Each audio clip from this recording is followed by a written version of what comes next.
Hey, YouTube!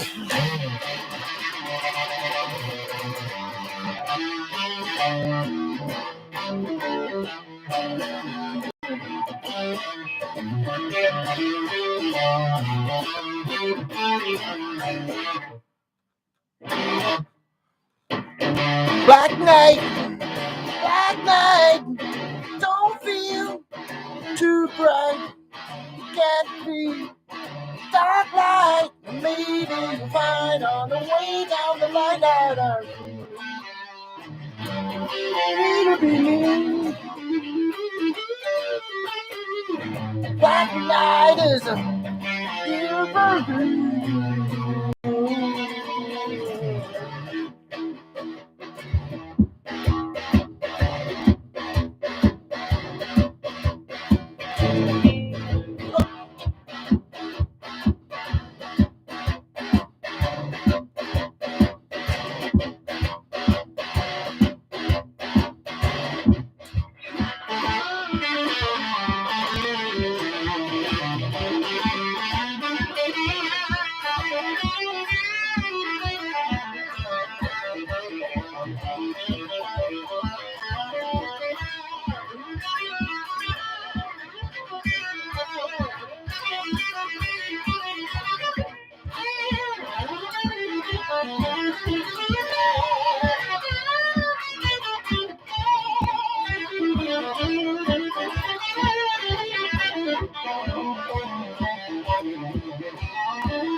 How's it going? Hey Tom, Frank, Wally, Tin Charlie, hey Andy, Gareth, Kit Kats. So what's the inspiration? I don't know, and I was playing Black Knight. Bucky out, quite right. Hey Irish Stew. It's sorry. First things first, I'll start the Bucky. Then I'll worry about it. Ugh. Yellow Wally custard. 15. Oh, it's DV0. Oh, I need to fix this guitar. It's like the. Oh, no, it seems to be all right now. Oh, maybe I didn't have it pushed in properly. The lead fell out a couple of times when I was playing it later on.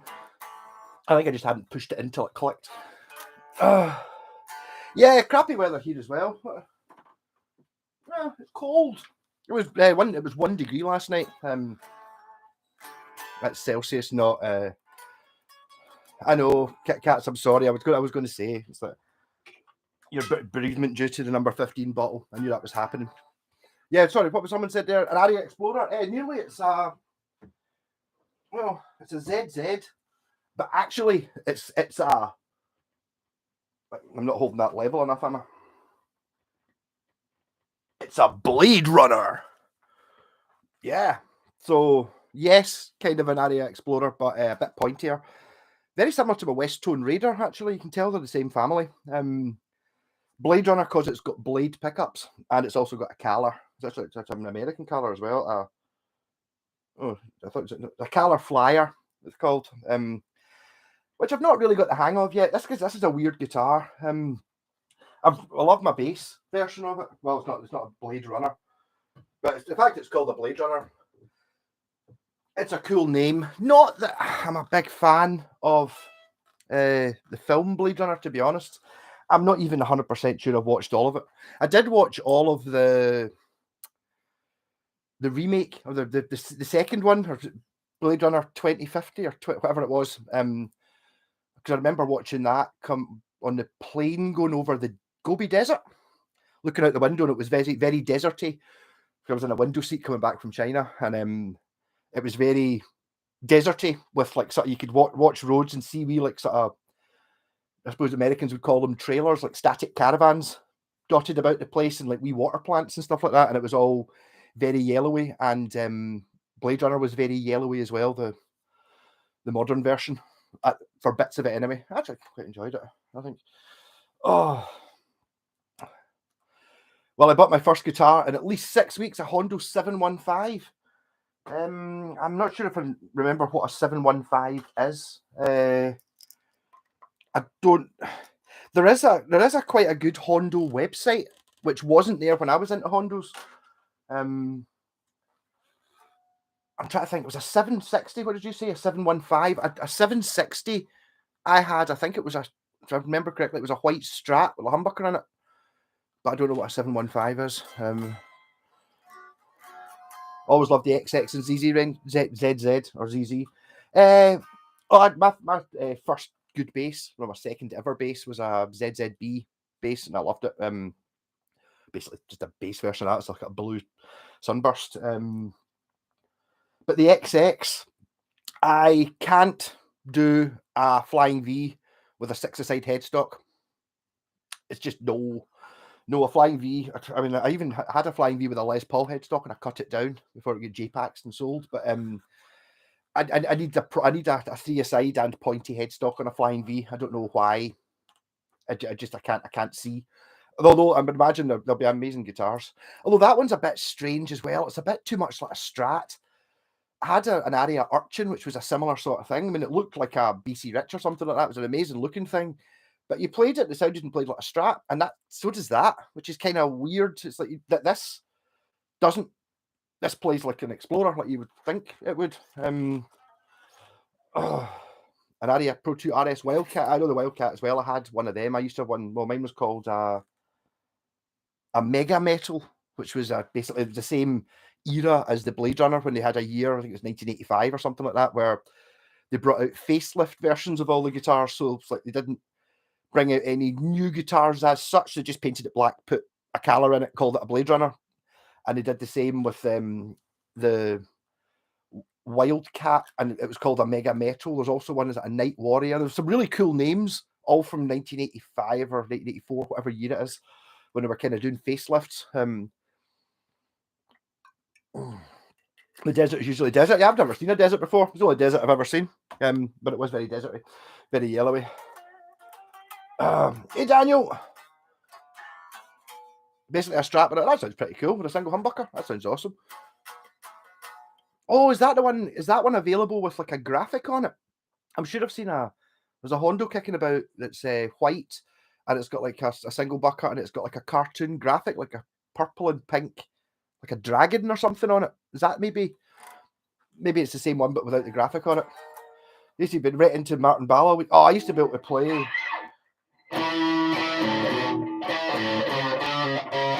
No, I can't remember what key it's in. No. Do you still remember November's foggy freeze? When you got your breath into your death, feeling agony. When you thought you back with your last breaths with deep sea diver sounds, and the sun roll like relic in the song. Yeah, I used to be able to play Aqualung. I was a big Jethro Tull fan until I went to see them. And being a big Jethro Tull fan, had about, I don't know, 6 albums, 10 albums, something stupid, thick as a brick and Aqualung and all that. Oh, pretty great. And they played a gig in the concert hall, and they only played the intro to Locomotive Breath for about a minute, and that was the only song I'd ever heard before. So it's like you've got to put some of the greatest hits in, or some of the album tracks somewhere. You can't just play new stuff. It was quite bad. The thing I do remember being quite cool about it was the keyboard player had like I was always meant to build one of these. It was kind of like an organ, but it was basically just like a cabinet. So it was basically like 2 organ-shaped sides and a couple of shelves, and he just had keyboards on it, which I thought was really cool because it kind of made it look like you were playing a Hammond organ when actually it was just playing like, modern stuff without having to carry it. That is Stu. You're right about that. Panda was asked to join looking for a taxi services for members with no transport. I told them no thanks, mate. That sounds a bit shit. It's like maybe if you just hit them with serious. Yes, I know. It's like looking for taxis. That's shit. Sorry, man. You gotta say it was a punk band, so they're punks. Or punks, not just punks. Maybe that's why. An XX Deluxe on eBay right now, asking price is $410 or best offer. That's I suppose it's probably what they go for. If it's in good nick, I think so. I mean that's over my limit for how much I would pay for a guitar, but I'm not really sure. I think that the Deluxe is basically because my ZZB is a ZZB Deluxe, so I think for a Deluxe you get a not just solid color body and gold plated hardware. I think that's about it between the Deluxe. I don't think it's got different. So John didn't get a new motor. Who's John?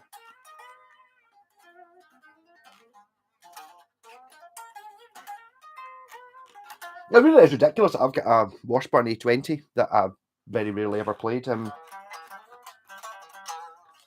With its super Toblerone neck. No, it's quite good. I think sometimes you're just not in the right mood for a guitar. When I got this one, Aria Pros, the prices seem to be dropping recently. I think there's a lot. Actually, I was looking on eBay at guitars. I just kind of did. I used to do a search where I would search for things that were closest, and then some things you could get a guitar going through for a fiver because it's £25 postage on it, and I would get a guitar for a fiver. And there weren't any cheap guitars at all. They were all hundreds of pounds. There was lots of guitars at 500, 600, £700, but none in the sort of £100, £200 range at all. So it must just be a different thing. I don't know. But people will find out about the Aria Pros. They're hugely unfashionable looking. That's the thing about them. But they're a lot more common than Washburns of this era. How many Aria guitars do I own? Not that many, I don't think. That one, I've got 2 basses, 3 basses. I've got the PB1500, the Thor Sound, and the ZZ bass. I've got the Thor Sound guitar, the one with the P90s on it, which was on the wall up until last week. And there was another one that jumped in and then jumped back out again. The PE that goes with it. So I've got like the sets. I've got a Thor Sound bass and guitar, a ZZ bass and guitar, and a PE bass and guitar. So there you go. Too many Arias. Matsumoku ones, obviously, because I'm the Japanese guitar snob. Because JPAX has hoovered up all the cheap ones in the area. Possibly. I don't think she ever looks on eBay, but I mean, possibly. I've got 6, so you've got more Arias than me. Well done.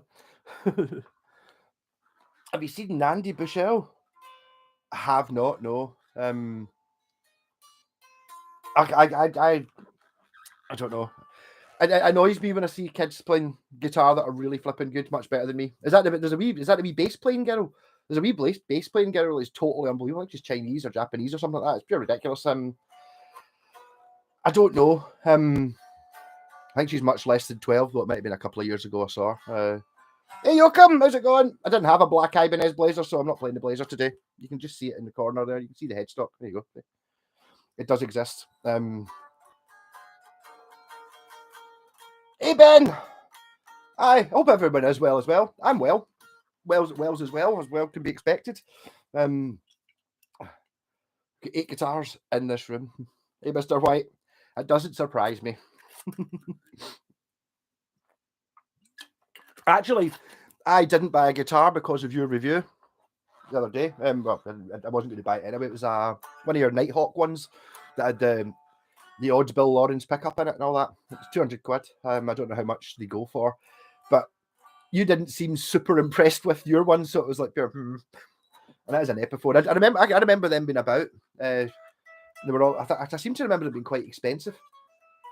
a lot more expensive than my SG was anyway when I bought mine. I suppose it's like a shot. The thing about that guitar is it's amazing how mad it looks while still being bland. It's like the ability to make something that's really odd looking but still really bland looking. I find really disconcerting. I mean,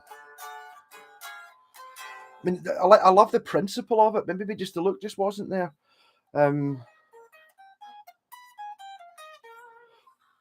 I'm hanging a few days on the booze, sipping water here. Well, I've been not been on the booze, so I'm guzzling the bucky. I think it's not supposed to thing in it.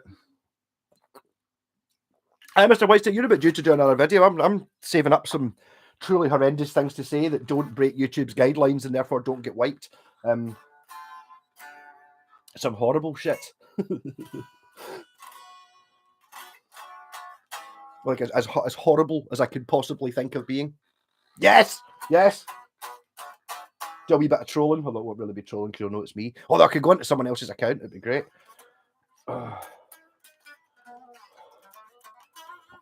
It's amazing how well this guitar plays, considering the strings on it must be a year old, something like that. And I didn't even clean them.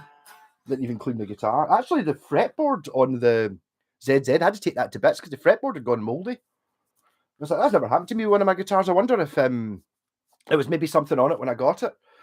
I don't know. In fact, I got that at exactly the same time as this on the same trip. My pal Wayne bought one of these because I've been after an A20 for probably nearly 10 years since I got my B20 bass. And then I ended up getting an A10, and then I got another A10 a week later because it was really cheap and blue. And then I got an A5, but I could never find an A20. And then Wayne found one and bought one. I'm not sure. I don't think it was this one. And I was like, up here, oh bastard! I've been looking for an A20 forever, and it was like, up here, I've got one. And then I think about 2 or 3 weeks later, this one popped up like 5 miles away from him, pick up only. So he bought it, and he had two basically exactly the same. This one with the serial number. No, this is one that doesn't have a serial number. The other one he's got is a less old one. This is an older one. The one he's got does have a serial number, and it's got slightly different font where it says A10, and it doesn't have the Toblerone neck. It's got like a normal neck, so I think that makes it later. I think this one's like 79, 80, something like that, and his is like 82 or something. Like Officer Whitesnake's goatee. I was going to go for the mullet, basically. But yeah.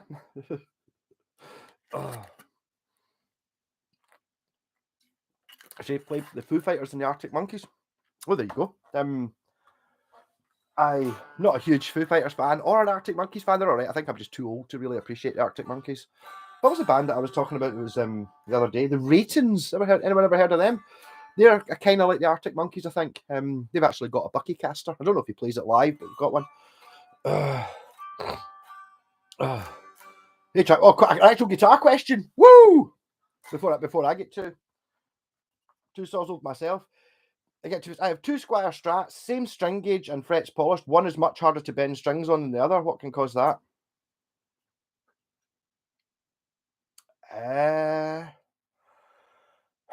Higher action, maybe. That maybe not set up as well, because the higher the action, the harder it is to bend strings. Is the bridge set floating on both of them? It's kind of weird. I find that the color on the ZZ a bit strange because it's not quite a Strat trem and it's not quite a hardtail. It's somewhere in the middle, so you get that sort of weird thing. I'm having a wee bit of a problem with my Ibanez RG with the Floyd Rose. Like when I hit the strings in a certain way, like sort of choppy, you can actually feel it go brrr. So you hit a chord and you want it to go and it goes ow. You're like, It's just a technique. I think it's one of those things that I'm maybe muting the strings without really thinking about it because I don't play Floyd Rose guitars all the time. So I think what I'm doing is I'm hitting a chord, muting it, and when I'm muting it, I'm actually pushing the bridge in. So it'd just be a technique thing rather than a fault of the guitar. It's quite difficult. Bridges are not set the same. Well, I suppose. Yeah, it's difficult when you've got two guitars. Also, I mean, if you're talking about two Squire Strats, if they're both even if they're both from the same year, it doesn't mean they're both from anywhere. They've got anything in common with each other. I know that there was a One of the desirable ones is a Taiwanese one. It says made in China on it, but China and not Taiwan. China and Taiwan are fighting over. Sometimes they are kind of. It's Republic of China, not People's Republic. I don't know. There's a dispute in there, but it's actually made in what we would call Taiwan. The YN serial number ones, and they're sought after ones. They came in I think it was a Squire Affinity starter pack. So you got like the guitar, a wee 10-watt amp, and a gig bag and a tuner and all that. But at the same time, they were also making the Squire Affinity you bought was made somewhere else in Indonesia or China or other, mainland China or something. Even though it was still a Squire Affinity, it was still a black Squire Affinity Strat. It was an entirely different thing. So you're looking at two Squire Strats, which are both Squire Strats, both from the same year, but it's every single thing about it's completely different apart from it says Squire on it.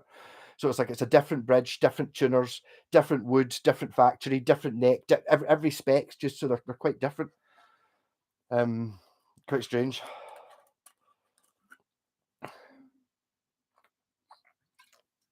There's your demonstration statement there. I do know one of who's my pal Buster, I don't know, he gave up playing the bass and just drives his motorbike now. I think he sold all his basses. It's like must have been a part-timer. I couldn't give up playing the guitar.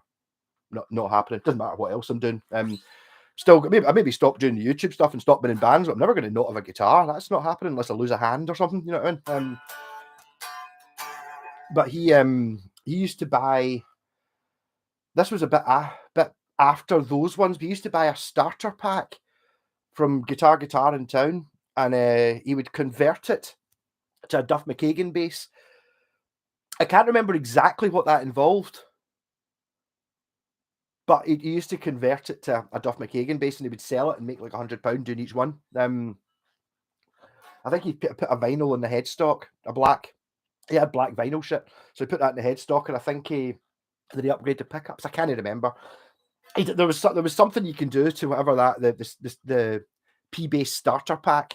There was something you could do to that guitar to make it a Duff McKagan bass. I think it might have involved, basically it was like a black Squire, but it came with a white scratch plate. I think he put a black scratch plate on it, and then something. I don't really know. Neck too straight leading to higher action, high up. I don't think the neck too. Does the neck too straight lead to? Neck too straight really just means you can't get the action down low enough. It just buzzes, so you end up. So yes, actually, yes. Hey, Dorothy the Lab Skeleton. We have just tuned in. Do you remember the leatherette look? I think the green one was Sagamore. I have no idea. Leatherette book. I have no idea what you're talking about. Which isn't really that strange. You did comment on one of my guitars the other day saying it was a nice colour and it reminded you of something. It was okay. What was it? Someone said my Ibanez RG looked like, in fact, that one looked like Clarice Cliff, which I think make vases and shit, which might be true. It's like just about. I should have one of these up here. So you just got up here, so you've got a room of nothing but black guitars and a J-Back special. It's like it'll stick out like a sore thumb. Quite funny. I'm quite enjoying holding this guitar. I didn't forget I had it, but because it was the most recent one, I still think my favourite one's the A5 though. I spent the day trying to fix guitar and failed. Going to make a body mounted pickups, mounting holes, reamed out. My ex-girlfriend. Right.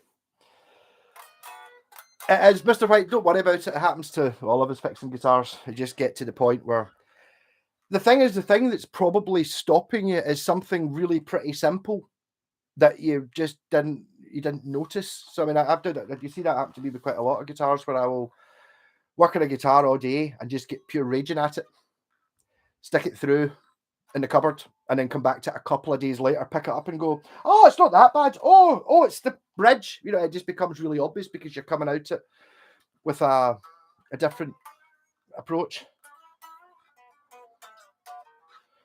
I don't know, mounting holes reamed out by my ex-girlfriend. I feel that sounds like some sort of innuendo.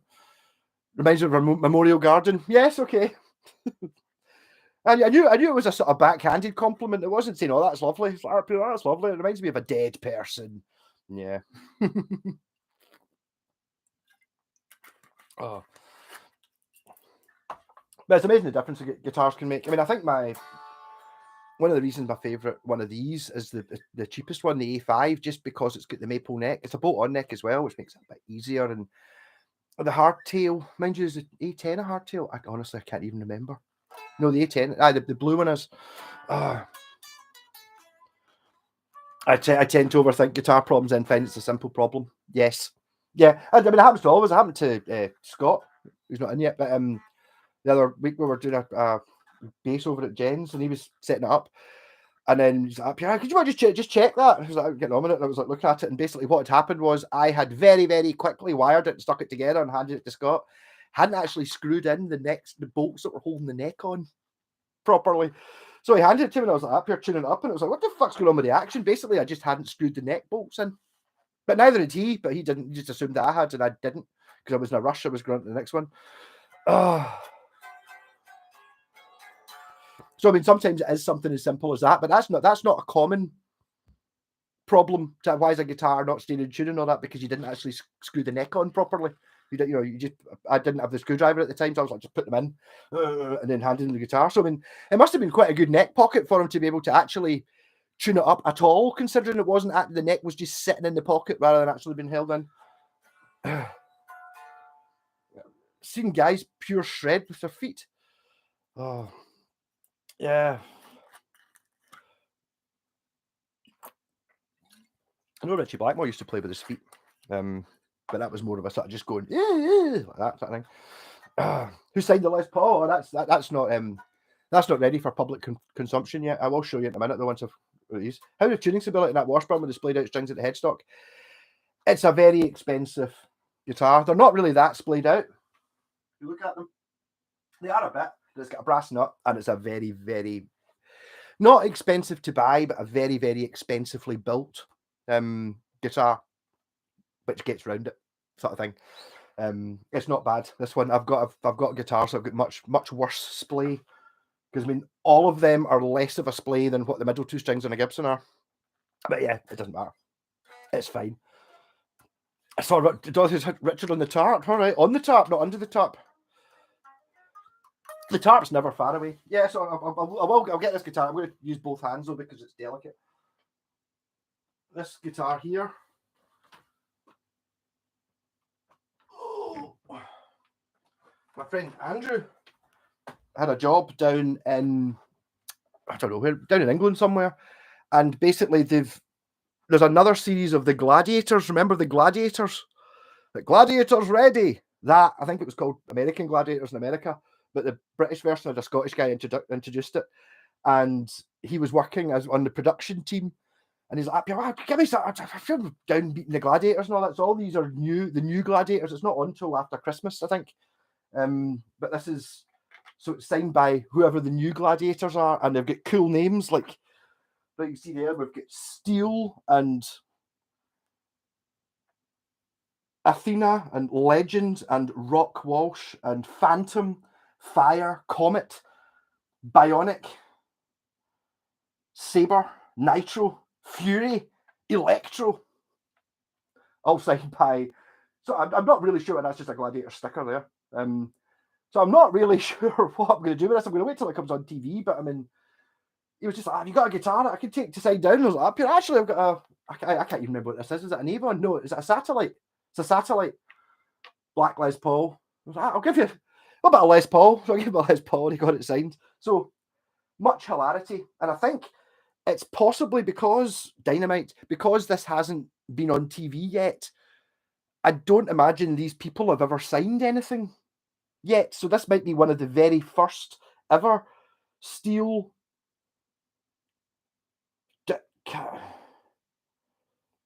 I don't know, but I'm definitely going to watch the program and try and work out who all the signatures are. But yeah, so that's that seemed like a crazy idea. I quite liked it. I don't know, maybe. I mean, it's one of those things that I really should, I don't know, sell it for charity. But maybe money instead. I'm sure there must be some Gladiators fan who'll think, "Oh, a guitar!" It'd be hilarious.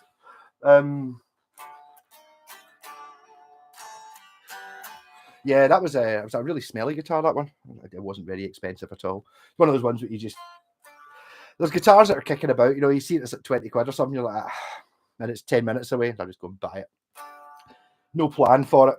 It sat in the garage for a couple of weeks, and then the opportunity arose.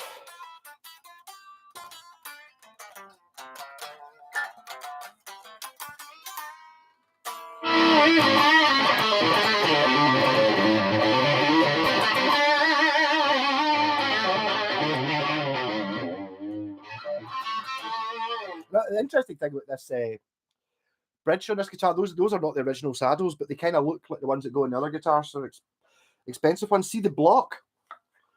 It's like a made in Japan big steel block, but the block and the base plate are one piece. So it doesn't have, you can normally unscrew the block and change it. You can't do it in this one because it's the same piece of metal as the base plate. So it's basically this bridge consists of the saddles, the arm, and one other piece. That's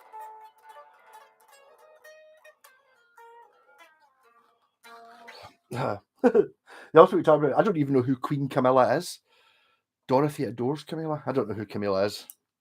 Everyone had supper. I should have had in Home Bargains. There's a thing called shredded chicken, which is kind of like a wee bit like salt and chili chicken you get from the Chinese. It was actually all right. That's what I had for dinner. I was quite enjoyed it. Sort of, the chicken bits would kind of look like bits of, I don't know. How's that chicken? Is what you look at when you get it. Like if you get Hong Kong style sweet and sour chicken, that kind of thing. They were all right.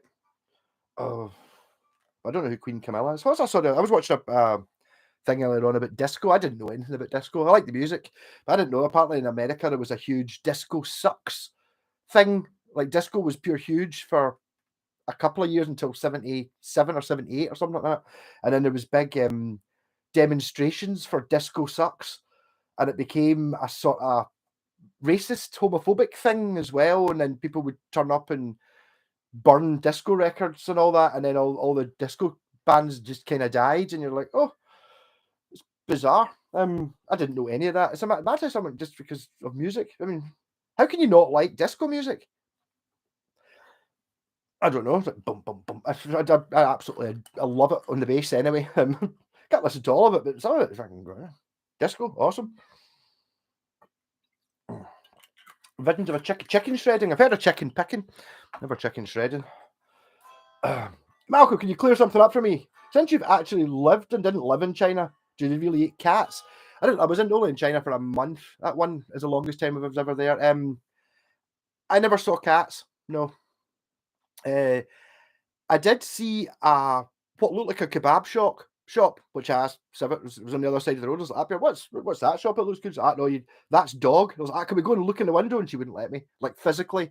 I was like, I'm going to cross the road, and she was just like clamped onto me like that. No, you're no. So after 5 minutes, I gave up, and then we didn't actually go and see it. But I went to one like an indoor market, like a fruit and veg market, and there was a stall selling. They had like a cage of dogs, eating dogs.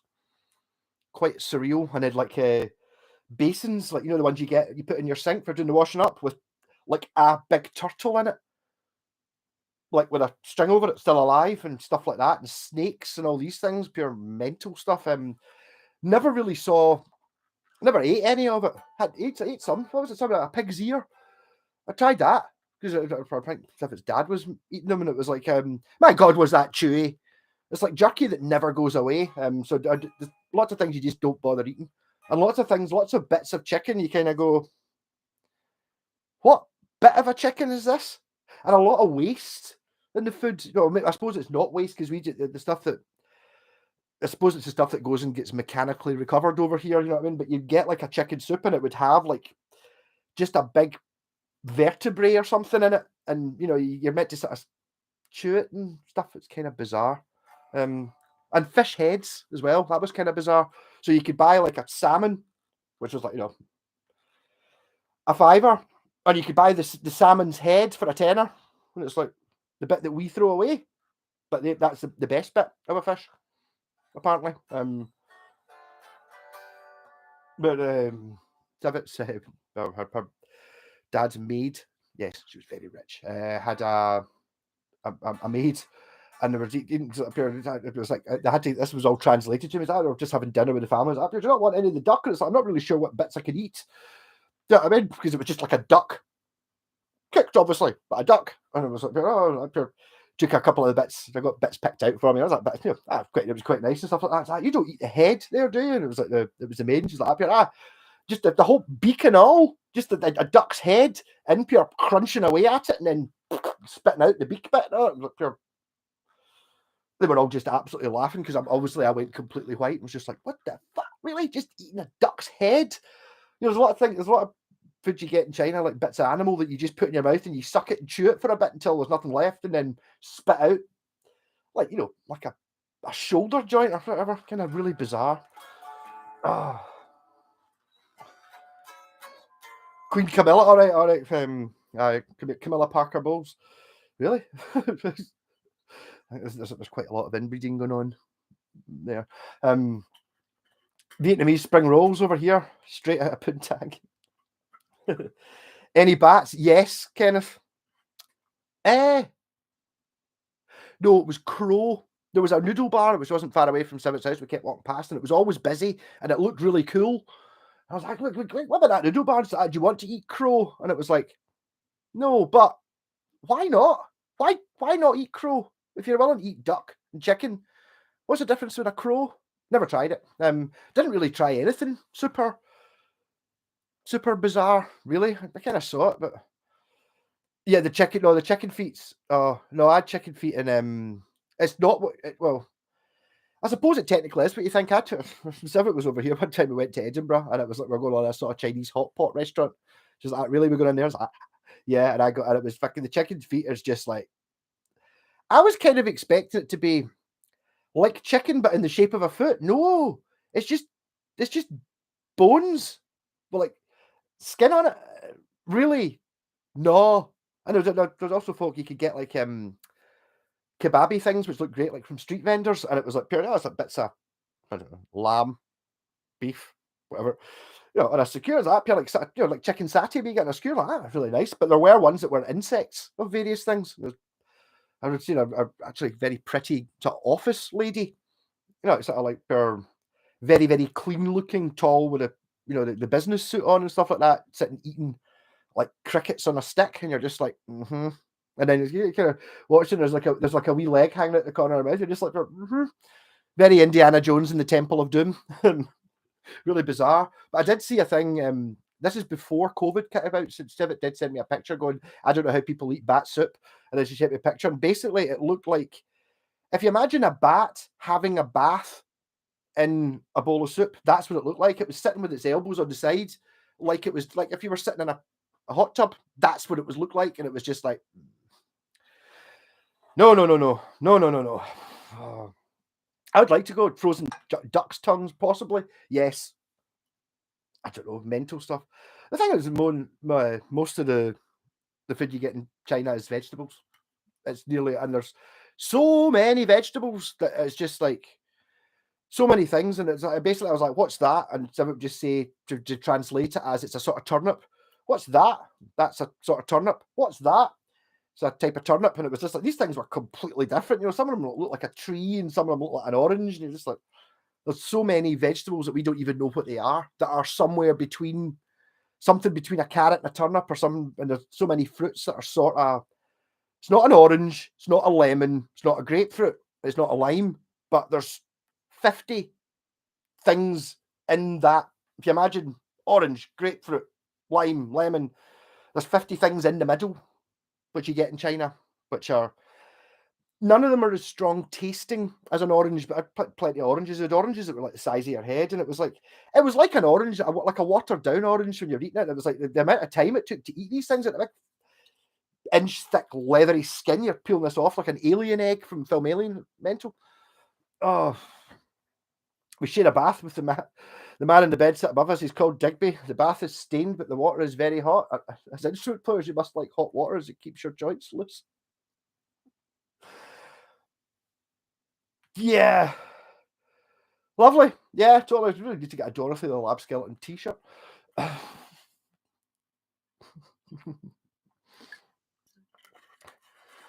The chicken toe bones. Yes, yes. No, it was pretty surreal. I was eating. All joking aside, was offered some chicken feet. Went for the shark fin soup. Oh, honestly, Mr. Whitesteak, that's not funny. I saw a program before on shark's fin soup, and honestly, that's the most cruel thing I've ever seen. It gives me nightmares, basically, and I'm not generally squeamish. I mean, I like Total Recall and RoboCop, but that's like horrendous violence. But it's meant to be funny. Whereas sharks, they catch the shark, they cut its fins off, and they just throw it back into the water. So the sharks takes a couple of days to die because it can't swim, as all the insects and shit eat it. That's sick fucks. I mean, they don't even kill it. No, absolute is an absolute no to shark's fin soup. Bastards. It's totally unacceptable. The worst thing I've ever seen was about it was. I'm not even going to, because somebody might look it up and you would see it, and I still have nightmares about it. It was just the most horrendous thing I've ever seen. Similar sort of idea, but it wasn't sharks.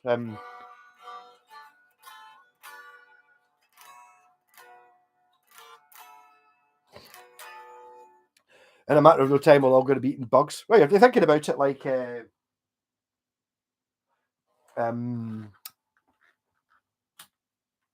Snowpiercer, the film where they're eating bugs. They're eating bugs. I mean, obviously, no, but everyone who's ever had a bike's eating bugs. Obviously, not for intentionally, but I mean, it's not the end of the world, but no. What's a huge cricket plant? Is that like a plant that attracts bugs? I mean, I guess it's one of those things that I was actually talking to this the other day about something that, remember Findus crispy pancakes?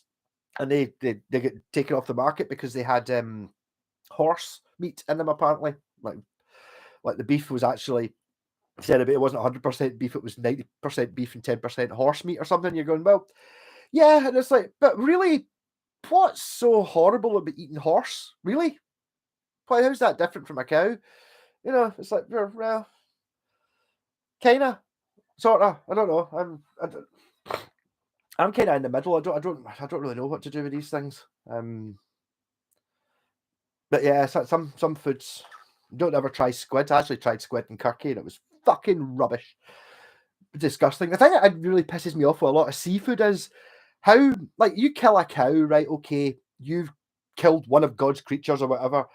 Now, a lot of people can eat that though. Whereas if you're killing like shrimps and lobsters and shit, that's a whole. Then you're having a few.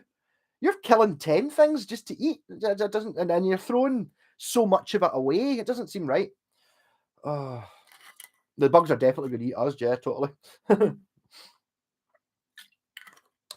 Brown sauce sandwiches doesn't really appeal to me. It does have bread and butter on it, but I mean, brown sauce. My dad used to have salad cream sandwiches when he was a kid. He used to be no, not an Olympic, a Commonwealth swimmer. He's still, well, I think he still technically holds the official records for the 100 yards breaststroke. Still, because a year after he'd got this, not the world record, the Scottish record or the British record, one of the two, I can't remember. They metricized the pools.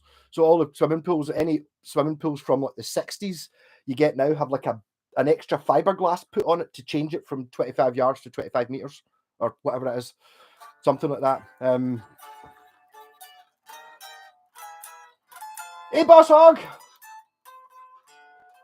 No, Mr. Wesley, no, it's just it's one of those things that I can't. How are you so far removed from thinking about, okay, I don't know, does a fish feel pain? I don't know. I mean, I remember seeing a thing. I used to obviously got a boat on Loch Fyne when I was a kid growing up, and we used to go out and catch mackerel, and then you would hit it with something or snap its neck. At least, okay, it's pretty horrible catching a fish. I mean, okay, it's a fish, it's not exactly intelligent, but obviously they feel pain, and it's it's worthy of some respect. So at least you get it out, kill it quickly, and then eat it. That's fine. But I remember watching a program, and it was one of these food things. It was one of these mad chefs was out, and the guy was basically just getting the fish and just throwing them into the boat, and they were just sitting in the boat, and it would take them like an hour or half an hour to suffocate and die. And you're like,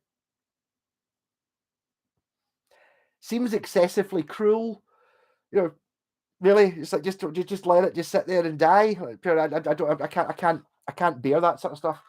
I remember finding I was back at my other house. There was a cat on the driveway, and it was, what's that cat doing up in it? I had this wee mouse, and the wee mouse was like pure ripped to shreds, but still sort of able to move. Kind of, and the cat was like slashing it and biting it and stuff, and it was like the thing. So I just fucking took a brick and crushed the wee bastard, because at least I put it out its misery rather than making it suffer. Felt really bad about that.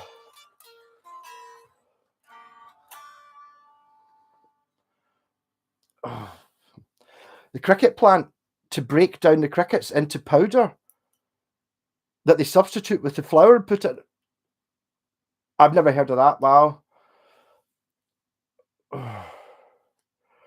Fish numbers are getting less because the seals are eating them, and people kill the sharks that are eating the seals. Possibly, yeah. I don't know how it works. It's, I don't know. It's like so the fishing's fucked up. I mean, I don't know if I've just watched a program on the Clyde and how they used to basically all about Arran, where there used to be heavy duty super fishing, and what they did was they basically you just run a big fucking chain along the bottom of the ground, along the bottom of the seabed, and then all the prawns try and escape it, and you scoop them up in a net. So basically, the bottom, if you're anywhere around about in the Clyde where they used to, like a kipper. Everyone's heard of a kipper. A kipper technically has to come from Tarbert and Lochfine. Anywhere else, it's just a smoked herring. If it's a kipper, it's got to be caught in Tarbert. So you'll probably see. So why is that not just called a kipper, even though it's a kipper? Well, that's why. But I mean, it's, and if you go to, apparently, I saw it was some nature program, and it had like showing you the camera views about the bottom. And I've obviously grew up on Lochfine, so I know what it's like, snorkeling. I know what the bottom of the sea looks like. And this was basically just a big, vast, open desert. Nothing at all, just flat mud. And you're just like, right, because it just been, is it called, I think it's called trawling, but fucked up. Oh.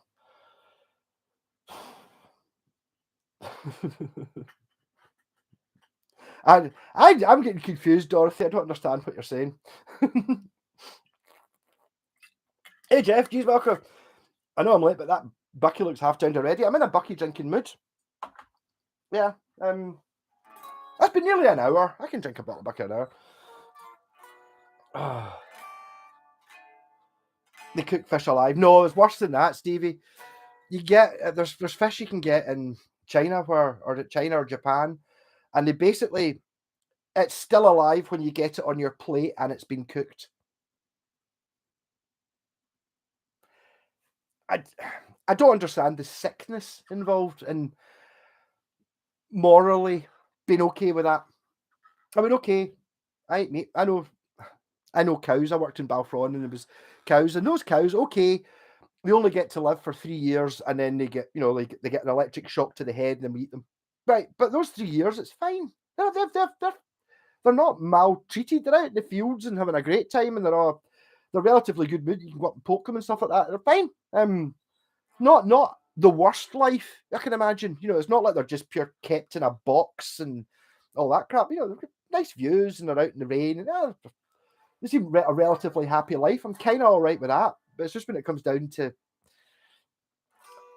getting a fish, you slice it up, but don't kill it, and then you cook it very lightly so it's cooked on the outside, and you get it on your plate, and it's still pulsing. No.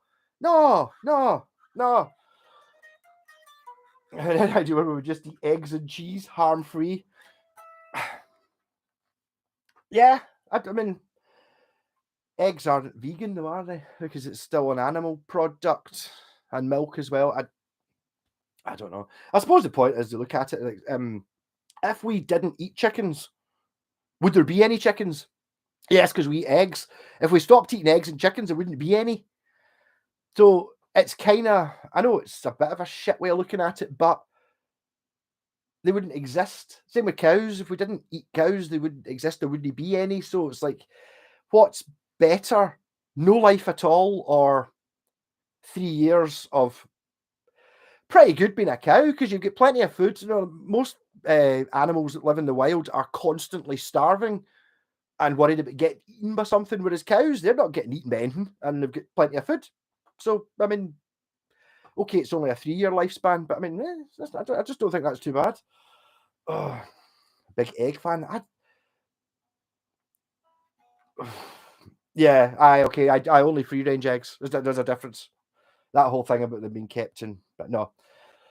Ah, look at that model of Jimmy Savile in the bottom left. That's fucking his Luke Skywalker. I mean, the Last Jedi was bad, but they didn't make him into fucking Jimmy Savile. Yeah, they just made him a grumpy old fool. I actually put that there for a video earlier on. Well, that's my childhood Luke Skywalker. I even made an X-Wing caster. Nope. Yes. What did I call it? Can't remember what I called it, but what spurred me on to do it was it was a I can't remember how it was wired up. It had a hardwired Dave Gilmour switch. So, and it was a coil splitter as well. So when you clicked this switch, it locked the S coils in attack position. And that was why I built the guitar. I was like, as soon as I thought of that, I was like, oh, that's going to be great. I still remember it being a Yamaha Pacifica and it was orange. I painted it orange and put like I bought a Rebel sticker and stuck it on it. And it had this lock S foils in attack position, which is if you're a Star Wars geek, you know that is. Or S coils for lock the single coils on. Yeah.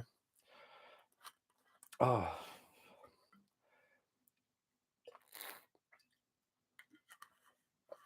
Oh, my friend's father decided to cook lobster one night. He kept climbing out the saucepan today. It was boiling up from cold water. Oh no, that's horrible. Again, lobsters are amazing creatures. I get it's one of those ones again. You get a lobster, they're really expensive and it's obviously difficult to catch. And the lobsters live for like 30 years and shit like that. They're clever. They're not. They're not just zombies. They do have personalities and feel shit. And you're just boiling them alive, really? Can you not just just a quick hit it in the head with a hammer or something to at least kill it so it's not being boiled alive, for fuck's sake? No, it's ridiculous. Do the right thing, cook lobster, kill it. Yes. I totally get that. But again, it's one of those things with the lobster. Say, right, you get a lobster, right? And then you eat the lobster, and then how much of the lobster's left on your plate? Like 90%. It doesn't seem worth it. It seems very wasteful to me. And it doesn't taste pure amazing either. I have tried it. I don't think I've ever actually had a whole lobster, but I don't know. I'm not a seafood fan, I'll be honest. Why don't you talk about something nice? I can't talk about. You're the one that just brought up Lord Rupert. No, very good. You just brought up Jimmy Savile. How much less nice can it be? Really, I'm talking about horrible things that people eat to try and get away from the horrible things that he did. Cook Jimmy Savile like a lobster. Yes. I always remember my mum talking about him. This is when I was a kid. When he used to do a program called Jim Will Fix It, and my mum was always something really creepy about him. I don't like him. Oh, okay. I never really liked him either. I don't know why. I mean, he wasn't on the TV since I was about 10 or something like that. But yeah, no, something really creepy. I never liked Jim Will Fix It either. I always thought he was like super creepy, but I didn't realize the extent of how super creepy he was. No, seriously wrong. I've turned the monetization off on this anyway, so I can talk about what I want. But fuck that. I'm not talking about another certain war either. War, invasion, whatever you call it. No, it's ridiculous though. Look into that. The one that I'm not going to mention. Our media is totally ridiculously skewed by making lots of money out of one particular side, selling them weapons. All right, no, they're doing great. Oh, they're brilliant. We fully back here with what the fucking evil. Not talking about that. Bug-eyed freaks. Lobsters. I've never seen a lobster in real life. In the wild. I've seen. I caught a squat lobster once. That's a small lobster. It was only that size. I can't remember. My pal Michael, I think, had them. And why was it me and Andy? My pal Andy were out in my boat, and we put down these creels. I think Michael got them off eBay for a $5 each or something like that. Put it. You got like it was like a net box with a sort of like a ring and a loop that you went. Things would go into it, and you would just put some, I can't remember what I put in, some cold meat or something in it, and things would be in it, and it was a squat lobster, and it was like, up here, no way, look at that, it was in the net. And it was up here, just like poking it, and I was like, I think it's dead. It's up here, wow. Not, I mean, you're talking about a mouthful you would get out of this thing. And then I was up here trying to take it out. It fucking ran up Andy's arm and he shat it. It was hilarious. But no, squat lobsters. Like God sorted it. Yeah, cruel bastard as well, though. Yeah. Yes. Someone asked me something about guitars. Why have I got so many black guitars? But the person who doesn't like black guitars. One of the Yorkshire Rippers victims was found yards from Saville's flat in Leeds. Saville visited Sutcliffe in Broadmoor. I don't know who Sutcliffe is, but Gumbo. But I mean, yeah, no, I saw there was a documentary about all the horrible things he'd done, and I just decided I don't want to watch it. I don't want to know how sick and twisted people can be. It's so hard to relate to it. I just can't understand. I can't bend my head around it. I totally understand how you're in jail for robbing a bank. I'm not saying that I'm going to rob a bank, but I can understand the situation.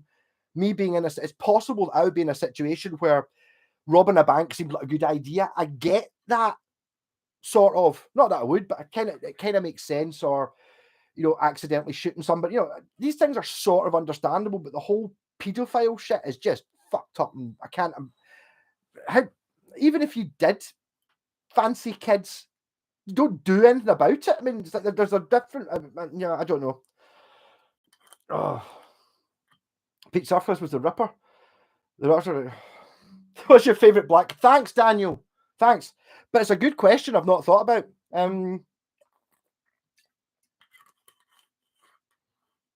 Currently, just now, it's probably the Telecaster because it's the newest. Let's look and see what I've actually got. Right, that one's not mine. That one. The 224. The Force is awful fucking good. That's an awful good guitar. That's a MIDI guitar. Probably this one because it's a Washburn A20. Probably this is one of those guitars where, like, I know you're always raving about how good the Matsumoto guitars are, and like going to whatever your guitar shop is and try and find a better guitar than a Matsumoto guitar for under £1,000. They don't exist. This is a Yamaki, so this is better built than.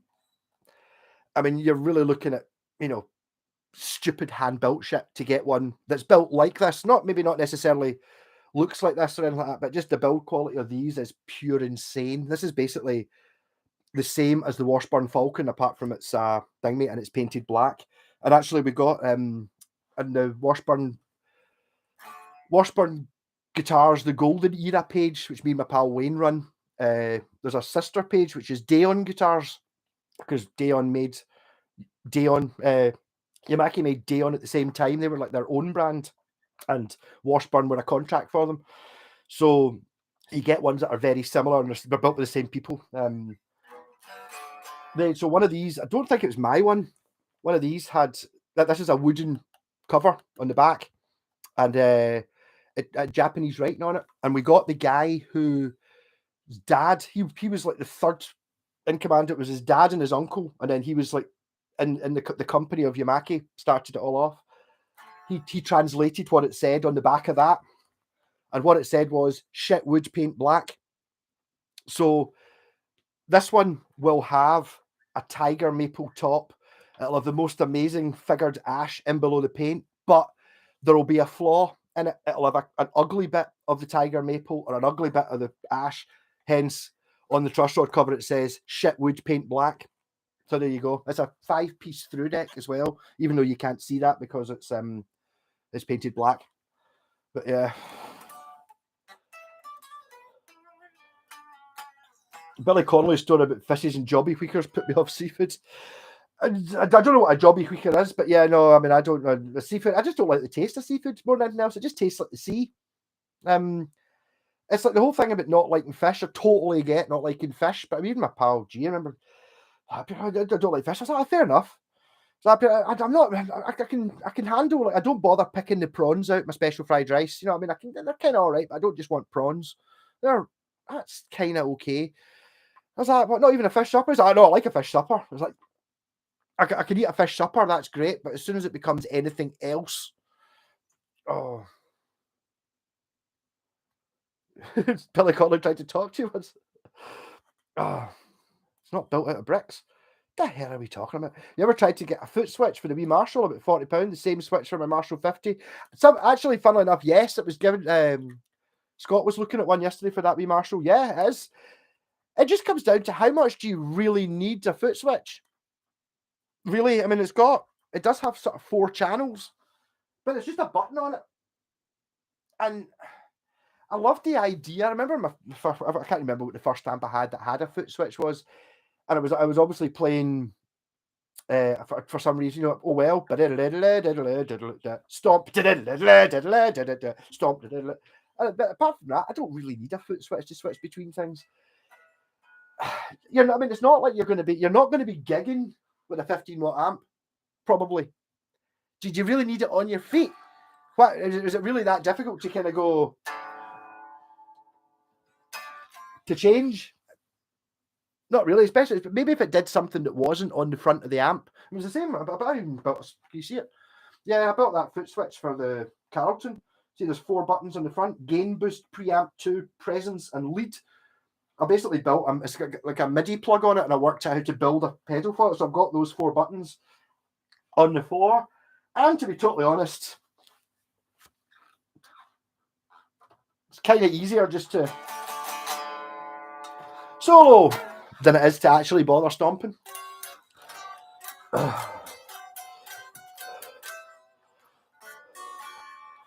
I don't know what the foot switch would do, Irish Stu. I mean, I think it's got a tuner in it. There's a tuner in that amp as well. I was quite amazed with the technology in these WMG 15 amps. That one's quite a modern one. It does have a tuner, and it's got like 2 effects banks, a tap tempo, and all this shit. It's quite amazing. Obviously, they've had to do shit to try and keep up with your Boss Katana type modeling amp. So it's not a modeling amp as such, but it does have, like, the knobs aren't real. You know what I mean? So you can be in channel 1 and you set up all your knobs to be what you want, and then you save it, and then you go to channel 2, and all the knobs are obviously all in the same position, but they're all doing different things. So you adjust it to be for channel 2, and then you save it, and then you go back to channel 1, and the knobs all look like they're in channel 2, but it's actually number. It's really difficult to make that sound simple. That's the most simple thing, but you now see my problem I have trying to explain some of the switches I build. Making something that isn't difficult. It's really simple. It's just really hard to make it sound simple when I explain it. I need help with that stuff. Hey, Slot Ranger, how's it going? Oh, but I just missed you a minute ago. Yeah, we were talking about foodie. We were talking about foodie chat, but it wasn't nice foodie chat. It just got worse. Just talking about the horrible things. I didn't talk about the most horrible things. I don't think it was actually food. It wasn't food. No, it was how you get fur off of like Arctic foxes. Don't ever know that. Just accept the fact it's bad. It's like the worst, most horrendous thing you can imagine doing to an animal. Just don't go there. Right, sorry, we're getting back on. Robin Banks says good fun. Possibly, yeah. I suppose as long as you get a fake gun, but then you might get shot. I don't know. Serious anomaly here. Sorry, Yamaki branded guitar for sale over here. I used to know a Japanese guy. This is the guy that gave me into. I gave him into trouble for. He was talking about his Appier. I love Jap guitars. They're amazing. I was like, Appier, shh, you can't say that. It's racist. And he's like, I'm Japanese. What's racist about calling them Jap guitars? It's like, you're not allowed to. But I mean, when you actually think about it, it's like, yeah, well, I mean, I'm Scottish, so it's like Malcolm, he's a Scot. Yep, it's just short. I don't see that as, feel that as offensive at all. I do get a wee bit offended when people call me a jock down at Download, but it's always English bastards. Jocks, and I'm like, what? I mean, just because it's like, this is genuine racism? Because I don't really have any experience of a lot of racism, but I get it, and I go down to England, which is quite difficult to deal with, sort of thing, being racist. I mean, obviously, all Scottish people say English people are bastards, but we don't actually mean it. It's kind of like a joke, but we don't call it to their face, for fuck's sake. Do you know what I mean? I do remember, being down at in Essex. We were staying with my uncle, when we went down to see Mike Oldfield. There was like 4 of us in this wee tiny pub, wasn't much bigger than this room. And we're sitting there, and it was like there was guys at the bar, you know, the sort of guys that go at the bar on their own. They just like, obviously they hate their wife, and they go in and they just spend all night just sitting down in pints, and then they go home, and that's it. After they work, they're sitting there, and they're sitting there, and they're like, up here, you could hear them going, yeah, fucking jokes, yeah, all that crap. So no, I'm sure just ignore them. That's fine. And then Mill's like that, Malcolm, shh, don't say anything. But I think this place is full of English bastards, and they were all just pure. And then Mo went up to the bar, and he was like to try to get around, and he was like, a pound short. I know you get a pound, and they were all just like, just pissing themselves laughing, and they were all right. It's like a sort of casual racism. It's quite difficult. The only seafood Dorothy likes is covered in bread. I used to like scampi when I was a kid, but I don't like it anymore. Really want a foot switch for a Marshall, cheapest one I've seen for 150. Don't need one that badly. Which foot switch is it? Stone Ranger, which amp is it? I might have it. Is it an AVT something? Because I got a bag of foot switches out of Scott's boot, actually. They were getting chucked out of studio. And there was 2, there was like a big 5-button thing, and it's got like a, I don't even, was it a serial port? I can't even remember. It's kind of like a SCART socket with screws on either side. Maybe used to get them in the back of computers. A serial port or a printer port. It's get like, that's what the cable on it's like. I've got one of them sitting there. In bits, but I could probably fix it if there was some reason I could do.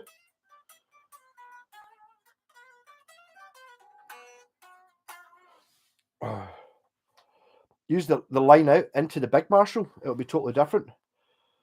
Go through and I could run the Marshall into a WEM. I was thinking of that. That's what we're doing, the JPACs, because I was thinking it's actually quite a nice sounding amp. The thing that kind of lets it down is the wee speaker. Granted, spoilt with speakers. You know, bass amp's got a 15-inch speaker in it. That's a 12. That's a 12, but I'm not even using the 12. I'm using the 3x12 below it. So it's like, I'm just used to like a 12-inch speaker.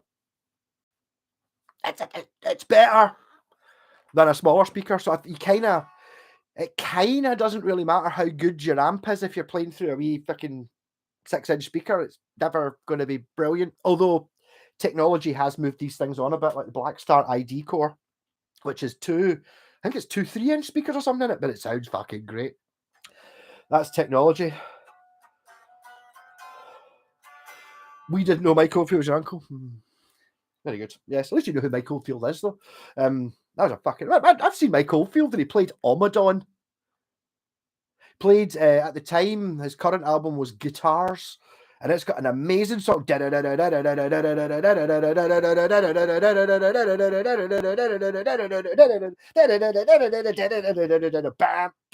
bam, bam, bam, which I haven't heard in 25 years, something like that. And I still know it, so that's how good it is. I wonder if I can play it, actually. I don't even know what it's called. I think it's maybe called Outcast.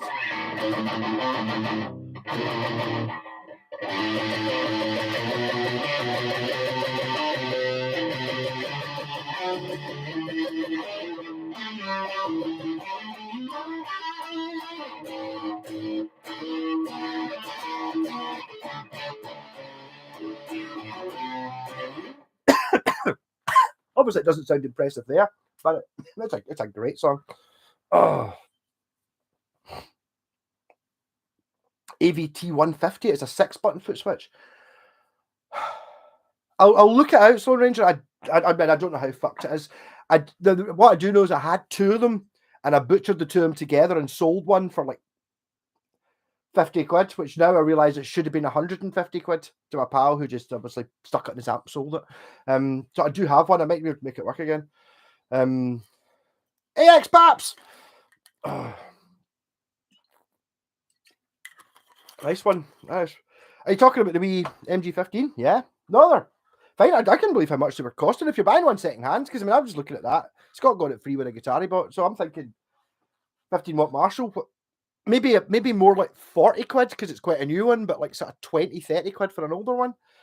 But they're 150 quid new, which is kind of a bit strange. And to be totally honest, I would buy the Blackstar ID Core. And I've not tried all the small amps, but I was very impressed with that one.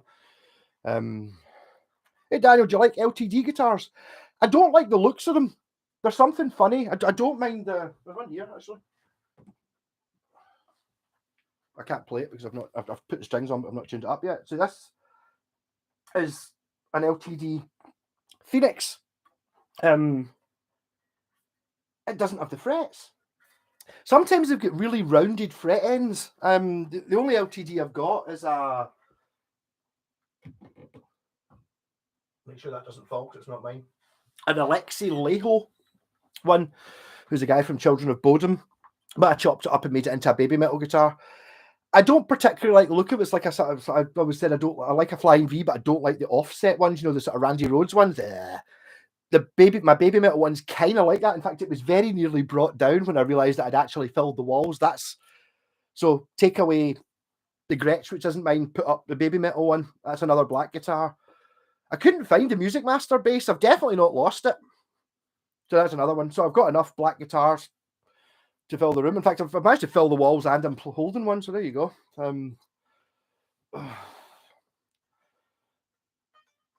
I'll give you a shout. I'll look it out next time I'm in there. I'll see how easy it is to work. I might need to.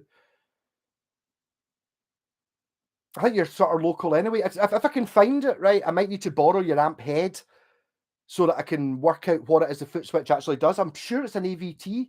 I don't think it's got six. Maybe it does have 6 buttons. I don't remember. I think it might have 6 buttons because if it had 4 buttons, that's likely what I would have used to build the pedal for that. I mean, it'll be relatively simple. It'll just be like a printer port, and all it's doing is connecting the 5 buttons. There's nothing in it. So I'll have a look and see about doing it. Paid 90 for the head and 100 for my 12 cabinet. I got love. Made in bid eBay. Well, there you go. I take it was local then, because eBay's quite. It's that's what you're saying there about buying stuff. That's what I said earlier on. I was looking up eBay and I was just looking up, musical instruments that were closest. That's the sort of thing that you get there, and you might get it for opening bid. You're sitting there going, up, you're on £99 starting bid. And then you wait for 10 seconds to go and put in 120 and you get it for 110. That's how it used to work, because people don't have room for amps. I mean, 4x12s are difficult to shift and use, and even older amps, just like your old WEM PA speakers. You keep seeing people selling PAs, and these are PAs that I know would have been worth a couple of grand 10, 15 years ago. They're not worth anything now. What do you need a PA for? Really? Every venue you go to's got a PA. You don't need one. Mostly. They still exist, but it's kind of not worth it. Oh. Scampy would be a good name for a gay Jack Russell. Fantastic. Don't be 4 channels, clear acoustical G1, G2, plus 2 switches for the effects. Yes, probably. I mean, I don't even know if I've ever actually played through one, but it's one of those ones where there is a thing. I don't think it would compete with, something like like a JCM 800 or the Sovtech or something like that. It's not going to sound as good as that, but they cost. You're not going to pick up something like that for 150 quid. But compared to like a small amp, it's freaking going to be great. Definitely giggable. Definitely. I mean, you're not having any problems with it being loud enough, and because it's solid state, you can probably run it at the sort of volumes I'm running, in the house volumes, and it works. Whereas something like a JCM 800 or like the Sovtech or something, you can't. You can make it quiet. I mean, even I'm kind of on the borderline with the Orange. It's a 30 watt, but it's switched down to. There's a switch in the back which switches at 15, and then there's a switch in the front. You get half power, so I'm actually running it at 7.5 watts, and it's still one of those ones where I'm less than 1 on the volume dial before it actually makes any noise at all.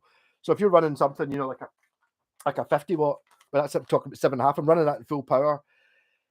If you can get it to room level, you're so low that basically half the amp isn't even on. It's kind of not working. It's the old Ferrari trying to do a 3-point turn, a Lamborghini. It's like this thing wants to be doing 200 miles an hour. It doesn't want to be going around the Asda car park at 1 mile an hour. You're sitting there pure burning the clutch out, just trying to make the fucker work. Kind of that. Whereas I think the solid state ones are miles better for that. And you're sitting there with a 4x12 in the house, and more is more four 12-inch speakers move air, and having air moving is one of those things you can't really measure, or maybe you can measure it. I don't know how you measure it. It makes a difference how you feel. Definitely. So, the whole having a real amp rather than having a modeling amp, it's a different thing. Especially when you're seeing a gig. I noticed this at a gig. I was saying it was a Status Quo tribute band, and it was the support band. I can't remember what they're called. They were doing like lots of. The guy had like what's the one I'm thinking of? Kempler. That one of them. And about 5 guitars, and they were playing pub covers. He was playing like Since You've Been Gone, and honestly, his guitar sounded exactly like the record for Since You've Been Gone. It was like he'd obviously he'd bought the tuners, programmed it in. It sounded identical to the record. But then when the Status Quo band came out, the guy whose amp that he was using the cabinet for in the head, I think, it was like an orange, and the only pedal the guy had was a tuner, and he was just going, and it was glorious. Hearing it going, pure actual speaker, actual live sound, not sounded like a record. It sounded fucking amazing. That was really cemented I'm not going to be using no moduly shit. I'll be using a real amp with speakers that move air, like being in the room. Hey, Gumbo, Jonathan, Richard, maybe of those laughing dummies in Blackpool Pleasure Beach. I don't know them, but I can imagine. Creating a cigarette like magic, yes. I'm demonetized anyway. I'm trying to slow down drinking that Bucky. I have only been on for. I'm past the label. I'm already starting getting the wobbles. You know what I mean? This is not going to be a long one tonight. I'm afraid I can't. I just bought some used Bose L1s. Haven't used them yet. Anybody here ever play through them or use them? Are those the ones that are kind of like, it's like wide and it's got two circular plastic woofers in the middle of the speakers and they're kind of that sort of shape? I always remember there an advert for them in guitar magazines that was showing you through the years what they look like. And basically, I think the badge changed twice between the 70s and 1995 or whenever I had the magazine. So it was like the 70s, just like the ones, just like they're tiny. I imagine they're pure amazing. Oh. Sub-Zero 15 watt that runs on a phone charger. It's a great wee amp with reverb, delay, flanger, and all that on it. What, that one there?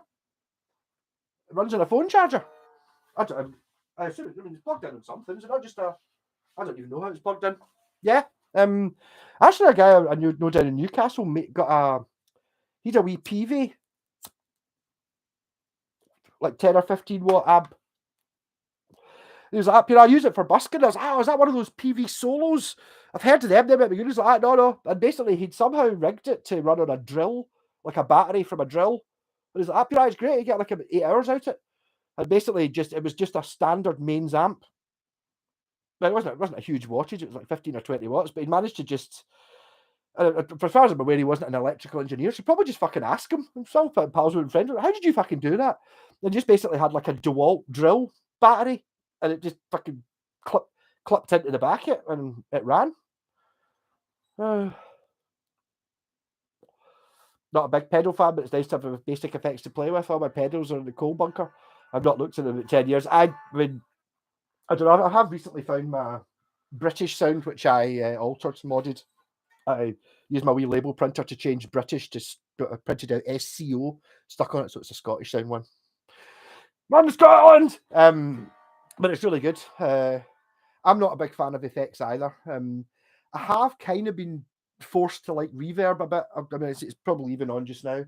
I kind of get used to that because if you use it really low, you can just make it sound like you're in a bigger room.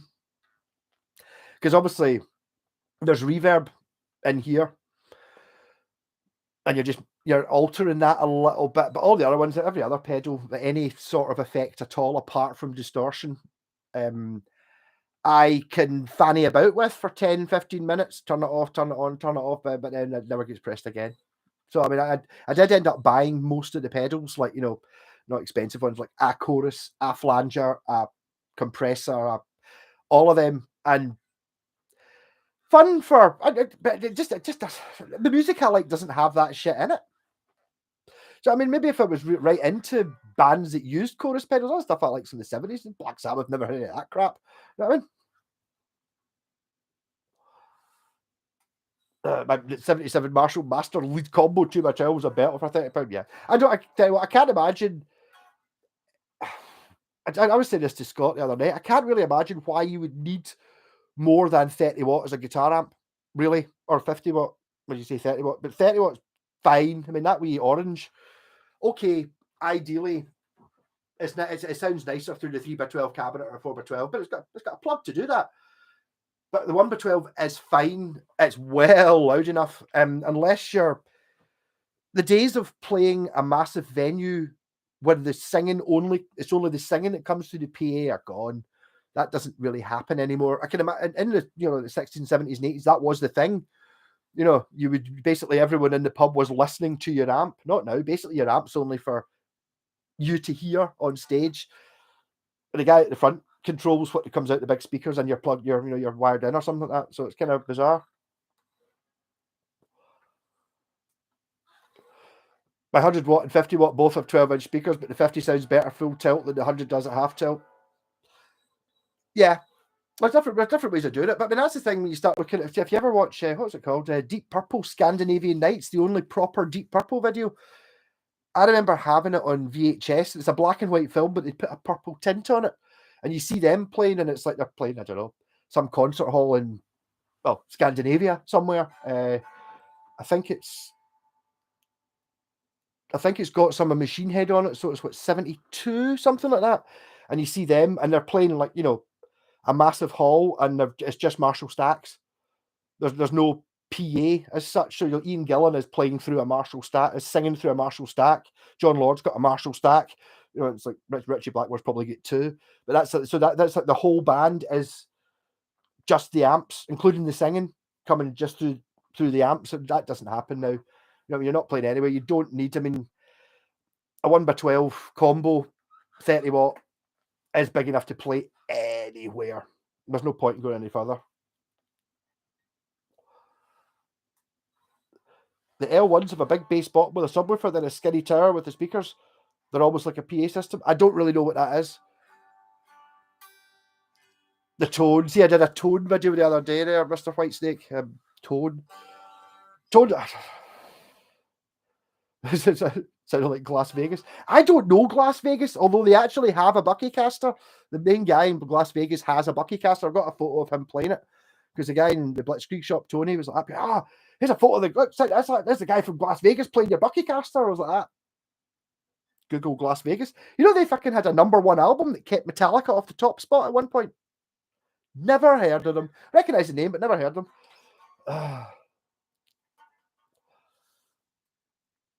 don't know that. I mean, I don't know what chap you're talking about. This 15 watt.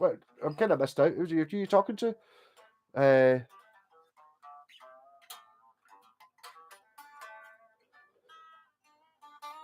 I suppose why not? I mean, his power is just a transformer, isn't it? So that's what got me talking about. My pal who had managed to get his guitar, his amp running off a drill battery. But I think flowing into the problem with a lot of these pedals is, I get it that you've got I've got a chorus pedal. You fucking turn that bastard up full bunk. It's a new pedal, so it's a case of being really, really, really subtle with it, so you can barely hear it, but it's there. I mean, my reverb pedal, which I haven't even touched 6 months. Never turn it off. It's just a wee bit more.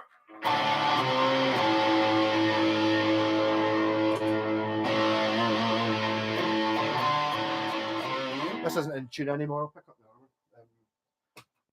Just sort of moving things about a little bit. Not carrying the same guitar. I'll go for the Blade Runner, eh?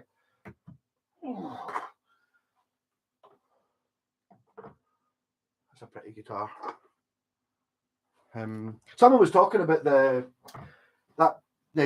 Telecaster I made that had this bit on it, saying, that should have a hockey headstock. That's the headstock I should have, because these guitars, I just think that headstock's got to match the body. I was talking earlier on about the Flying V that's got a 6-a-side headstock.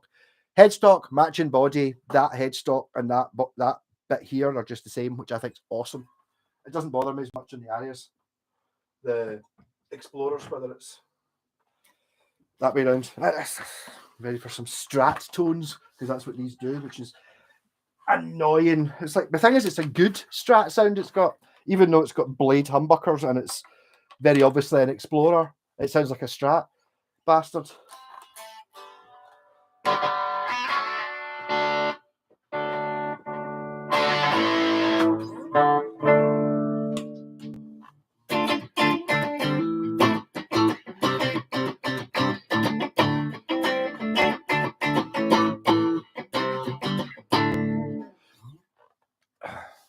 Seen Las Vegas about 10 times. I listened to one of their songs and I didn't, yeah, I don't know.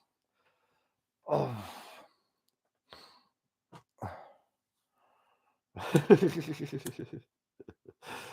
Yeah.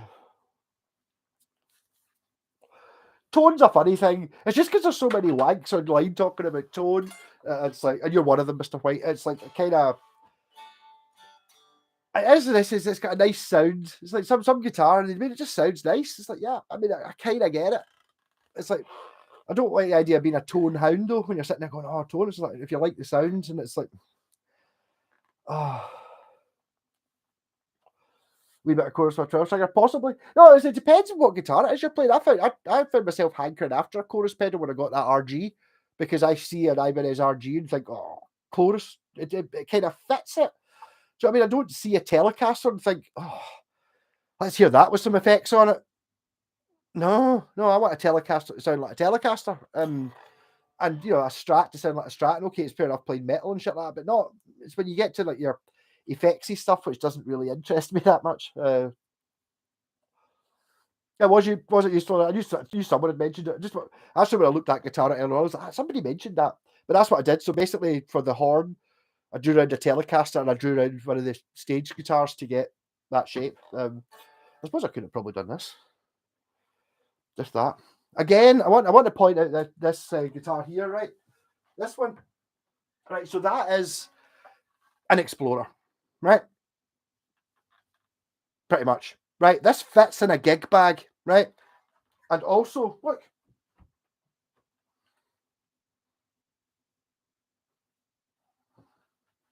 What's that worth to every Explorer player? If you've never had an Explorer, you might not know what I'm talking about, but it's like, oh, right, I'm in the studio, right? Okay, lads, I'm just going off for a piss.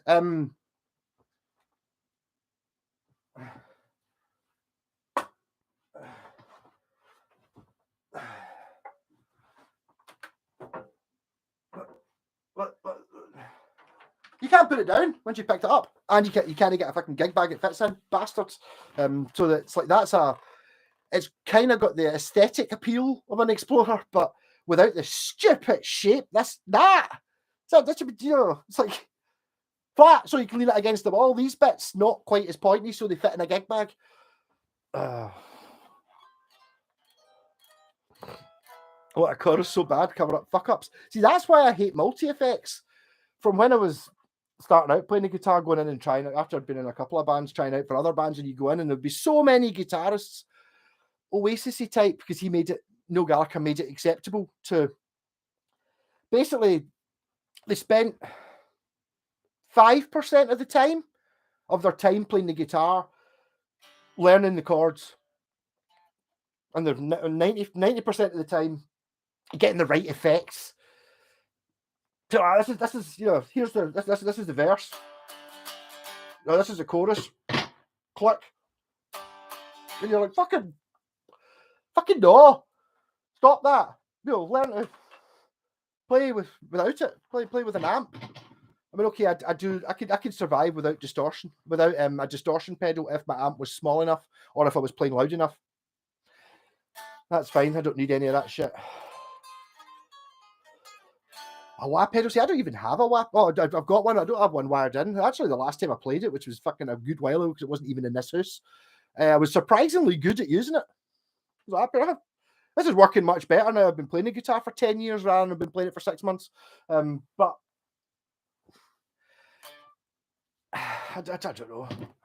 Not really my favorite. Not my favorite. Wah wah. I've got I'm playing in the Black Sabbath band. I've got like a wee shitty effects unit. Is it a Zoom or a Korg? I can't even remember. A wee tiny thing. It was only 20 quid. like used. One of those ones that 10 years ago it was 150 quid, but and it's got a wah-wah, a tuner, and it's got like a bass fuzz in it because it is actually a bass pedal. So it's like the difference between a bass fuzz and a normal fuzz is you've got like a wet and dry knob, so you don't lose all the bottom end when you put the fuzz on. But basically, I just use that, and it's like rather than lugging about a crybaby wah-wah pedal is the same as basically carrying a brick in your gig bag. And a tuner and a bass fuzz pedal. I just use this fucking stupid wee shitty GPFX thing, and it's fucking fine. And I only need the wah-wah for the intro to NIB. It doesn't have to be a brilliant wah-wah. I play it different every time. I've never actually bothered learning it. It's just a silly thing.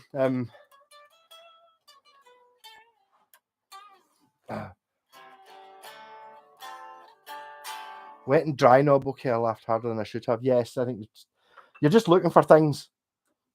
I mean, you must be absolutely pissing yourself when someone pulls out a big muff. Yeah. Which is, I mean, let's be honest, that's one of the reasons why we all kind of want a big muff, because that's a really fucking funny name. So a look at one of those Boss PAs. Looks undeceiving. We burst out laughing at the sight of them. We weren't laughing on the sound of the beds. I know, I mean, PA technology, it's like guitar technology hasn't changed since the 50s, really. There's not a fuckload of shit different. Same with amps. I mean, okay, you get more modern amps. I was talking there about the Blackstar, the ID core, where you get it's like a stereo thing and it's tiny. And through technology, even the Blackstar Fly, which is only that size, through technology, it's amazing how good that sounds considering it's that size and you can put it in your pocket. Or the ID core, it's like, it's that size, but it sounds like it's that size. It's like, that's technology. A bit of that in, but you get a wee bit in bass amps. Bass players aren't generally as stuck in their ways as guitarists. So you get like pure extreme shaped basses with lots of pickups, and there's a bit of technology sometimes in basses, and guitars are basically, even the fancier looking ones are not. I mean, this is just like still the same. And what the expensive amps, you go into one of the guitar shops and buy an amp, you're basically just buying a fucking that. You know what I mean? The most expensive ones are all tubes and not necessarily particularly big and all that. But PAs are definitely moved on a lot. It's like, well, as I said with bass amps as well, you get is it the Mark bass one you get, and it's like fucking, it's only like a 2x10 cabinet. It's only that size, and it's got like a wee head the size of a video tape sort of thing, and it's a full-on bass amp, but better than that, and a third of the size. So it's you can't really complain. I have 2 Bose speakers with 10 mini speakers in them. Really? They get 10? Oh, I don't even know. The ones when you said Bose speakers, I immediately think of those ones I'm talking. I didn't realize they had 10 speakers in them, but I mean, maybe that's the way to do it. That's how the wee Blackstar ID core does it. It's got like 2 3-inch speakers, but because they're, so it's got like a full stereo thing going on, kind of like your Dolby Digital. If you've got like I used to haven't got it plugged in, like a surround sound amp, and you feed it a stereo signal, it could make it sound full on like it's surround sound, like amazingly so. I mean, I had that one had a, was it that? I don't remember, it was that one or the one I had before, had a button on it that just made it full stereo. So I had the full 5.1 system, the 4 speakers all the same, the center speaker and the subwoofer. And if you put on the full stereo thing, it still used the subwoofer, but you're looking at it and you can still hear all the surround sound, and you go right up to the speaker at the back. And it wasn't until you got right up to it you realized it wasn't on, because when you were sitting in the position, it totally could fool you just by, it cheats you by putting wee tiny delays in it. So it kind of delays part of the signal or something to make it sound like it's surround sound. I think that's how you get surround sound headphones do that as well.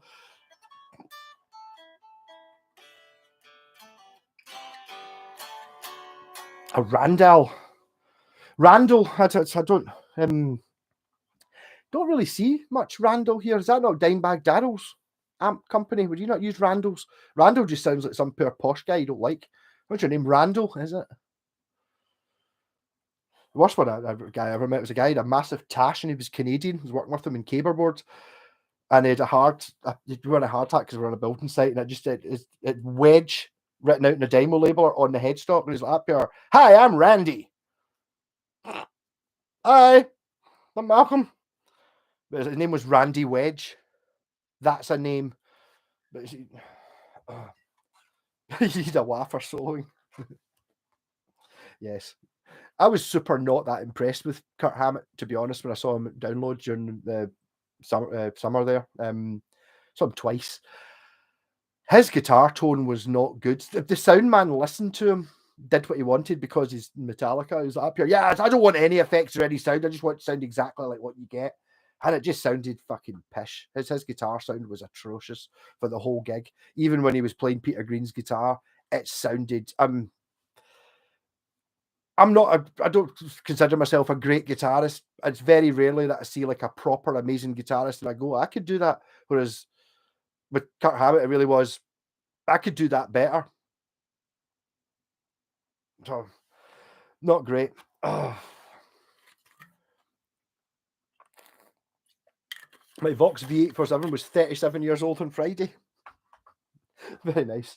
Is that I don't know. I'm not sure about the Vox. I know a Vox AC30 and a Vox AC15. I don't know any of the other ones. So 37 years ago, that would be, well, 40 years ago would be 1983. So it's 1985. Happy birthday, Wawa. I suppose it's time I should dig out the Wawa pedal. The thing I had problems with Wawa pedal, it's not that easy to turn it on and off.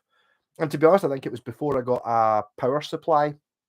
So it's one of those things that if you're running pedals not on one of your power block things, that Wawa's sitting there. Can I be bothered every time I pick up the guitar, unplug and plug in the power, the lead into it? No. Also, where would I put it? It'd have to be here. Oh, it'd have to be here to use it. You know what I mean? I wouldn't be able to be over next to the pedals. So I've got to be able to stand it. It's like, I'm going to do a bit of a Wawa solo. Look at my ass. You know what I mean? Which I obviously have to do sometimes anyway because I'm stomping in pedals, but I don't use them very much. They're generally just on. Wasn't Vox Pops that man who looked like Jeremy Paxman? Dorothy, you're mental. I don't know what you're talking about. I'm sure it's funny and I'm sure it makes sense if someone who knows what you're talking about. I'm out of focus. Pull it back. There we go.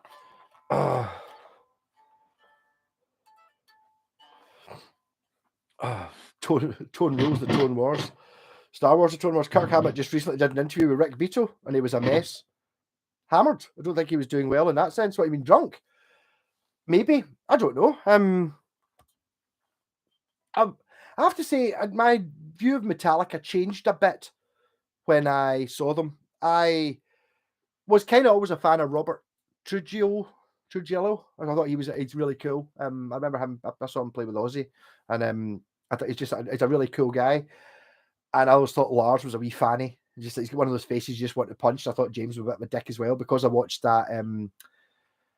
What do you call it? The Some Kind of Monster DVD from that terrible album they did, the Saint Anger one. It was up here watching it, pure cringe. Do we have to watch this, guys? Like, we're gonna watch it.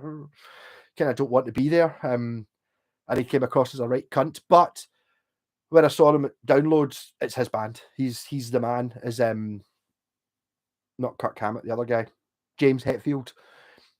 He's cool as fuck. And his guitar sound was amazing. And even the Lars, I couldn't see his face because it was, apart from when it was zoomed in the big screen, I chose not to look. And he's a decent drummer. I don't like Metallica's sound on their albums for a lot of them. Like some of the Metallica songs I like, you buy the record of the CD and you put it on. It sounds like it's playing through an AM radio, and the drums are up 4 times louder than everything else. It sounds fucking awful. But that's the sound, not the actual band. Pure Metallica changed when I read that James is an illiterate member. Don't know about the rest of them, but that's even true. But stuck in my craw. What do you mean an illiterate member? I mean he can't read, or he can't write songs. I heard horrible things about Jason Newsted and what they did to him. He was a pure huge fan when he joined the band, and they were just absolute dicks to him all the time. I mean, I know that their favorite album is A Globalist. I don't even know what that means. But yeah, no, I heard some horrible things. And what's the album? Is it the one with it's kind of like the Statue of Liberty in black and white on the front cover or something like that? And there's no bass on the album at all. It's like you just can't hear the bass. He played the bass, But it's one of those ones where it's like they just kept going, oh, no, put the drums louder. And because they just thought he was a dick. And the problem was because he was such a fan of the band and pure loved it, they pure shat on him. And it sounds really shit. You just don't know. Oh.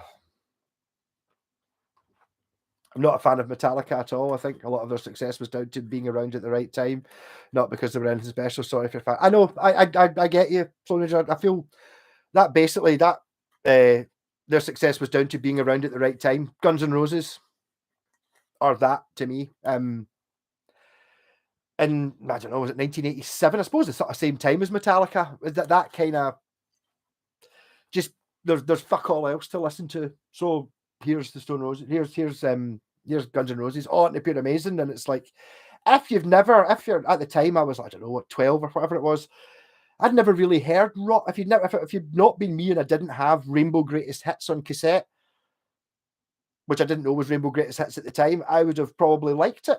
But the problem was when I first heard, Paradise City and all that, everyone going up here, oh, guitar solos are pure cool. What's a guitar solo? Don't know.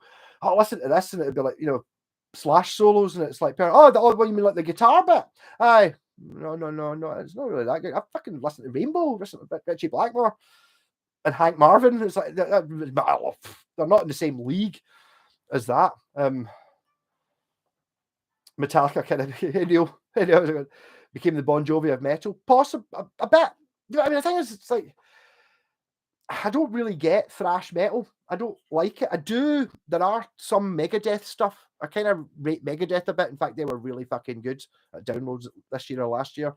I saw them before supporting Priest because I've got a Megadeth t-shirt that I got at the Priest Feast. I always liked Symphony for Destruction, another song off that album, and Welcome to Hell, Go to Hell, whatever it is, the one from the Bill and Ted's thing.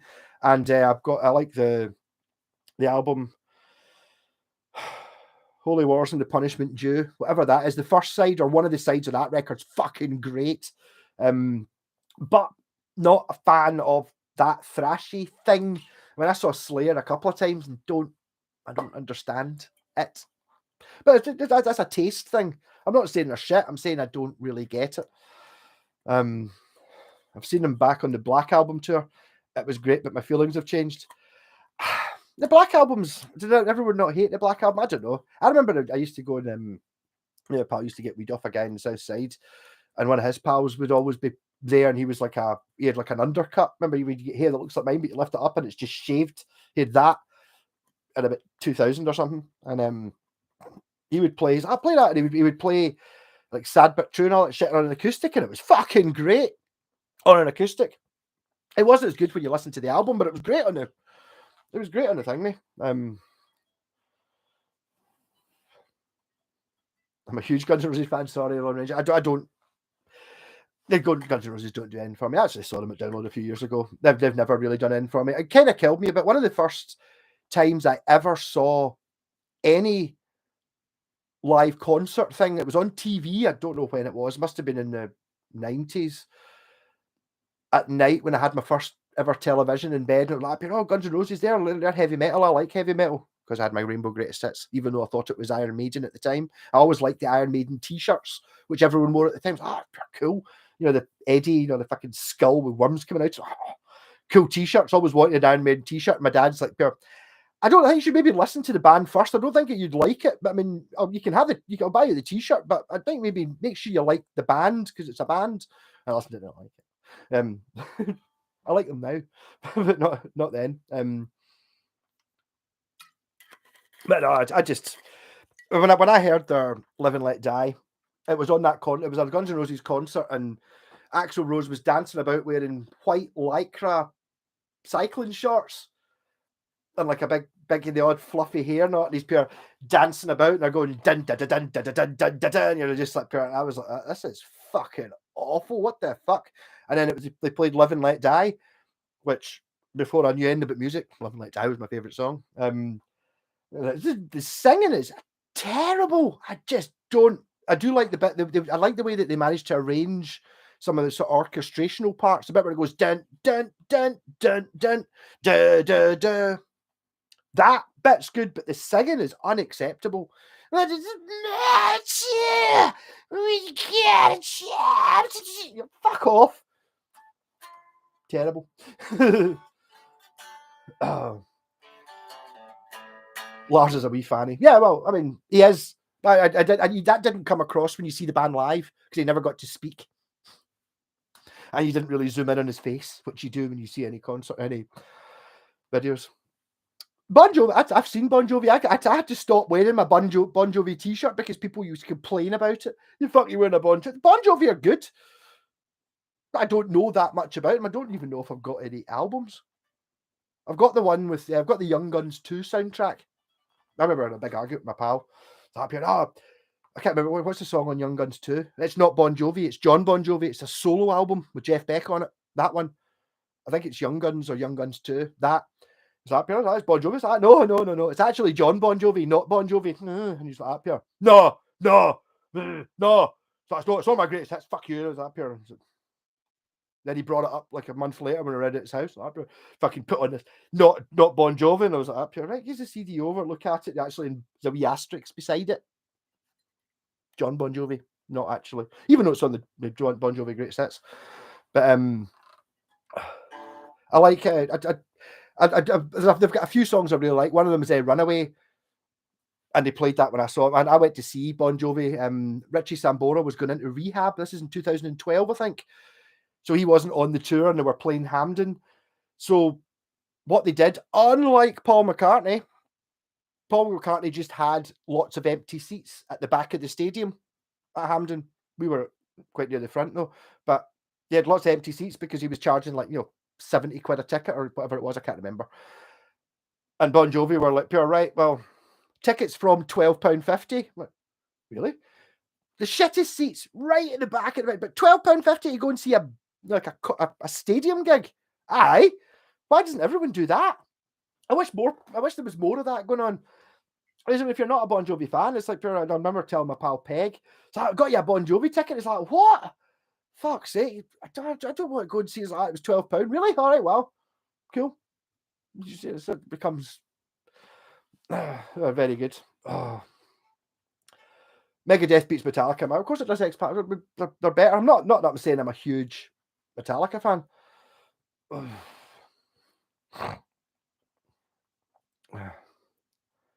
You can not get any Metallica. No, I do have a Metallica album. I was in. There's a shop that's not there anymore called Lost in Music in the West End, and I saw Metallica albums. I was like, fuck's sake. You don't see many Metallica albums. I've never seen any records, and they were like a £4 each. And I'm looking at them, and I bought Master of Puppets because it was in 245s rather than, and I had Ride the Lightning was there, and I can't remember the one that kind of looks like it's green. And I was like, looking at it, I was aware there was a guy next to me. I kind of saw him flinch when I was looking through them. So I was like, took out, looking at him, like, Master of Puppets, I'll have that. Then flicking through them, and then it was like, when I got onto the next bit, he was immediately in, like, took all the other albums. So that's where I got that. Ride the Lightning, which sounds terrible. My favourite song, For Whom the Bell Tolls, is on that, but it's the live version, which is on YouTube. Some shitty grass pop festival. Something they're on at like noon because they're shit and tiny, and they've got the original bass player playing an Aria Pro. That's fucking awesome. But I'm sure I've got that CD somewhere because I found it at a charity shop for 50p or something. I put on the CD, and the CD's gash. It's pure. No, hold on. But the YouTube video sounds great because somebody else mixed it because it was like a live thing. Oh.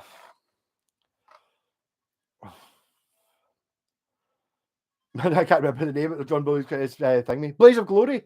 Is it Blaze of Glory? It might be. No, Blaze of Glory. I can't remember. It's either Blaze of Glory. What's the one that's like the cowboy? Dude, maybe it is Blaze of Glory. It could be. Always like the New Jersey album, yeah. Richie Sambora. You're all. It's an M. Sam Bora with no H in the end. Yeah. Bon Jovi is in the same shelf of piss as Oasis. No, it's not. Technically, it's in a different league. I can totally understand not liking Bon Jovi. That's totally fine, but they're not on the same level of piss as Oasis. Musically, I can't play everything. I can't play what Richie Sambora plays. The keyboard player's cool as fuck as well. dun dun dun dun dun dun dun dun dun, and Runaway's a fucking great song. Oh. Phil X, I've heard that, yeah. James Bon Jovi. I can imagine he did, yeah. As I take it, Sambora was too drunk. It's quite funny, quite good the way Bon Jovi started, though. The band, not called Bon Jovi, obviously, were in recording a demo in this recording studio or something, and then John Bon Jovi got a record deal just because of his hair, maybe, or whatever. And so he had a record deal, but he didn't have a band, and it was basically just got the band that were in next door to come in and play Runaway for him. They just rocked it, and then it went really well. So they just became Bon Jovi, but he didn't know any of the band before that. The band were already a band before that happened. Used to call him Bon Jovi, yeah. I obviously call him Bon Jovi as well. That's great. That's superb. Keep the faith. I probably know some of them, yeah. Malcolm, you probably answered this 1,000 times, but what are your go-to bands? What's your main genre? I always wondered if you were a metal guy. It depends when you get to metal, though. I mean, Black Sabbath are my favourite band. Black Sabbath, the Stones. Although I've not been listening, I'm fucking seeing as I'm old, I don't listen to music the same way as I used to. I mean, I used to be mad into Deep Purple and Zeppelin, Stones. You know, sort of, basically it was sort of 67 to 75 or something like that was my kind of niche when I had lots of records. I mean, I'm mad into Caravan and Camel and Jethro Tull until I saw them and that kind of thing. But I don't know, it didn't really matter what kind of music it was. I just liked it when it was. But I'm not adverse to metal if Black Sabbath are metal. But, and obviously I like Baby Metal, and they've got metal in the title, so they are obviously metal, but I don't like all metal. I'm not heavy metal, maybe, as in Judas Priest, Saxon. Has everyone heard Judas Priest's new song, by the way? What's it called? Human Shield, something like that. Fucking great. It's kind of like Painkiller because it's pure heavy and shreddy, but it's also a bit like Turbo Lover, so it's pure synthy as fuck. It's really good. I'm hoping they, fingers crossed, they play it down loads. I'd love to see Priest in that. They're fucking great. Dead or Alive? No, it's not Dead or Alive. It must be Blaze of Glory, is the song I was talking about earlier. The gardeners will have stopped for the season now as the grass has stopped growing. Yep. Did you used to have the foxtail hanging in your waistband along with your Bon Jovi t-shirt? I did not know that. I don't know that much about Bon Jovi. To be honest, it's one of those things that I remember at primary school. Someone I knew liked Bon Jovi, and I didn't. I didn't like when they played it. I didn't understand why it was good. But I wasn't subjected to it. My irrational hatred of Oasis comes from when I was 16 to 20. You know, going to parties at empties and stuff like that. It was just fucking that, and I just hated all music from that era. But Oasis were the pinnacle of awfulness. Really fucking hated them. I hated Radiohead, still do. Hated the fucking Manic Street Preachers. Supergrass I could handle. Supergrass had some.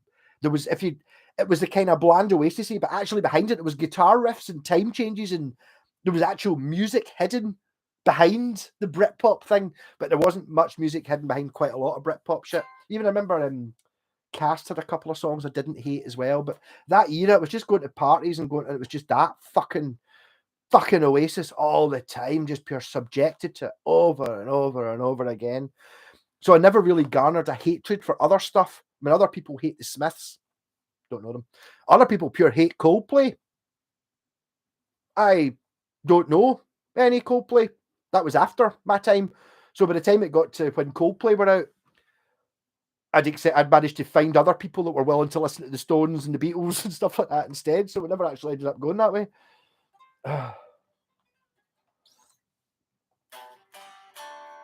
Ride the Lino.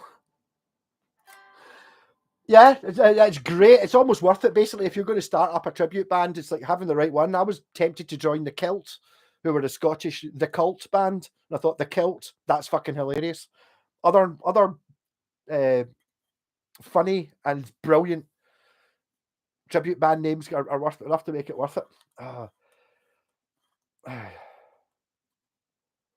Yeah, Runaway was their very first thing. It was great. It was pure super cheesy keyboard stuff. I don't mind pop music though.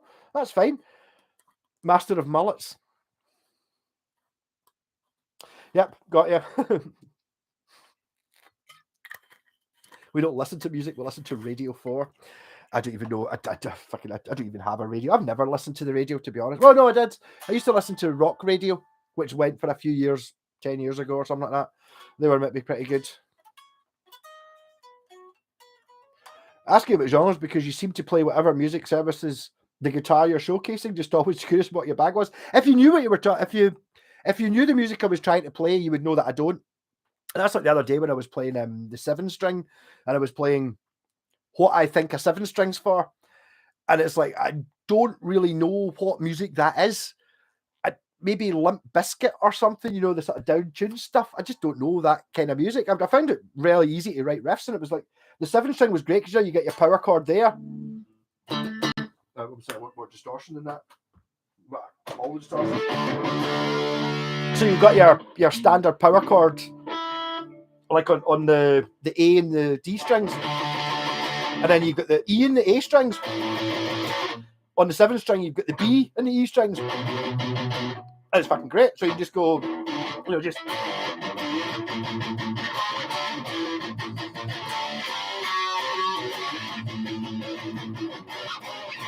And it's like basically the only music I know that's kind of anything like that is Judas Priest. They kind of go more into heavy metal than anyone else apart from baby metal, but they don't count because I can't play any of that. It's just like the drummer in the Sabbath band went to see the Winery Dogs, which is Billy Sheehan, the guy from Dream Theater, and Richie Kotzen as a 3-piece, and he was like, said the drums were just makes me want to throw my drum kit away. I've been there before. That's kind of like when you watch baby metal live, not with the white people, but when they've got the Japanese band, and it's like I don't even know how I can appreciate that it's fucking amazing, but I don't even know where to start doing that.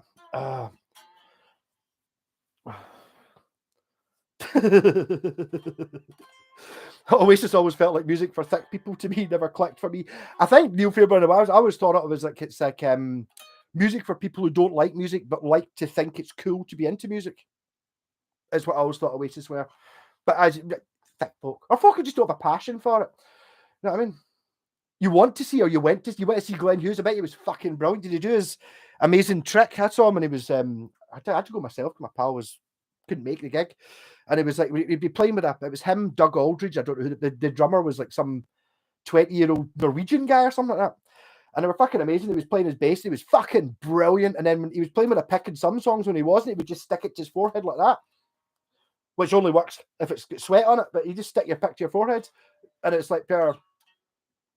I've never seen that before. But if you've got a sweaty head, or you lick the pick, it just stays there. And it's like, you know, you get people that kind of, I'll stick it in the mic stand. Or, no, just stick it to your fucking forehead. Isn't that's cool as fuck? I was fucking hilarious. I like Glenn Hughes. I liked him much more after I saw him. He came on to the KLF. What Time Is Love? Because he's in that. He's good. The Fun Loving Criminals. I remember people liking him. I didn't hate them. I used to have a tiger tail hanging at my petrol tank. Miss the Esso Pros. Got away to his first album, saving out my mum's BP tokens. Oh God. See, I had the unfortunate advantage of the folk that I knew at school. There was like indie girls used to hang about with, and they were all mad into Oasis. So I saw Oasis t-shirts and heard of it long before that album came out, like a year before. And it was I thought that's fucking terrible. How can you like that? That's fucking terrible. And then it was like 6 months later, out came the one that sounds like what do you call it? T-Rex. Get it on. Apart from it's strummed. And fucking, or something. How'd you supposed to rhythm? That and just fucking it was awful. And that was basically Noel Gallagher is actually one of my inspirations for playing the guitar, because I heard Oasis and I said I can play the guitar better than that, even though I'd never actually played the guitar. And I was right. 6 months later I could.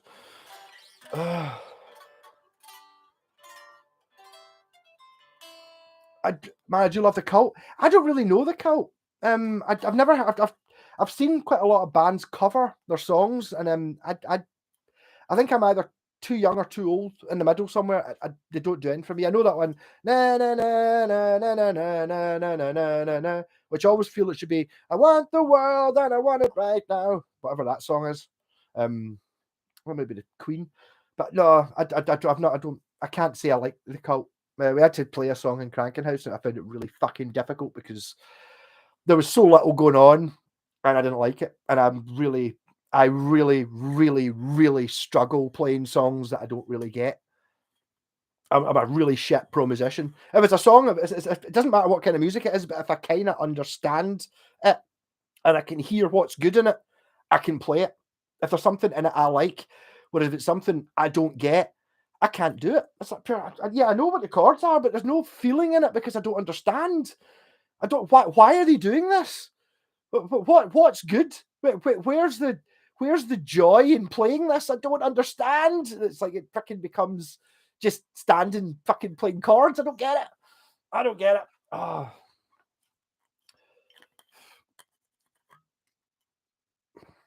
Catch you later, Ben. If you're past your dinner, used to play Lil Devil in a covers band. That might have been the song that we used to play in Cranking House. I just get lost because it didn't have very much in it.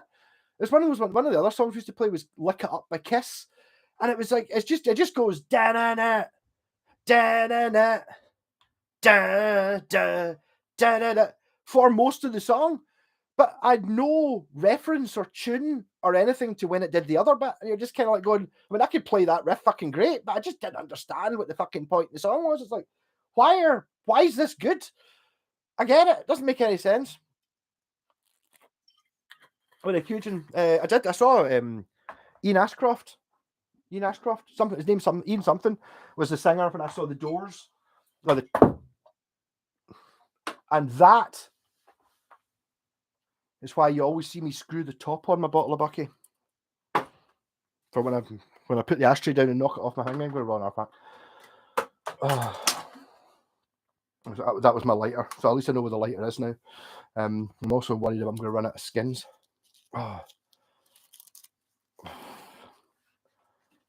So Oasis at Loch Lomond, summer of '96, was the one time doing so was acceptable. When did was that before or after REM played Loch Lomond? Because I saw REM at Loch Lomond. They were fucking awful. I kind of quite sort of didn't really pure hate REM until I saw them live, and then I fucking hated them. I thought they were absolute pish. I still don't hate the song that goes that one. Downtown. That one. I quite like that one, but the rest of it could just fuck off. Depressing shite. It's very much like Radiohead with me. Like if I'm going to listen to music, I want music that makes me happy. I don't want music that makes me sad. And Radiohead and REM made music that made me sad.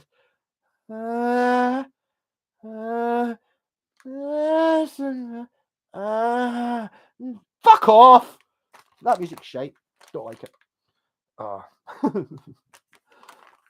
The Bonnie Banks of Loch Lomond. Is it the High Road or the Low Road? I don't even know where the High Road or the Road. Which one is the High Road? Which one is the High Road? Which is the low road? But I do remember the Glendarroch tea room. Driving up past it. Nolan inspired everyone to pick up the guitar in the 90s, either to emulate it to show them how it's really done. However, nobody has encouraged the public the same way since. In no defense, I do kind of understand that. Because although they're all fucking, I don't like the music, it's terrible, there's nothing in it for me whatsoever. It's better than folk who just get full of E and went to techno clubs. Because I do quite like electronic music, but I can't handle that druggy stuff. You know, the stuff that, what you want to do is get full of E and just go and listen to douche, douche, douche, douche, douche. Right. But if you have to get full of drugs, it's not really good music, is it? They always found that, something like, good music, okay, you're a bit pissed, stoned, whatever, blah, blah, blah. The music's still amazing, but it's amazing when you're sober as well. Whereas, like, just and DJing, didn't get it. Didn't understand it, which is really strange because I always loved disco. or like Staying Alive with the Bee Gees and shit like that. Lost my heart to a Starship Trooper, all that. Fucking love that, but don't like that.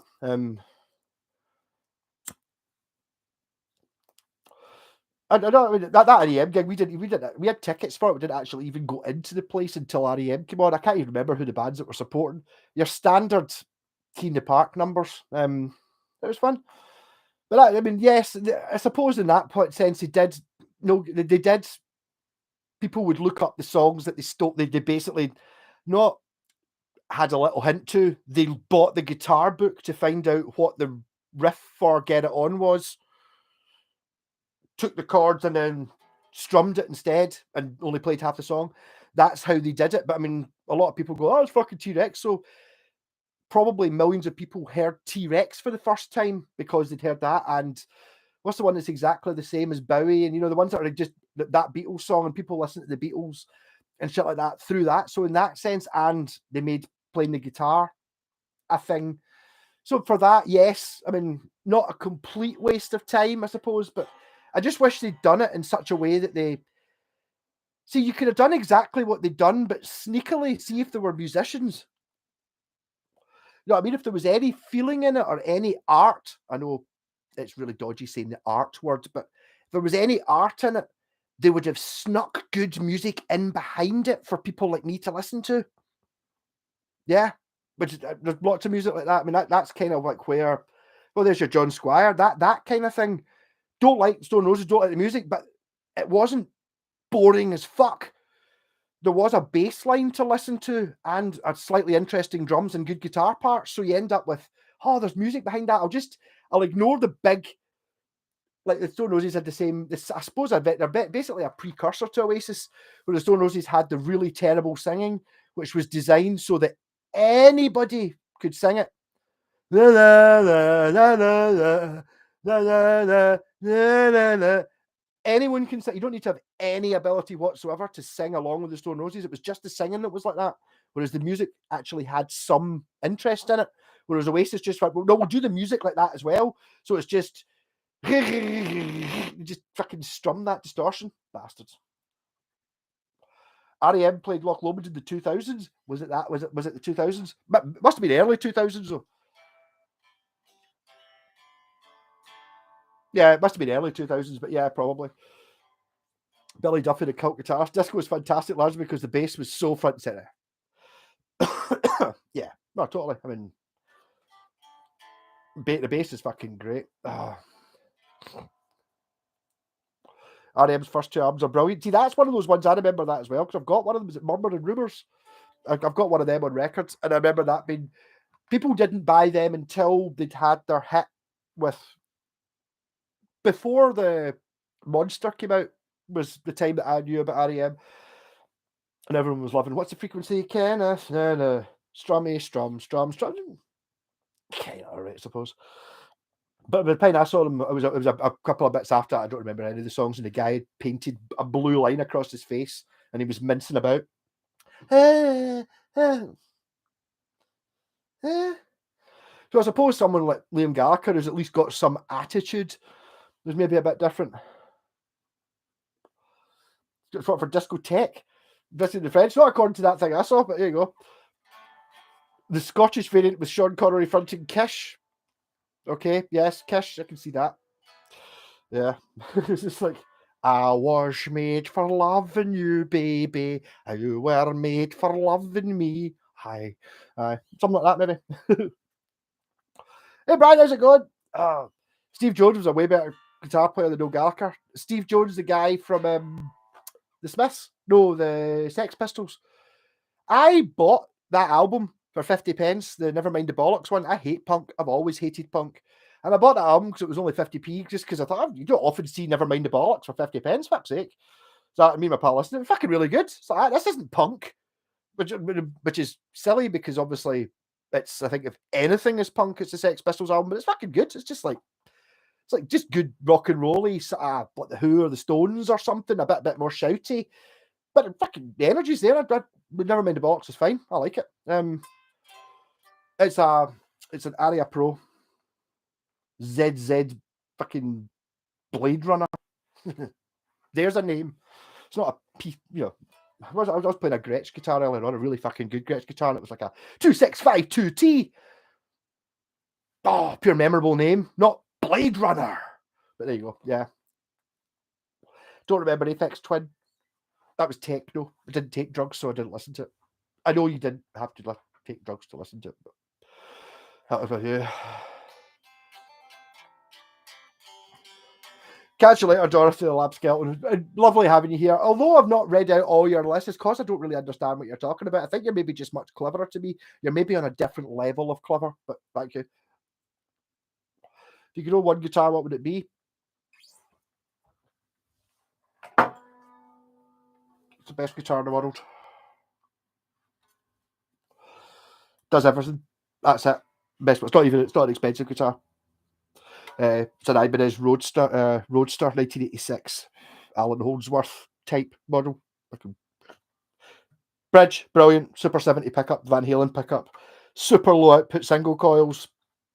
Strat, lighter, smaller, thinner, better. Fuji Gen, fucking amazing. Best guitar you can get. Obviously, if you could only keep one, I would take my most expensive guitar, sell it, and buy one of them, and keep the money. But yeah.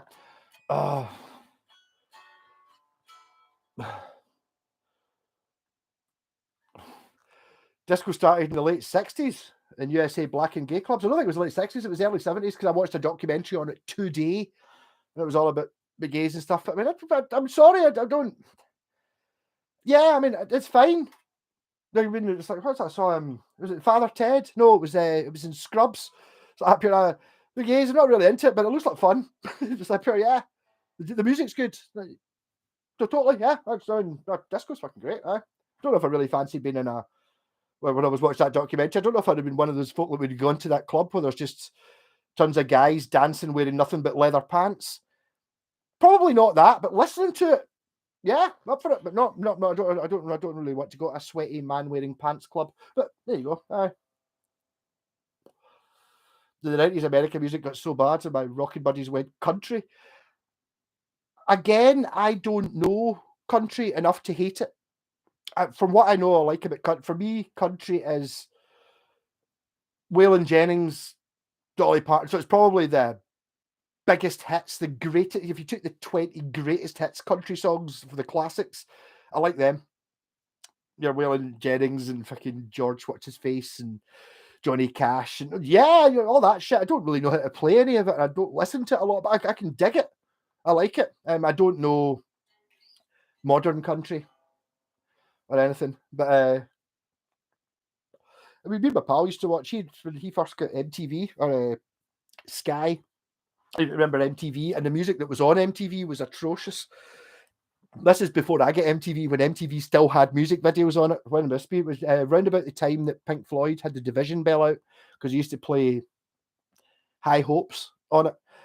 The music was terrible though. So we used to watch VH1. It was called the Country Channel, and they had acoustics and guitars and stuff. Because me and my pal were like 15 or something, just getting into guitars, and it's like I like these black acoustic guitars they've always got. I mean, I want a black acoustic guitar, but it was like at least it was what we recognised as music.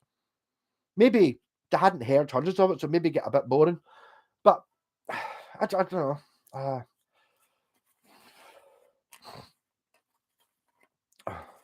Never mind the boxes, classic, snarly 70s actually. But yeah, it's good.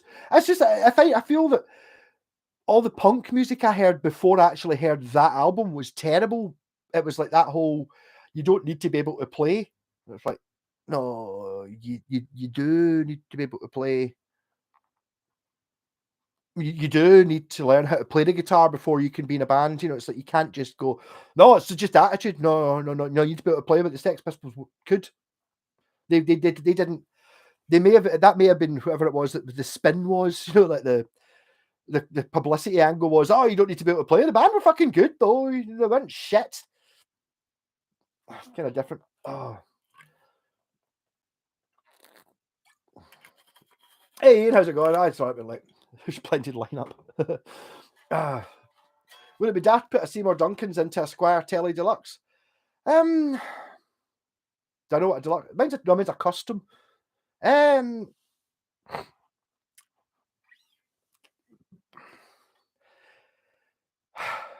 No, buy better pickups. Don't buy Seymour Duncans. Don't put £200 worth of Seymour Duncans. Have a look at Warmans or Wilkinsons or something like that. Because there's actually a telly. Mine's a telly custom. My new one. There's one for sale on Facebook Marketplace just now. This one. It's like a Squire version of this, and it's like, see, just from the photo, it looks so fucking cheap compared to this. It's like, I mean, it looks basically exactly the same, but somehow so cheap and Harley Bentonish, it's ridiculous. Find one of these. I don't know what the headstock will say on it, but a Japanese one is, I mean, this guitar with the original pickups and a Seymour Duncan and a Fender 79 telly pickup and another bridge cost me less than a Seymour Duncan would cost for your guitar. Have a look. Different league, nothing. This compares to the first Squires, the ones that were made by Fender Japan. I've got a Squire Bullet. It's the same as that, which is the same as an FGN, which is the same as, I don't have any other FGN. That's an FGN. Same as that. That's none of these other ones are FGN, but that have a look at Warmans and stuff, because I mean, honestly, you can't tell the difference. You can't tell the difference between whatever Warmans copied a pickup, whatever one. It'll not say this is a copy of a Seymour Duncan quarter pounder. It'll be called a Big Mac or something. You know what I mean? It'll be cryptically saying exactly what it is, and it'll just be exactly the same, or as plastic you can't tell.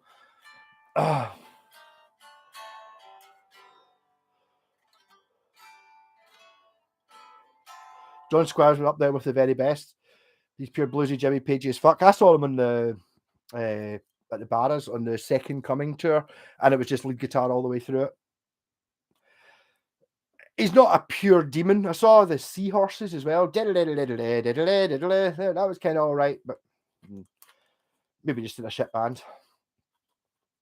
Oh, catch you later, Ian. Sorry, it's breaking up. I must be. I don't know. No one else has said it, so it must be you.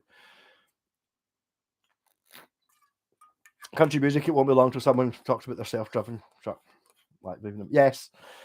But I mean, again, I've not heard a lot of country music. I can understand that if it's on all the time, the same as Oasis, you build up a genuine hate for something. Like if you hear something the first time and you don't like it, the second time you hate it more, and then by the time you've heard it the 10th time, you absolutely want to kill somebody when you hear it. On the other side, there's a lot of music I hear. You hear the first time, you go, second time, oh, third time, oh, then you can sort of grow to like something. But if initially you don't like it, it gets worse, and every listen gets worse and worse because you just every time you like, I'll try listening to something else in it. I'm trying to listen to the production or listen to the drums, and they're all fucking terrible. It's like you just get worse and worse. Oh. Hey, G Rider. But a Squire Standard Jagmaster. I don't even know what a Jagmaster is. So that's like a Jaguar, but without the trem on it. Is that what a Jagmaster is? Has to be set up. The first person very good. Oh no, they're fine. They're all right. I mean, I do knock Squires a bit and shit like that. It's more the price for the classic-y vibe ones. You're paying £400-500 for one. When I don't pay that amount of money for a guitar, and every guitar I've got is miles better than one. But I mean, it just depends what it is you're used to. It's better than nothing. I don't know. Big Freddie Mercury. Albert Lee, aye. I mean, that Albert Lee was Country Boys, fucking amazing. I've seen him. Similar to that custom, yeah. Mine's not mine. I only found this out. Mine's oh shit. Similar to that custom, yeah. Yours is the other one, the deluxe. So the custom has one humbucker and the deluxe has two. I didn't know that until I bought that one and actually looked them up. I always knew that. And the deluxe has the Strat headstock as well. But I definitely have a look at basically just have a look at Warman pickups and buy them. They'll be better than the ones that are in it, and they won't be hundreds of pounds. They'll be, I don't even know, maybe £20, £25 each, something like that. So the two of them for half the price of one Seymour Duncan. Do that. And also keep the original pickups. Assuming you can fit them yourself, keep the original pickup. So if you do decide to sell the guitar, you can take the new pickups out, put the original ones back in, because you won't get any extra money because it's got the extra pickups in it. I know this. I buy guitars that have any Seymour Duncans I've got. I bought guitars with them in it. I bought an Ibanez, this one. If you go to Guitar, they've got a sale on and buy these pickups. It's a Seymour Duncan Invader, a Seymour Duncan Screaming Demon, and a Pearly Gates. It's 380 quid, something like that, for those 3 pickups. I paid 250 for the whole guitar with the pickups in it, not with this paint job. It was just black. It was in good nick though. But this is a Japanese RG Fujigen built one. This is as good a guitar as you can get, really. And it was probably worth less because the humbuckers in it, the Seymour Duncans in it. So basically, if he'd just taken the pickups out, he would easily have got his £250 just for the pickups and still had a Japanese RG, which might not be your thing, but it's worth money. And it's like, you can't argue whether it's your thing or not. It doesn't really matter. Playing it, you go, yeah, this is sort of Formula One car. It's just like a better version of a Strat. It's the ultimate guitar.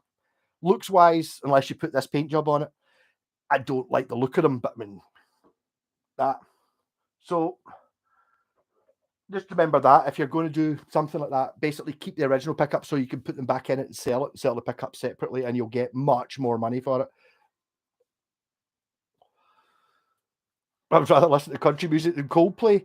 I don't even know what Coldplay really sound like, apart from they did a comic relief thing where the singer was kind of playing up to the stereotype of himself, and they were doing a Game of Thrones thing, and I liked that. I thought that was really good. So I like Coldplay for that reason.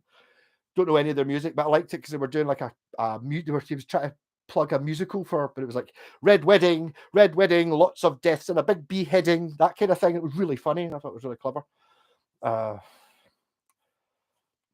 Steve Jones, Paul Coop, and Glenn Matlock were a great rock and roll band. That's the same when I heard The Cure. Skull, skull, skull, explosion, explosion, turd, turd, turd. I'm sure they were. I don't really know them. Yeah, I know. Sometimes it depends what era your guitar's from. Epiphone used to be really bad at putting bad pickups in guitars, but you got to remember, that guitar probably costs what, £250 new. So that's coming out the factory for 30 quid, less than that, 20 quid. So putting in Warman pickups is going to make that 50 quid, which means by the time everyone's added on their percentages and their kickback and all that, so yeah, it's worthwhile buying. Have a look at Warman's, and he's pretty good at describing his pickups. You'll kind of know what it is you're after, but the output's bad.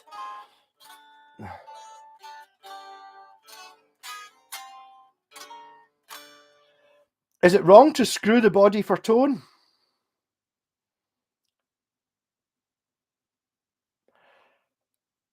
I've never heard that before. Like actually having sex with a guitar to make it sound better. I don't know. I can't really think. If you could maybe give me some technical reason for that being the case, rather than just, why don't you just try it? I don't even know what you're doing. It's like, my willy doesn't fit in the output jack. It's bigger than that.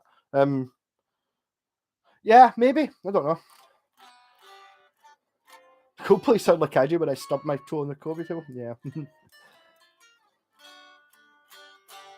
Attended a concert for work. Big Country 86. Oh, Big Country in 86. Aye, Big Country. They're Scottish. They've got they did the sound. I don't really. If you look up Big Country Fields of Fire at the Barras live at Hogmanay in round about 1986, you'll get the pang, because it's like I've never seen a bounce like it in the Barras. Fucking amazing. I do have some of their albums, but they do kind of tend to sound all the same. But there's a film called Restless Natives I absolutely love. They did the soundtrack to, and they've got a song which I've tried so hard to learn. I can't do it though. And played bits of it. The bit where it kind of kicks off, it goes.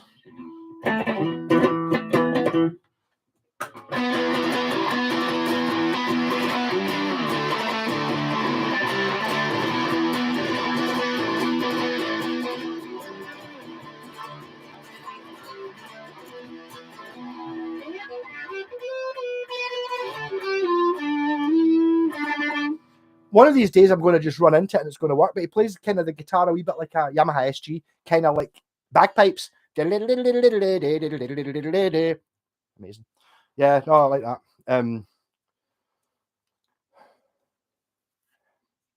Big Country did come from. I knew they were Scottish. I knew, and he de-lifed himself. I've never heard of de-lifed himself. Yeah, but I knew that. As far as I was aware, he was always dead. I wasn't aware. Hey, Ian's Guitar Shack. See you alive. Nice to meet you. Nice to meet you, Ian's Guitar Shack. How's it going, Ruben? I'm a Big Country Dreams. Stay with you. Dad will be singing a lot of night. I wish I knew. I think I sort of knew Big Country developed at the Skids as well. I don't know. I used to see a lot of records when I was buying Black Sabbath albums and shit like that. I did buy a couple, but never really jumped out. I was a big nut. I didn't like the 80s sound. I hated chorus. Kind of maybe why I don't like it now. I just feel a lot of the bands I liked when it got to the 80s started using modern chorus and drum machines and all that, and I fucking hated that. Which has kind of stuck with me, even though I get it now, I understand it, because I think at the time I hadn't heard enough music to run through all the fucking amazing shit before you get down to the stuff that's got drum machines and chorus pedals. I still feel a little bit that way. Havering intensifies. Aye, but I mean, it's what I do, Mr. White. A haver. Big Country Guitarist used an Ebo. Yes, he did. You can pick up an Ebo for about 40 quid second hand, and the good thing about that is, though, you can sell it 2 days later for 40 quid second hand, because there's something, a guitar is like sexy and rocking and cool. There's something about the Ebo.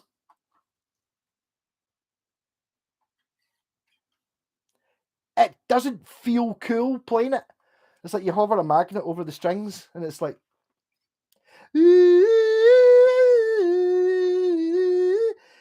it doesn't feel cool. And basically, I'd mine for a day. I bought it an hour later, back on eBay. It was worth getting one, but buy one second hand so you can just punt it on, because 90% of people do that. They're kind of not worth it. Just watched the Anderton's video comparing Telecasters. Danish Pete was blindfolded, chose an FGN Tele as the first bit being his own custom shop vendor. There's a Telecaster one. Is that a new one? I've not seen that one yet. I know that they did one with the Telecaster. Oh, fucking, it's through next door now because I went all black. Once you go black, you just can't go back, apparently. But I'm going back. But yeah, no, I knew that. I mean, I watched the one we did. He did one with Super Strats, or it was Super Strats around 500 quid or something like that, and one of them was the FGN. It wasn't Danish Pete. It was somebody else. But I noticed when Danish Pete was doing that, yeah, FGN guitars are fucking amazing. It's just one of those ones. It's kind of like you're missing out the middleman thing, where you can buy an FGN, a Fujigen built guitar, branded Fender, for 1,200 quid to get a Telecaster. How much of that money goes to Fender? Don't really know, but you can buy an FGN Telecaster for 550. Mine is. And then it's as good as the Fender one, but it doesn't say Fender on it, so it's not a real one. Yeah, no, amazing.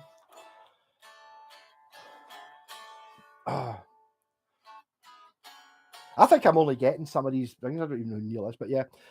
You see the Sire Larry. I don't know Sire, but Sire's a really, really fucked up name for a brand. I always thought, especially when they're mainly competitors, they're exactly the same price range as Squire.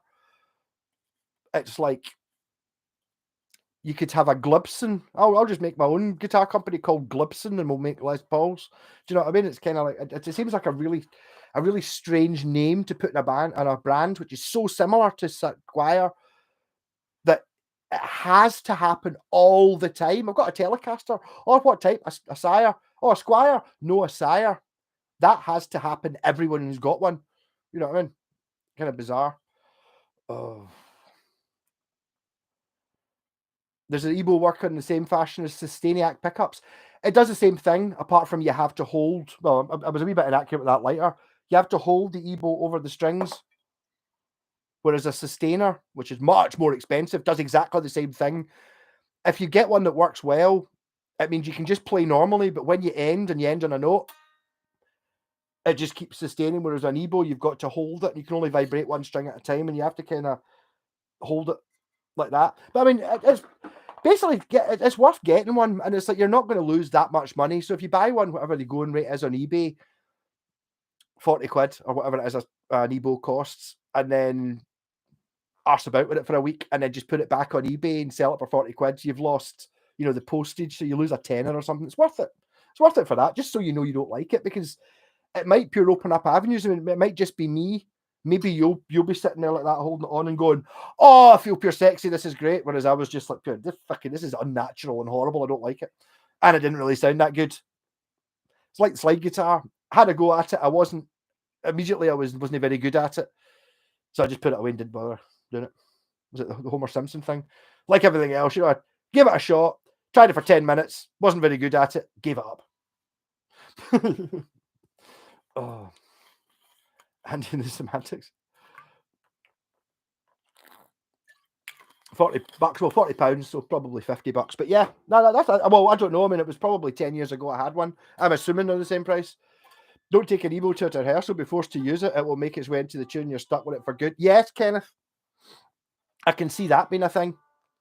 But I mean, then again, I've never really been in a band where that was a thing. See, if you're in a band with lots of people in it, maybe it's a great thing. That wee fly is really pissing me off. But yeah, maybe it's a great thing if you've got like another rhythm guitarist and a keyboard player.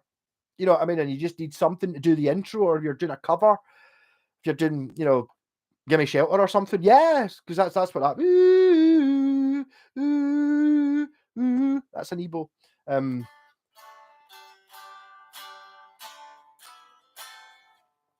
Whitesnake's employed the EBO in videos. Did they? I possibly. Possibly. Again, I never had MTV, so I didn't have YouTube for such a long time as well. So any of the Whitesnake videos I saw and shit were only on terrestrial TV, on like hits of the 80s or the history of metal or something like that, documentaries that would occasionally come on. That was the only time I ever got to see these things, and I never got to see the whole videos.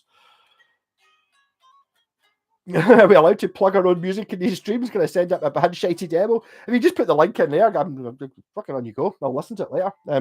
I go for it. Fuck it. I'm assuming you're allowed to. It might say if you try and do it anyway. If it doesn't do it, it's not my fault. I didn't stop you doing it. I don't mind plugging your band shitey demo. Fuck it. That's fine. I'm just getting. My problem is I've really struggled, but I really have to apologise for the past 30 years with all my pals when they've got like a band and it's like they put on music. I've not really ever liked any of it because I'm a dick, but there might be some fun in it. Oh.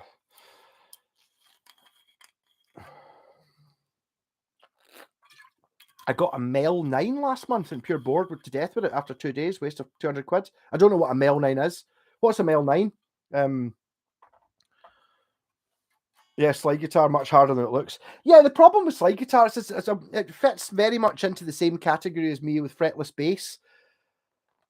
It doesn't sound good enough for me to bother working at it to do it properly because I don't really like it. Maybe if my favorite guitar solo ever was a slide guitar solo, I would have learned to do it. But there's not really any slide guitar solos I want to do that for some reason. And it's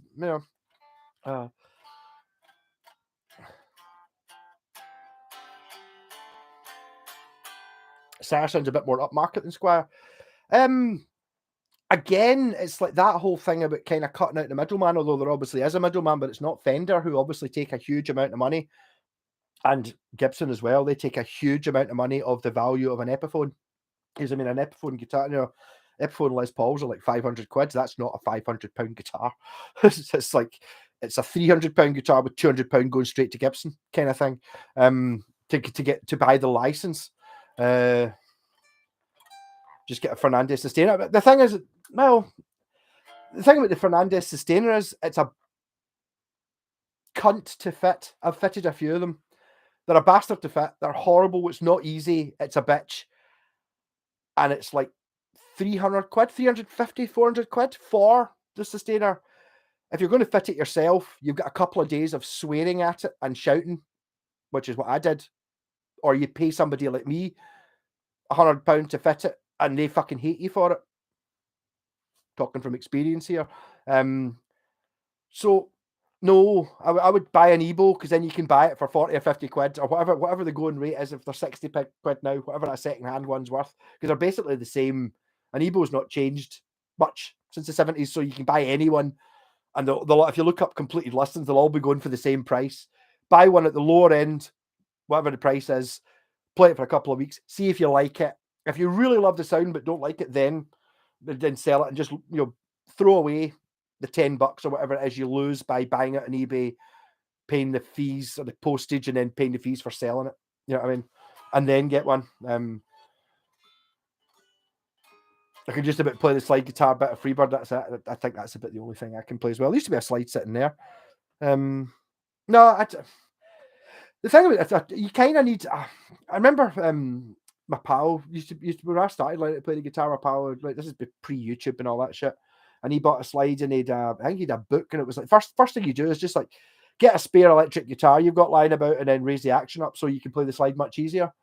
And he was like, "Who's got a spare electric guitar?" When you're 15, you don't have a spare electric guitar.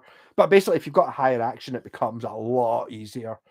And there is people who do both, but you can play the guitar with a high action for slide, but you can't do slide on a low one, and it's really annoying that the other strings ring, and it's really annoying.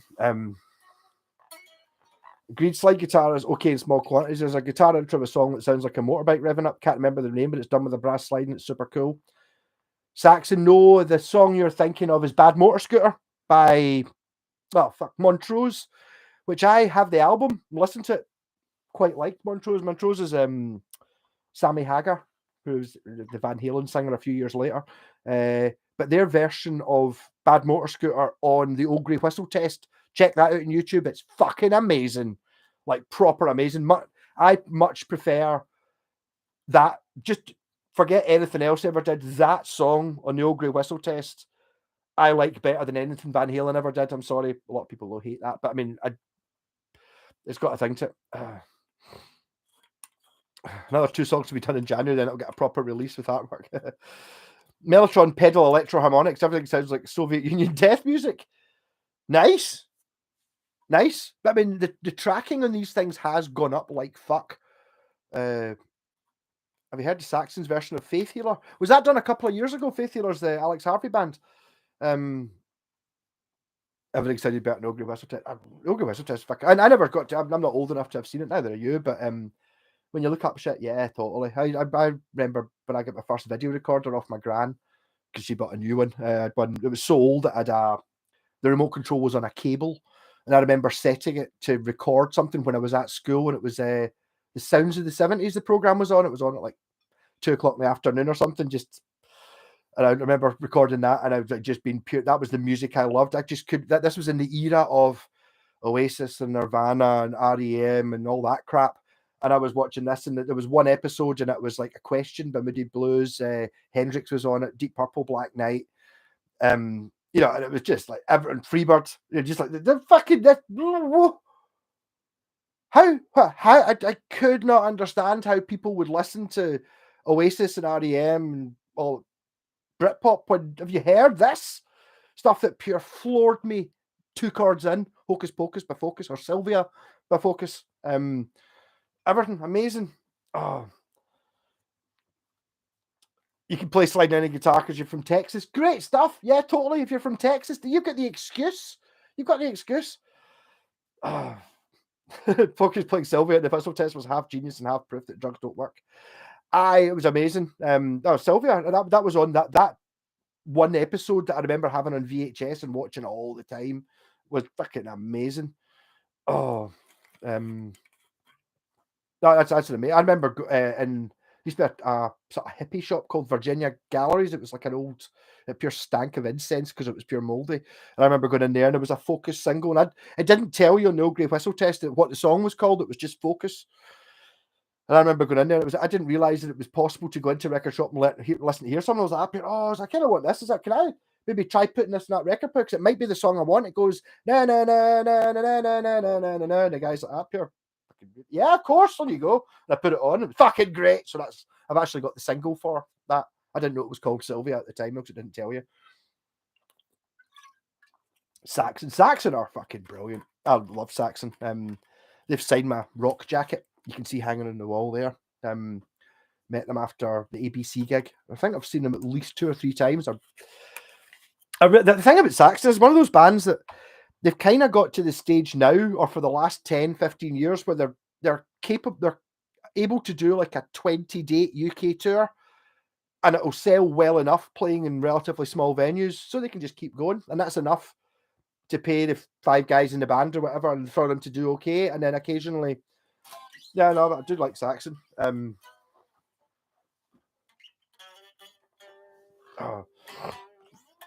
The Saxon was obviously the.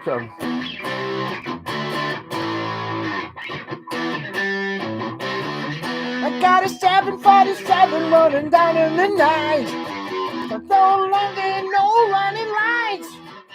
Radio operator, gotta get a message through, cause we were strangers in the night, both on separate flights. Strangers in the night, going nowhere. Oh, this is Scandinavian 101. Fucking great, that song. They don't even have, or I don't know if they maybe got it now, but they didn't have Saxon.com. They had Saxon747.com as their domain name when I saw them years ago. But I'm mad into them. They're great.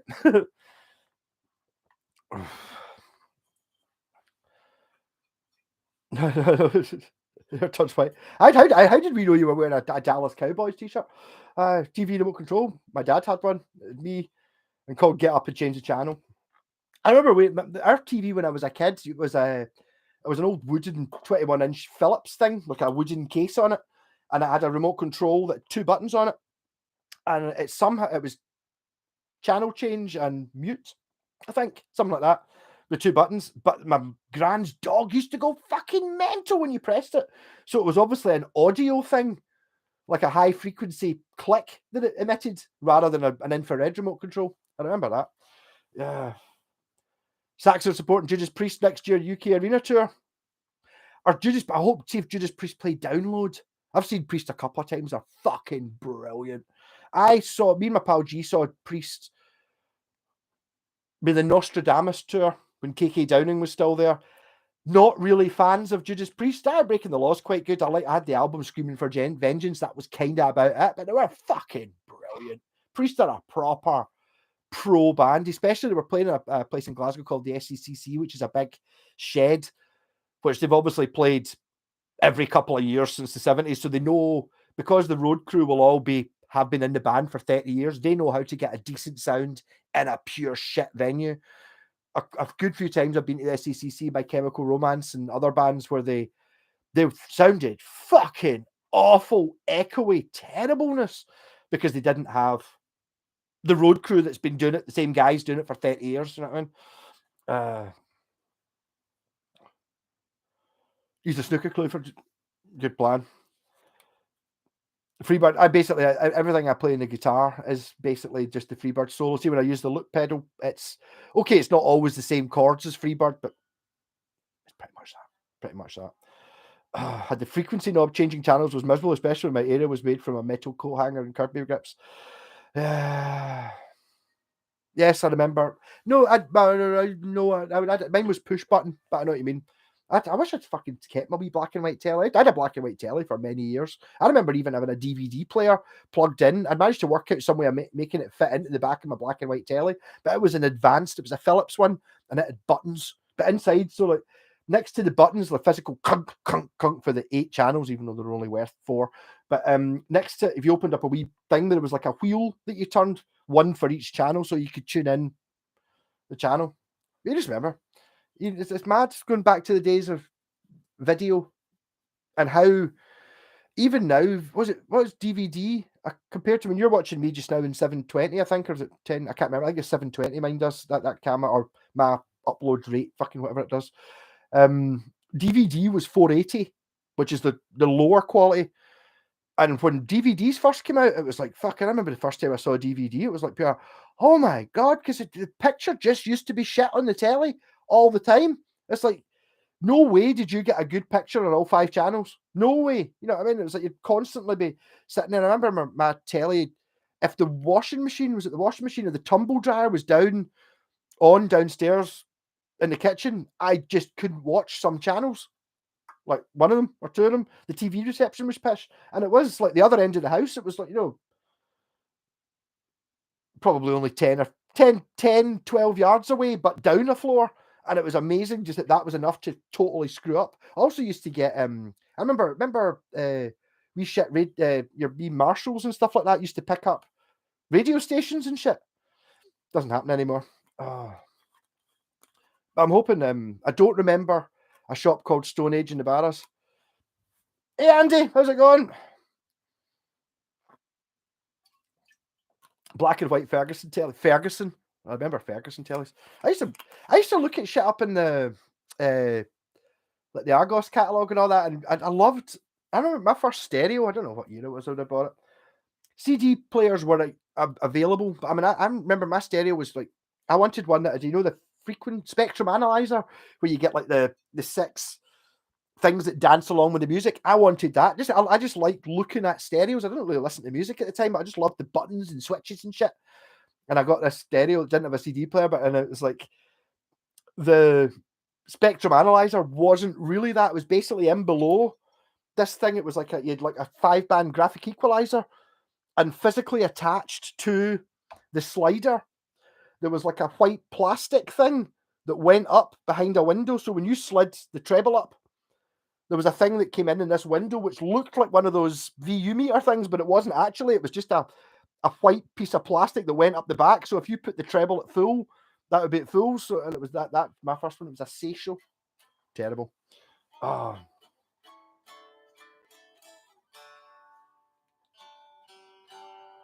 True Story picked up Star Wars New Hope on rabbit ears before it became out in VHS.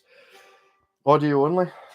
Wow. I remember the Star Wars video that was kicking about, but I mean, it was just on TV. You never used to be able to buy videos. I remember before you could buy VHS tapes. You used to be able to buy them. You'd see them when you were in, I remember the corner shop, Whitegates in Kirky, and it would have like a video stand. You could buy the VHS tape, but it was 88 quid. But when you bought this £88 video, you were allowed to rent it out. That included the copyright to actually physically rent it out legally. So you didn't get home videos as such until I was 14 or 15 or something. And even then they were 20 quid or 15 quid I remember buying Flash Gordon because it was only a tenner, and phoning my mum from a phone box saying, Mum, I've just found Flash Gordon on video on sale for a tenner.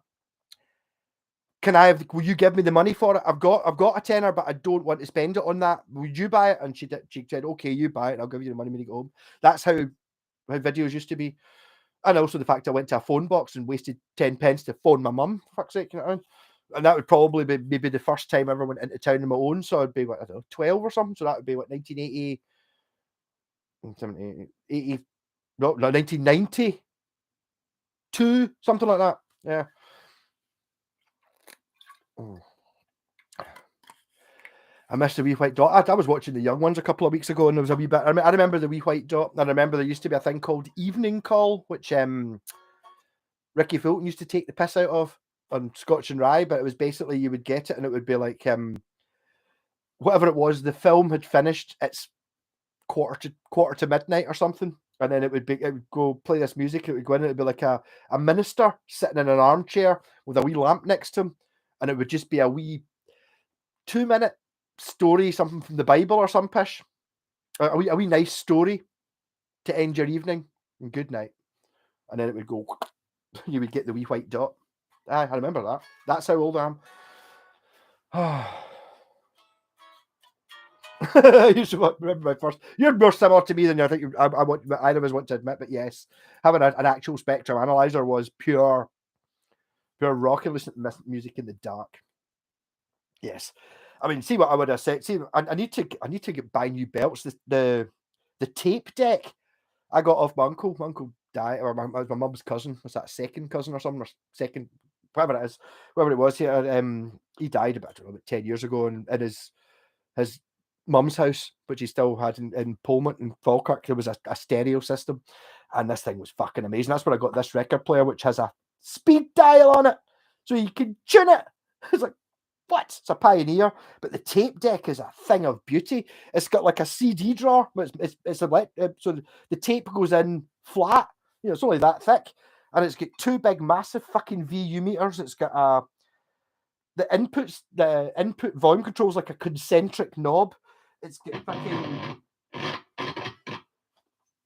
Dolby, Chrome, and all that shit. Fucking amazing looking tape player. I don't have any tapes, but there you go. Oh. Ferguson was good, but you can't beat a nice bush. Reverend I Am Jolly. I just remember that, and it was like, hello. I never realised how funny that was until later on. I used to watch it as a kid because I think that was one of the few things that Mum and Dad used to record in Betamax. We had a Betamax fucking tape recorder. My mum and dad chose Betamax, so when you went to Video Vaults in Kirky, at the front you had the main shop, and then you had a wee scabby bit through the back for the Betamax. Oh. But that was one of the few things I used to get taped, and I remember having, I don't know, physically, I remember even using, maybe I used to get timers in VCRs. I used to record shit like fucking like Red Dwarf and Shooting Stars and stuff like that. I would set the timer before I went out drinking, just so I had something out. Betamax was better quality than VHS, but it was also twice the price, hence why VHS won the war. Not true. Sloan Ranger. Do you want to know why VHS won? See an American football game. An American football game's really long. Betamax, although it was stereo and much higher quality picture, that you couldn't get tapes at the start that were long enough to record an American football game. So most people in America, obviously there's an awful lot more Americans than there are us, they had the choice of buying the video recorder, because these things were thousands of pounds. But one of the main things people wanted to record was the football, and you couldn't get a 3-hour Betamax tape. You could later on, but not at the start. So that's why VHS won. But all right, Sterling at the back, at the car. I remember that. Oh, and he used to do that with the goggles, and he'd go boing, and he would ping off. No, fucking hilarious. I've not seen any of it for years. I bet you there's so many jokes in it I didn't understand because I was too much a kid. But yeah, Scabby Max. Beats Max as well.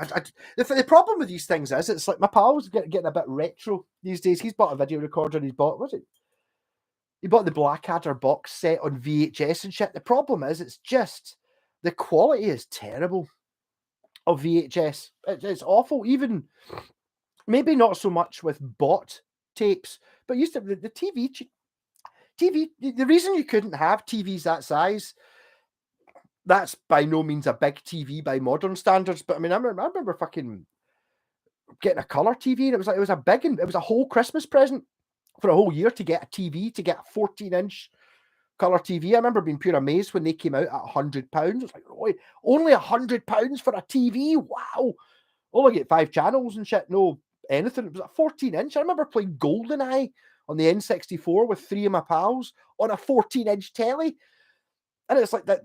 That's like, you know, even a living room telly for a big living room was 21 inches. It's crazy. I mean, that's what a 32 or something, which is just, you know, spit at. You can't believe how big TVs are for some folk. I've got a bigger TV through next door, but I don't want to use it because, see, that kind of fits in that bit. When you put it bigger, it means I can't have guitars down the side, or you can't walk around it. It's like, really, I'm only 4 feet away from it. So, and I'm watching hundreds of crap on YouTube and stuff like that. So it's like, I don't really need maybe if everything I had was like 4K and I was pure into Disney Plus and all that crap, maybe I would want, you know, like the screen which takes up your entire vision. That's not really for me. Oh, is that an or an I? Totally remember that. Oh my God, my brother shot himself. Yes, yes, yes. No, that was fucking hilarious.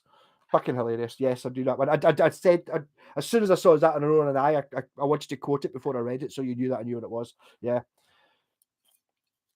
Ah, guitar question. It's a funny key. It's in, hold on. Give me a second. Your cruel device, your lips like ash, burn, we kill your pain. Yeah, it's in D.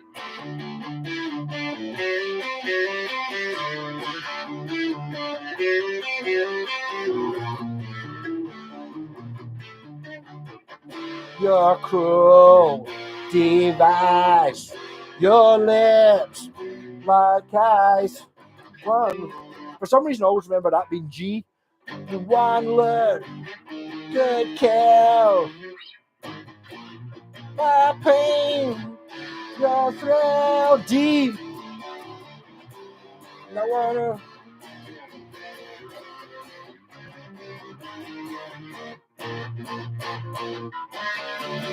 Key change. And it keeps you on my lips. I'm letting this poison. I don't wanna break these chains with your poison. I did it, cause your poison.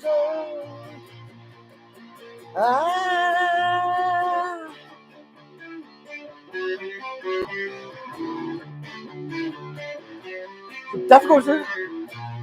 You need to get somebody else to play that B flat.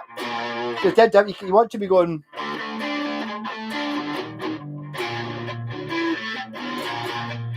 It's dead difficult to hit that B or B flat.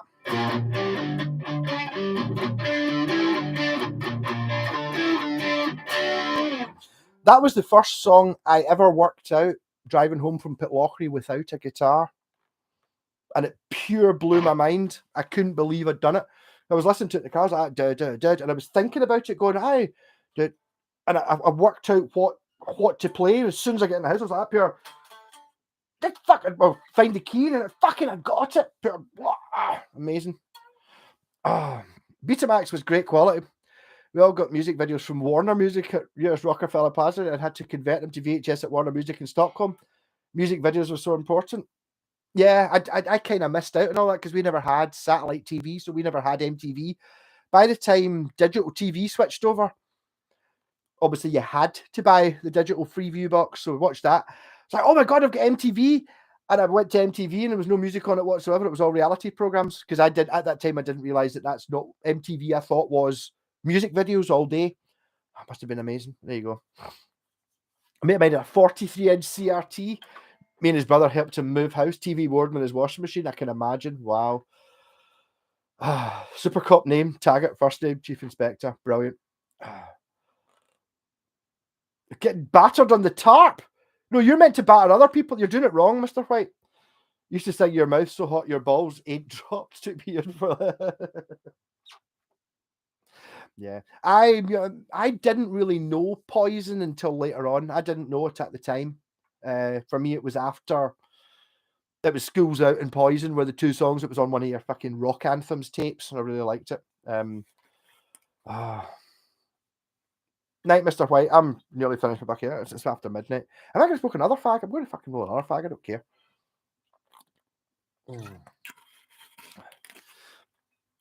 I can't even think of other ones. Ricky Fulton shit from Scotch and Rye. It was fucking brilliant. With Gregor Fisher as well, who was his sidekick in what's the other guy's name? I don't know the names of the people, but yeah. I was like, I remember the one who was his wife was hilarious because she had this amazing ability to be Like in one sketch, she'd be like a sort of sexy woman, and in the next sketch, she'd be the most hanging old bag, pure typical. It was the way she could switch between the two was fucking brilliant. I remember going up and was up for what was it? What about it was the doctor. It was like in surgery, and it was like up here, forceps nurse, forceps. You know, he's in operating, and it was like up here. So the nurses from Govan. It's like, all right, sorry, tongues ya bass. Yeah. Yeah. No, I don't know. I didn't really understand that. What was it? I remember one of he was going to go and talk to. It was his wife was playing a character in a nightclub, and it was Jamesy from Rhapsody Nesbitt was like, yeah, what you want to do is go up and find something in common with a girl. You know, it's like, up here, do you like mince and mushy peas? And it's like, if you do, you just got to find something in common if you want to get in her pants. And I'll go home. I was like, that'd be fine. He's like talking about 5 minutes, going, I just like all this hints about how you're going to pick up this chick. And then it walked up to us like up here. You saw this from the other guys over thing. Went up, and then he just got kicked in the balls, and he came back. I was like, up here, oh, did you not find anything in common? I was like, up here, aye, she's forgiven too. Claire Nielsen, was that her name? Was that not his wife? Then you see her in Special Branch or Faulty Towers. She was in Faulty Towers, was she? I might not be right. I mean, whether that might not have been his wife. I just assumed it was. I don't know why I thought that.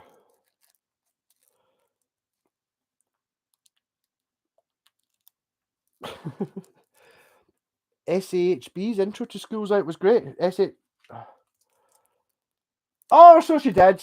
Yes, along with the general from Empire Strikes Back, who's also in. Yeah, you're right. Yes. Obviously no Faulty Towers. We used to get that at the video shop. Faulty Towers. Do you know there's only fucking there's a pure ridiculous number of episodes of Faulty Towers? It's like 11 or something. I don't even know if it's as much as that.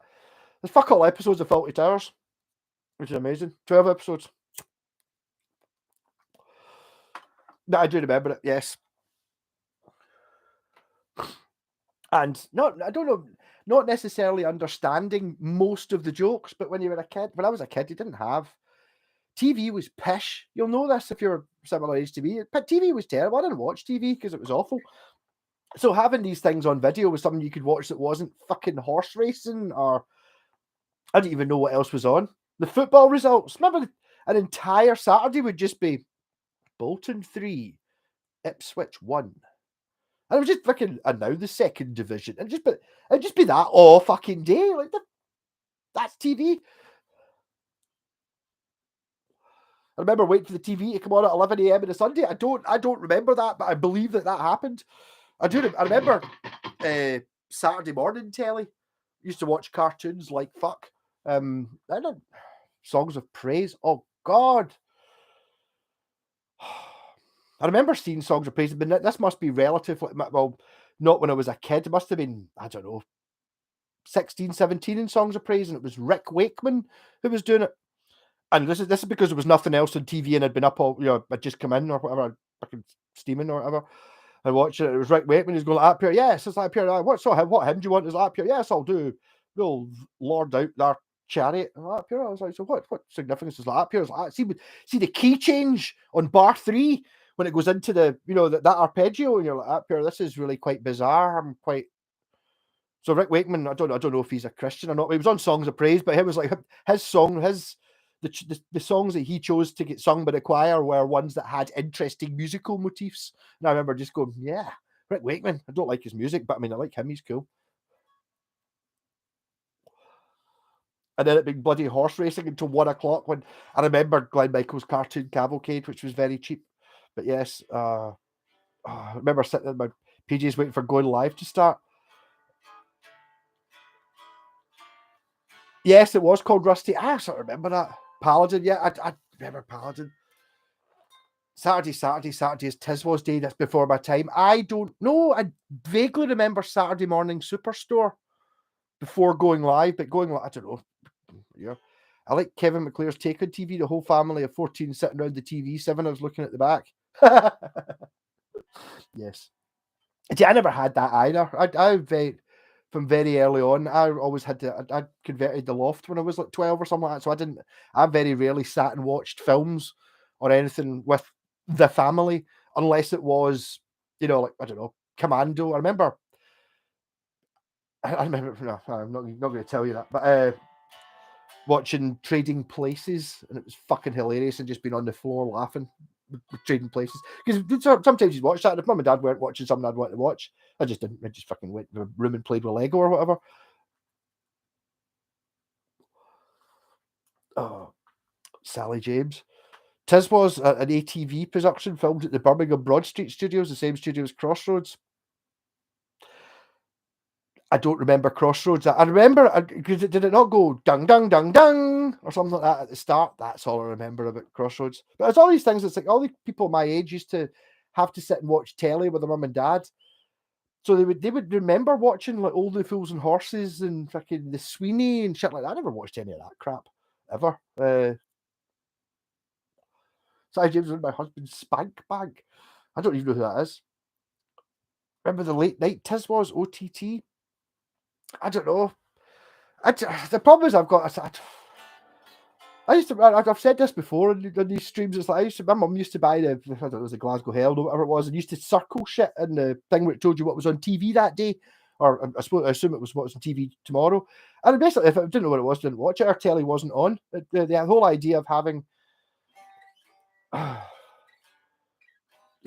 Tommy Cooper, Emmerdale Farm, Dad's Army. Yeah, these are the same things we used to watch as well, Joachim. I don't remember. I never watched Emmerdale Farm. Used to watch Dad's Army a bit, but then again, I think these things used to get repeated on a Sunday, like in the mid-90s, and things like Knight Rider and that. Because me and my pal Robert used to, after we'd been out drinking on a Saturday night, we'd go out to his on a Sunday and sit and smoke a couple of joints and watch all that crap. How do you remember what songs, Tom? I don't know.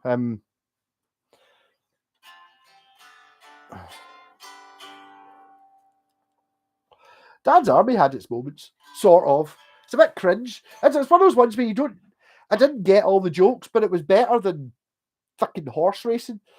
I still watch all that crap. There's been nothing decent made for years. I've just gone through a thing. If I couldn't find the smell of Reeves and Mortimer, but Bang Bang, it's Reeves and Mortimer, is on YouTube. And the thing about Reeves and Mortimer is, it kind of doesn't really matter what you watch. It's always the same show, but on different channels, 5 years, 10 years apart. But it's just the same thing, pretty much, and they're always fucking hilarious. John Lemuzuri, I know who. I even know who that was. Yes, Mr. Mannering, because I never realised Mr. Mannering was like someone to be laughed at until when I watched it later on. I think it was a bit. I remember it being in at the start of all. There was the Blackadder when you bought VHS tapes, like bought ones at the start. It would give you like a wee comedy rundown of all the other BBC comedy that was available before you watched, the Blackadder that you'd bought. And there was a bit where it was like the Germans had caught them. They'd invaded wherever it was they lived. And it was like, up here, yes, what is your name? And Mr. Manning's like, Captain Manning's like, don't tell him, Pike. Pike? Oh, yeah. Shit like that. It ain't half hot, Mum. When I got my first motorcycle, I was hardly watch TV. Yes! Well, I mean, I had other things to do as well. You know what I mean? It's like, all this shit. I was too busy out fucking hunting dinosaurs with a stick, doing that shit, climbing trees. It didn't fucking bother. When I got a boat, I kind of missed out on all of TV from when I got to, and then when I started hanging about with my pals, I didn't fucking watch TV. I remember occasionally on like a Friday night or whatever, trying to, by 9 o'clock or 10 o'clock, Red Dwarf would be on, and it'd be like, pure right, shit, Red Dwarf's on, and we'd watch it, all steaming, trying not to talk during it, watching it on a 14-inch telly, like pure, and no, not the same. And it was a bit niche. Catterick, I've never seen Catterick. I just saw, there's another one called Monkey Trousers, which I don't really know that stuff. Can we have late night? The current late night schedule is shit. I don't even watch TV, but I remember I used to watch quite a lot of that Open University and shit. Sometimes it was really interesting. Roland Rat. I didn't like Rob. I remember I used to see when I was a kid. I used to watch TV shows and I'd watch the music at the start because I liked it. I don't remember the shows like Knight Rider and the A-Team. That I enjoyed the minute at the start when it played the music and it showed you all the exciting bits, and then the show would start and it was just folk talking. So I would be bored and I'd be playing with my cars or whatever. I used to be mad into toy cars. I don't know why. It's one of those mad things that I never got into cars later on when I got to drive. I wasn't interested, but when I was a kid, like up to 10 or whatever, I was mad into Matchbox cars and shit. Oh, Eurotrash, I remember. Mulligan and Who's Hair. Yes, we did. If you don't know if you've been following Jen on Facebook, we did. She made I gave her a guitar body that was an Epiphone Explorer GT, which it took a 24-inch neck. Don't have a 24-inch neck, so I was like, fucking yeah. Do something with that. Just as, I want that as an artwork. On you go. And she fucking put another neck on it and fucking bolted her as a crap to it.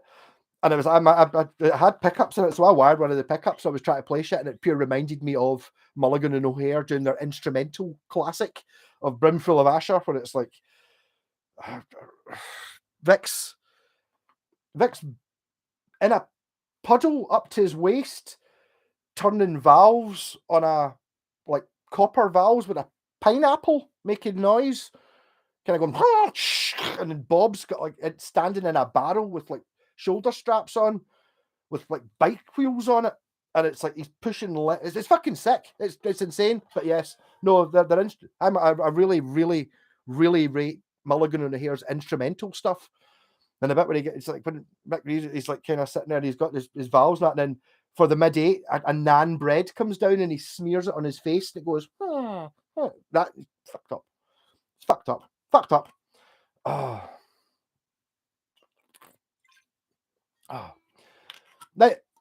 Right, Joachim. It's only I'm nearly finished my bucket. I've got quite steaming again by accident, but there we go. Catch you later. Oh. Jerry Anderson had the Thunderbirds uniform, all the Captain Scarlet gear. Old Jerry. No, I mean I have the intro to Thunderbirds is stunning. Even now, goosebumps. It's fucking brilliant. The intro, the program. Again, I think these things were repeated when I was like, in my late teens, when I had a telly, you'd watch them on a Sunday when you were stoned. Oh, those are missing, presumed wiped. There's a lot of OU program missing from the archives, really. Vic and Bob and MasterChef, oh dear. When he's got like a massive head and he's got like really pointy shoes, and is this fucking Vic and Bob are fucking brilliant, absolute genius. Even there, I don't even know if it was the last thing they did, because the thing is they used to pop up on different channels at different times, like a year apart, because I think nobody could take them, so they only got one series or two series, and then they were no longer in the BBC. They'd be back in Channel 4 with something completely different, which was kind of the same. I do remember before I started hanging about with my pals and drinking and shit, Vic Reeves' Big Night Out, which I didn't understand. It was later on, probably only a couple of years later, when Shooting Stars came on, we used to watch that, and it was fucking hilarious.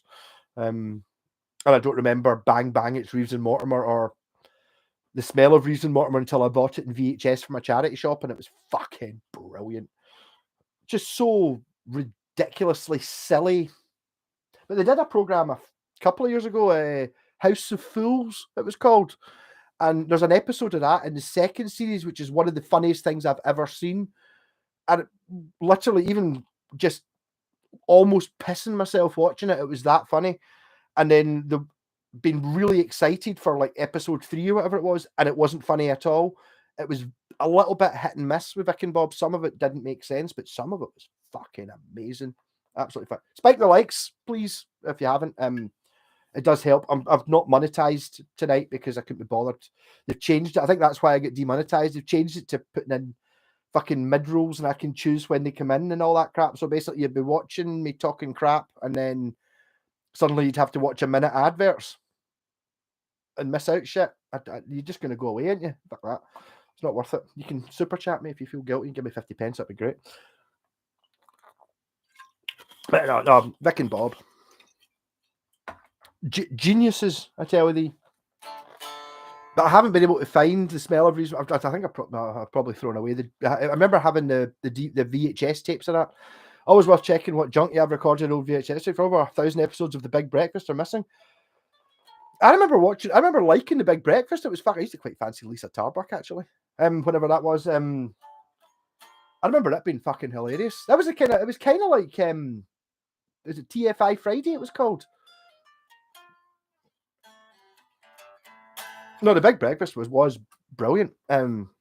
Sometimes it's elements of breakfast TV and elements of madness where folk who've been up all night and haven't woken up right and are full of drugs, I think was what actually happened. Johnny and Denise kicked ass. Yeah, Johnny got done for something, didn't he? Because he kind of pure disappeared, but he was funny as fuck. I actually saw Denise Van Outen on the Shooting Stars. I was watching YouTube the other night. Where's she? There must be something there. I remember the word. Does remember that? He'd been a coke peddler. All right, was that what it was? There you go. Zig and Zag. I remember them. I can tell you what they look like. I don't remember much of it. But the problem with that was it's like at the time I was at school and literally I don't know how I must have just been really smelly. But I remember I literally lived 100 yards away from Ledsey Academy and there was a fence that I used to jump over to get in. So and see at 10 to 9, the 5-minute warning bell rang. And I remember I used to get out of bed when the 5-minute warning bell rang, which would give me 5 minutes to get up, get my school uniform on, run up the street, jump over the fence, and there used to be a thing called registration, which was between 5 to 9 and 10 and 5 past 9, which was in one of the chemistry things, which I could see from when I jumped over the fence. The building was only, you could see the window, so I used to literally jump over the fence, and as long as it was before 5 past 9, I could kind of wave at somebody, and somebody in the class would go, "There's Malcolm there." So I would get signed in and registered.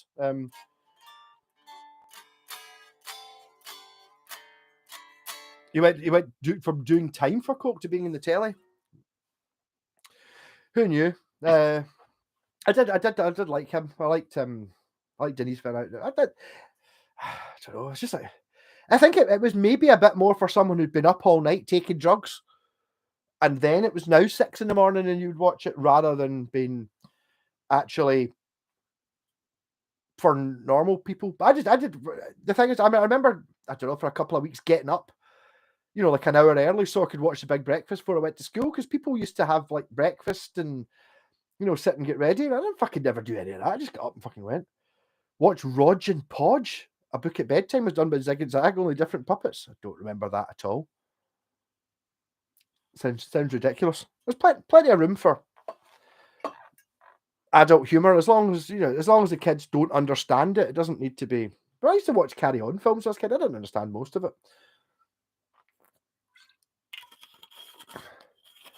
Paula Yates in her boudoir at 8:20 a.m. What happened to Paula Yates? I haven't seen her. I remember Blonde Girl.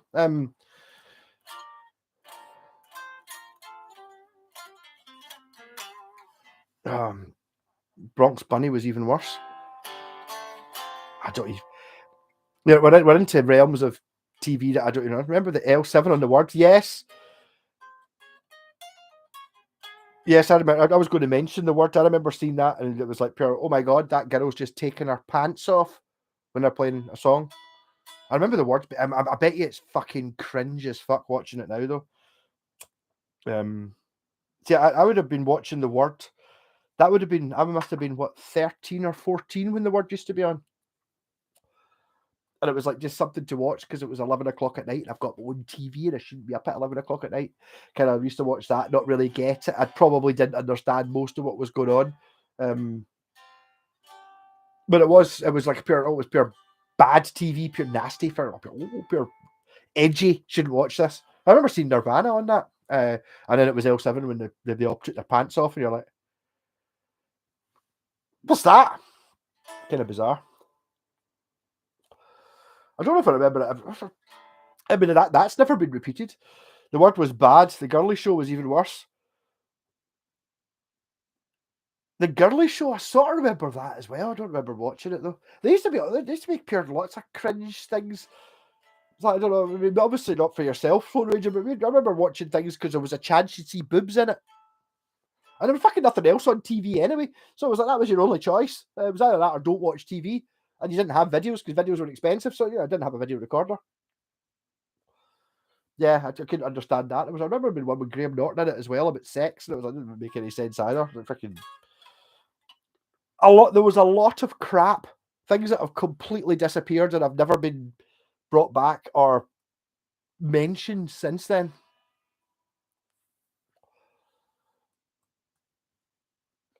Tom Verlaine was backed by Love and Money on the words, good Scottish band. I don't know what you're talking about. The word was god awful, but they did feature a great set from Stereolab. Naked Attraction with Keith Chegwin had to be the ultimate. I know. Did Keith Chegwin not do a thing where it was like it was kind of a bit like the Crystal Maze, where they were like running about in a castle or something, and everyone was in the buff. That was a bit later. That was I never watched that, but I vaguely remember it being on. There is a program called I've not watched telly called Naked Attraction, which was quite ridiculous. It was like just a couple of years ago. I remember my dad saying, "I watched this program," and it was like, it's ridiculous. Naked Attraction. I don't watch TV. I put it on. Like, fuck's sake. It's like kind of, I don't know, Naked Jungle. It could be, maybe they were in the jungle, not in a castle. Yeah, I kind of vaguely sort of remember it, but not. No, I was, by that point, I was playing the guitar and shit. Didn't do stuff like that. But the word was I remember the word being a thing. So I'm after the Tube, during the words.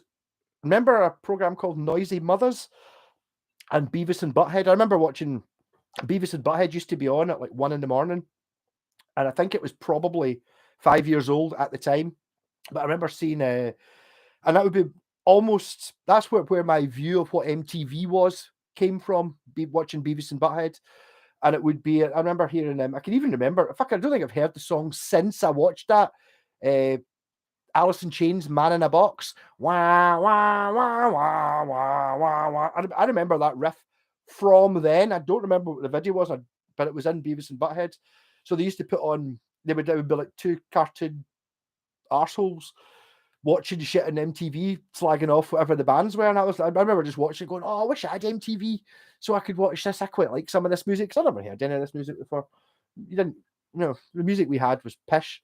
I'd watched Top of the Pops, but then when I got my first Walkman in 1986, 1987, so I'd been 9, sort of thing. And then getting fed up with Top of the Pops, I didn't like it anymore. And then, I prefer my Beach Boys and Shadows and, Rainbow Greatest Hits at the time, and Bond themes and Dire Straits Brothers in Arms were, I think at one point that was the 4 cassettes I had for my Walkman. And the Kylie Minogue first album, and Bad's being the first album I ever bought.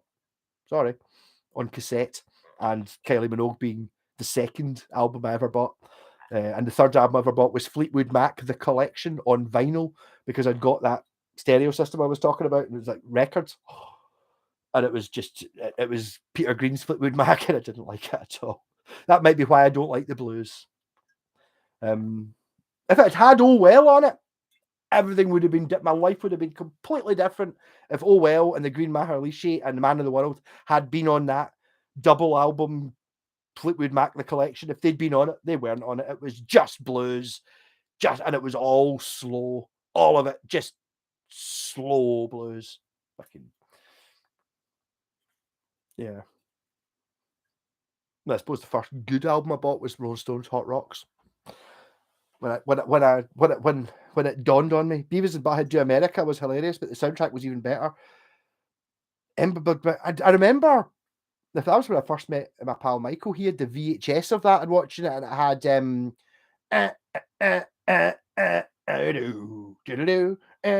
had Gone Shooting from Powerage on it. See, there was a Beavis and Butthead film came out a couple of years ago. I don't like stuff that sticks. To quote my Beavis and Butthead t-shirt. There you go. Yes. But I mean, I don't know. I mean, was Beavis and was that an MTV production? Albatross was really boring. Yes, because well, that's the thing. Albatross was on that Fleetwood Mac record because I remember my dad going, "Oh, Fleetwood Mac, Albatross, Albatross is on it." Oh no way, I'll put it on.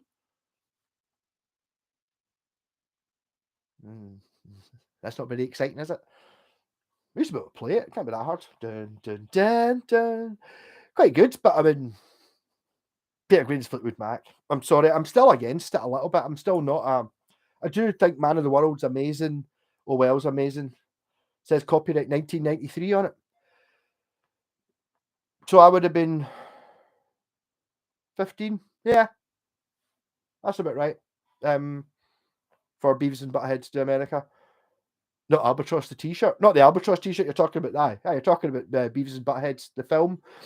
I don't remember what happened in the film at all. Was there not was Megadeth not on it as well?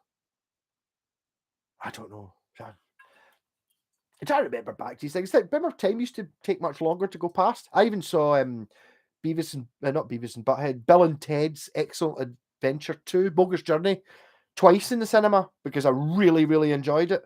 And I remember even staying for the credits because of the amazing song at the end. And then, I don't know, 10 years later, I bought an Argent album because I liked the cover with a guy in a swimming pool for 50 pence and putting it on. And it was the Argent version of God Gave Rock and Roll to You, which is 100 times better than the Kiss shitter. So it just kind of always put me a little bit down on it because the Argent version of God Gave Rock and Roll to You is goosebumpy, fucking amazing. Love Cliff Richard, but please don't tease. Don't step on snails and climb in trees. Fucking yes. A great sequence of Rob. Argent wrote the song. No, the Argent version of that is fucking. It's so much more powerful than the Kiss one. I remember one of the reasons I don't like Kiss is watching that Rock College or whatever it was called, when he went to a private school and they taught them taught the kids how to play in a band. It was Gene Simmons. And he was talking. I remember when we sat down to write God Gave Rock and Roll to You. But at this point, I was like, I'd heard the Argent version, and it's like, you wrote God Gave Rock and Roll to You, did you? You wrote it, did you? Really? Fanny, Gene Simmons, fuck him, dick. But yeah, no, it's like Argent did a couple. Was it Argent did Since You've Been Gone first as well? Since You've Been Gone. It's not quite as good as the Rainbow version. I think they were, but I remember buying. I remember seeing that record for 50 pence so many times in the same record shop, and eventually I just bought it because I couldn't find anything else. Gene Simmons couldn't play bass if you hit him in the face. Yeah, no, but that's. I remember watching that thing when he was talking about. I was saying earlier on about the Oasis thing about. He's like, you don't need to learn how to play the instrument. It's all about attitude, and you're like, no. You need. Yes, totally. Showmanship and showing off and all that stuff is important, but you need to be able to do it. And it's like, well, Gene Simmons didn't. I mean, when I saw Kiss at Downloads 2 years ago, 3 years ago, whenever it was Kiss played Downloads, they weren't miming to backing tracks because no backing track would have that bass on it. Honestly, it was the bass playing for the whole fucking 6 songs or whatever it was we stayed for was like, get your pal Jim over, who quite likes music. Never played in before. Here, I'll show you how to play the bass. We've got a gig in 3 days. Here you go. That's what it sounded like. The bass playing, I don't know. I mean, it must be some crazy skill he's got. Maybe he's been playing fucking in Kiss for 50 years or something. 1970. 45 years. He's been a bass player in a band and he still plays like that. I mean, I was kind of a bit skeptical about it. You know, I mean, it was up here, and they played "I Was Made for Loving You." You know, it's disco based, bum bum bum bum bum bum bum bum bum bum bum bum bum. It's a good fucking song. I was up here. Oh, now because I'd heard they'd use backing tapes. I was like, up here, right? This will be a backing tape one. It wasn't because fucking the bass was just, man. You know, what I mean, it's like I've played the bass for 3 weeks. Was what it sounded like. It was fucking. It was terrible. I kind of like the singer from the Paul Stanley from Kiss.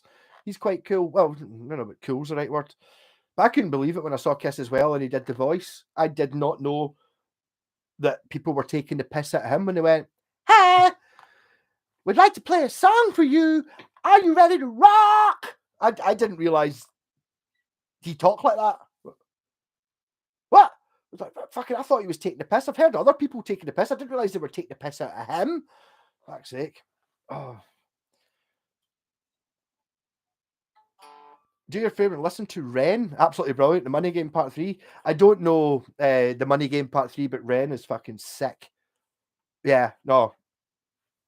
Sick amazing. One of those things that it's he's got the amazing ability to play music in a genre I don't know anything about.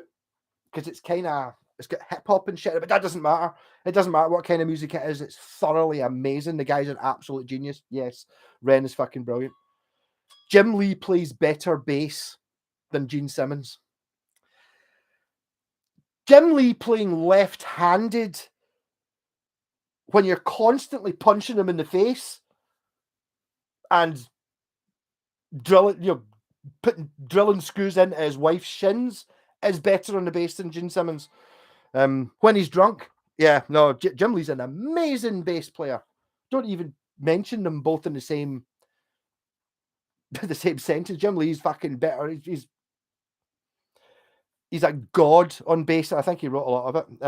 No, Jim Lee's fucking amazing. Slade had a really bad image because I remember seeing Slade on like Top of the Pops 2 and shit like that and going, oh my god, I was like, who's the fuck are Slade? But I bought an album called Slade, Slayd, where they're all punching the screen sort of thing, and it was signed with a virus. I've actually got a signed version of it, and it was £1. I was like, I'll buy that, fuck it. My friend Stan, this was after the Transit Van advert, which had "Want to look at you, but don't because I love." Because of that, I was happy. That's because I love you. That's on that, and it's fucking Slade are amazing. It's just they were badly promoted or something. I don't know. When we first got satellite telly, midnight was the witching hour. That's when we punched the magic numbers, 900 something or other. The 10-minute preview sorted.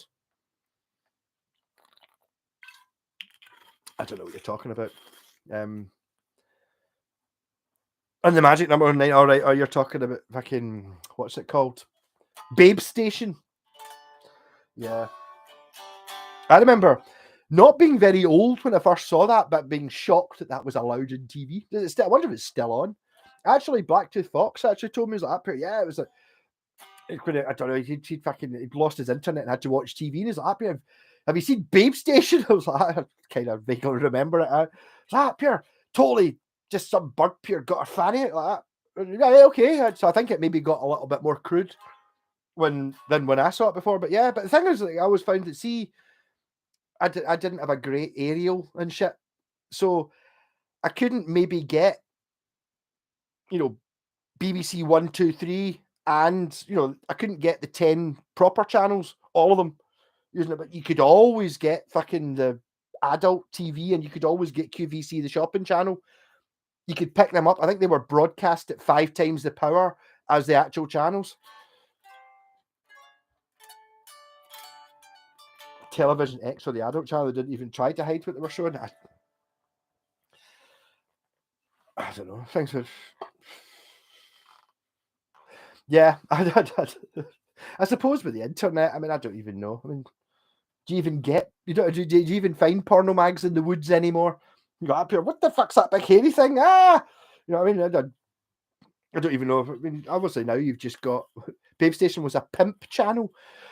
But, well, right. Oh, you've totally opened up. I can completely, what you mean, you could actually phone up and actually hire the girls to come to your house sort of thing? I'd never thought of that. There you go. It's like something I'd never really never considered. I do remember it. I do remember it showing up because it would always be one of the ones when you did the Freeview scan.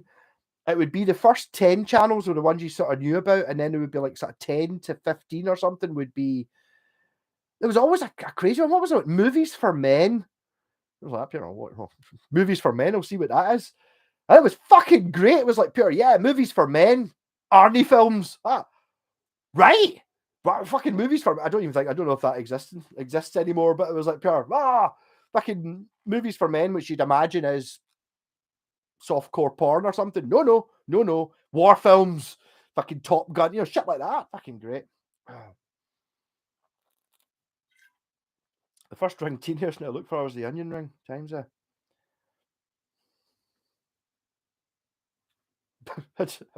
I've lost. Babe Station was all guys phoning up live and asking ladies to spread their legs.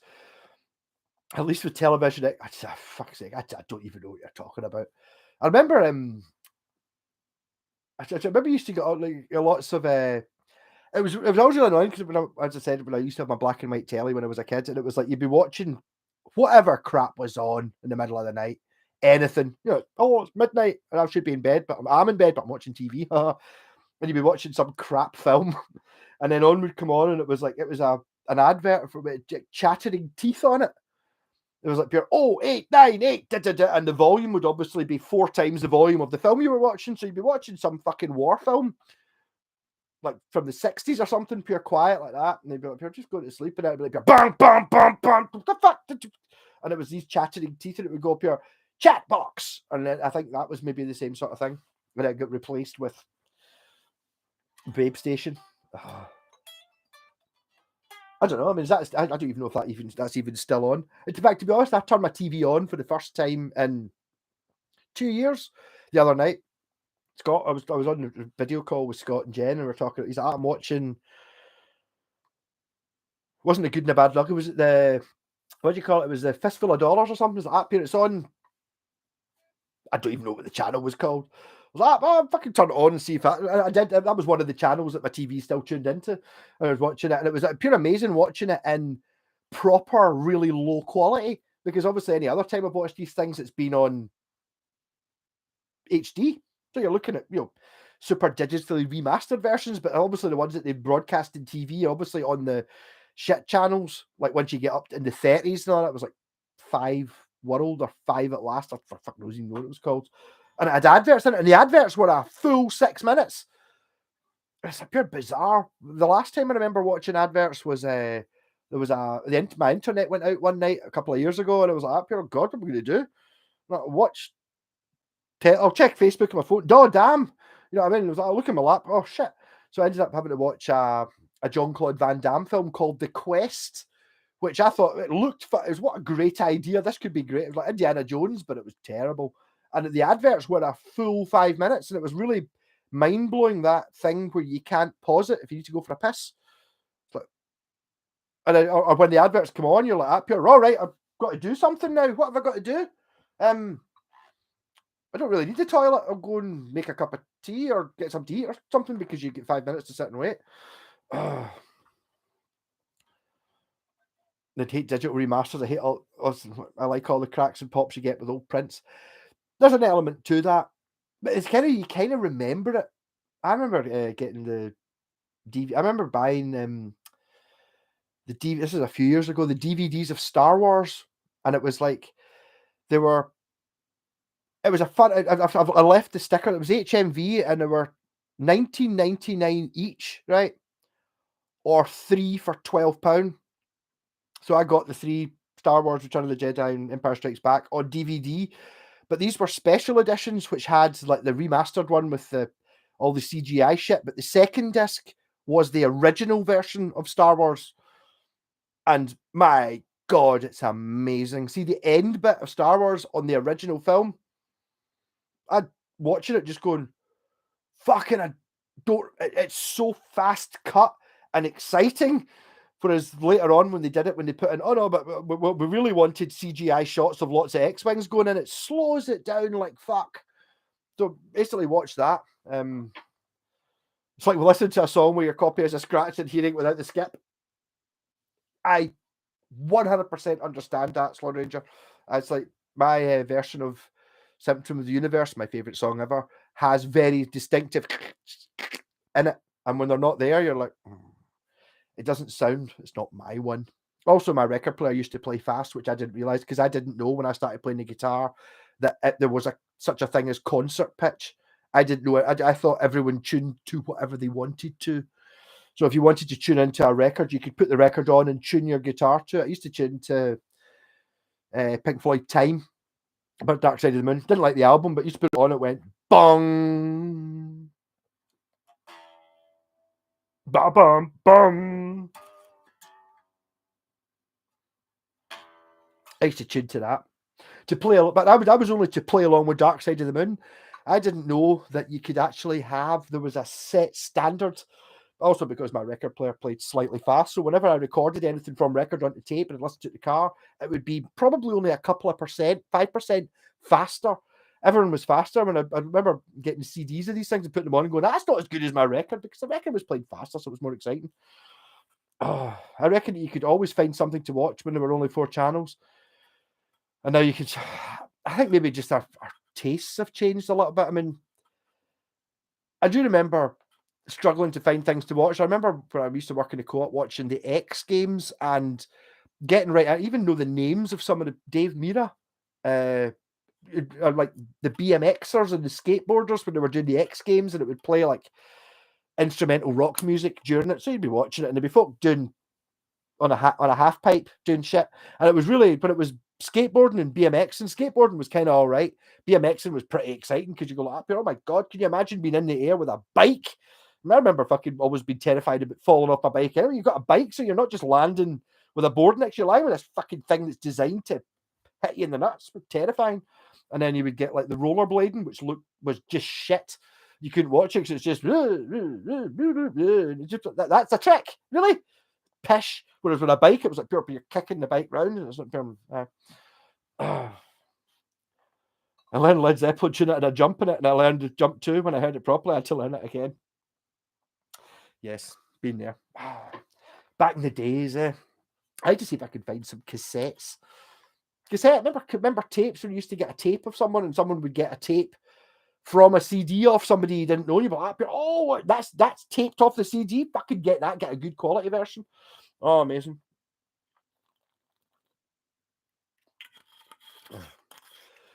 The regional ITV studios used to put out decent quality programs because they wanted them syndicated. Now it's just ITV, and I don't know. I got a bit pissed off. I remember one of the when I was talking about my uncle again, I got that stereo off. He died. He lived in London. I mean, my dad had to go. The reason I hate London so much is because I had to go down. Me and my dad went down and cleaned out his house after he died. You know, just like it was like this. Just no guitars, but I looked through stuff and we were watching shit on TV and see the number of channels you get in London on Freeview, like London only channels. Like, oh, we're all paying a TV license. I don't know because I don't have a TV, but you know, there was about an extra 6 channels, and it was like just ones where I'm going to China fish suppers and like that. What? There's no Scottish ones, no, and we didn't even get the London ones. Kind of mental. Oh. I honestly, I don't know anything about TV. I used to get really pissed off. I gave up. It was before I moved up here. I remember getting up here, and it was Jackie Bird was doing something about reporting Scotland, and she was talking about this is post knowing about the indie thing and all that, and it was they were talking about how they'd found, I don't know, fucking some oil field, you know, up on the North Sea. And it was like, yeah, it's got, 7 trillion tons of gallons of barrels of oil in it and all that. You're like, up here, you're sitting there going, up here, well, that's pretty good. They found tons of oil. That's great. And I was like, but how much is it going to cost to dig it out? It's really bad. It's going to cost us £1.3 million to dig it. And you're like, you've made this a what? And it's like then just being pure raging and then realizing how fucking biased it is. Just don't watch it ever. I can't watch BBC. It kills me. Oh. There were some local Scottish channels. Were there? I don't remember. But I can imagine them being bad. I don't want to get into the freaking the indie thing and all that, but I mean, we are pure. The BBC are basically owned by the government, who are all went to the same school and invest heavily in their friends who went to school with as well, who just happened to own we own a power company. Oh, do you? Oh, I think maybe we should reduce taxes on all power companies. there we go. We'll take it out the brew or something. You know what I mean? It's all that, and you're just like, once you start noticing, you just get fucking pissed off and want out of it. Oh, there was one that was for South Lanarkshire, like a parody. I don't remember them ever being Scottish TV shows. I remember Vids. That was quite funny. That was Scott. I remember some things being in Glasgow, but not that many.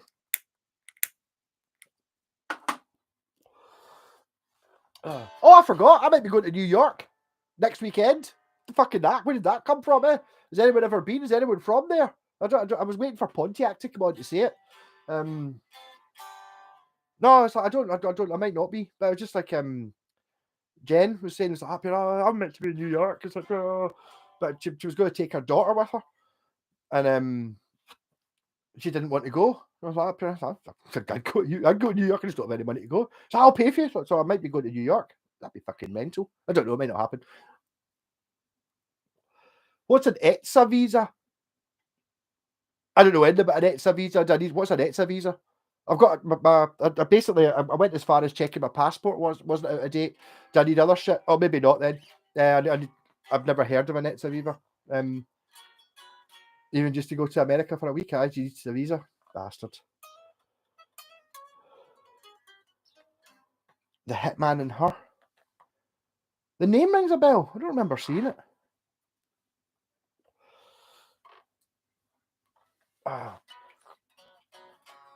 But I used to. We're going back to what was on in the middle of the night. I used to like watching the. What is the Hitman and Her? Why does it ring a bell? I don't remember any of it. There was a dancer on the Hitman and Her. You need a visa, you can get it online, but it takes a few days to come through. I was not aware of that, Slow Ranger. Well noticed. I need to get into that. I was only told about. It was only like 4 o'clock or 5 o'clock this afternoon. Jen's like, I'm meant to be in New York. Pure shit that I can't go. I don't want to go on my own. I was like, well, I'd come with you. I just don't have any money to go. So, oh, you come. That's fine. So I didn't know I needed a visa though. Pete Waterman. Oh, that was called the Pete Waterman and Michaela Strachan. Michaela Strachan, she's pretty, but she's got a big nose. Is that the girl who used to do the Really Wild show? Quite liked her. Used to go around massive dad clubs. Oh, no, what's the thing I was thinking about? No, there used to be a thing called BPM. Remember that? And that was it. It was basically just folk in clubs dancing. It was just like pure. I remember that being on. And just going, I don't take I don't understand electronic music. I mean, I take it, whether actually people there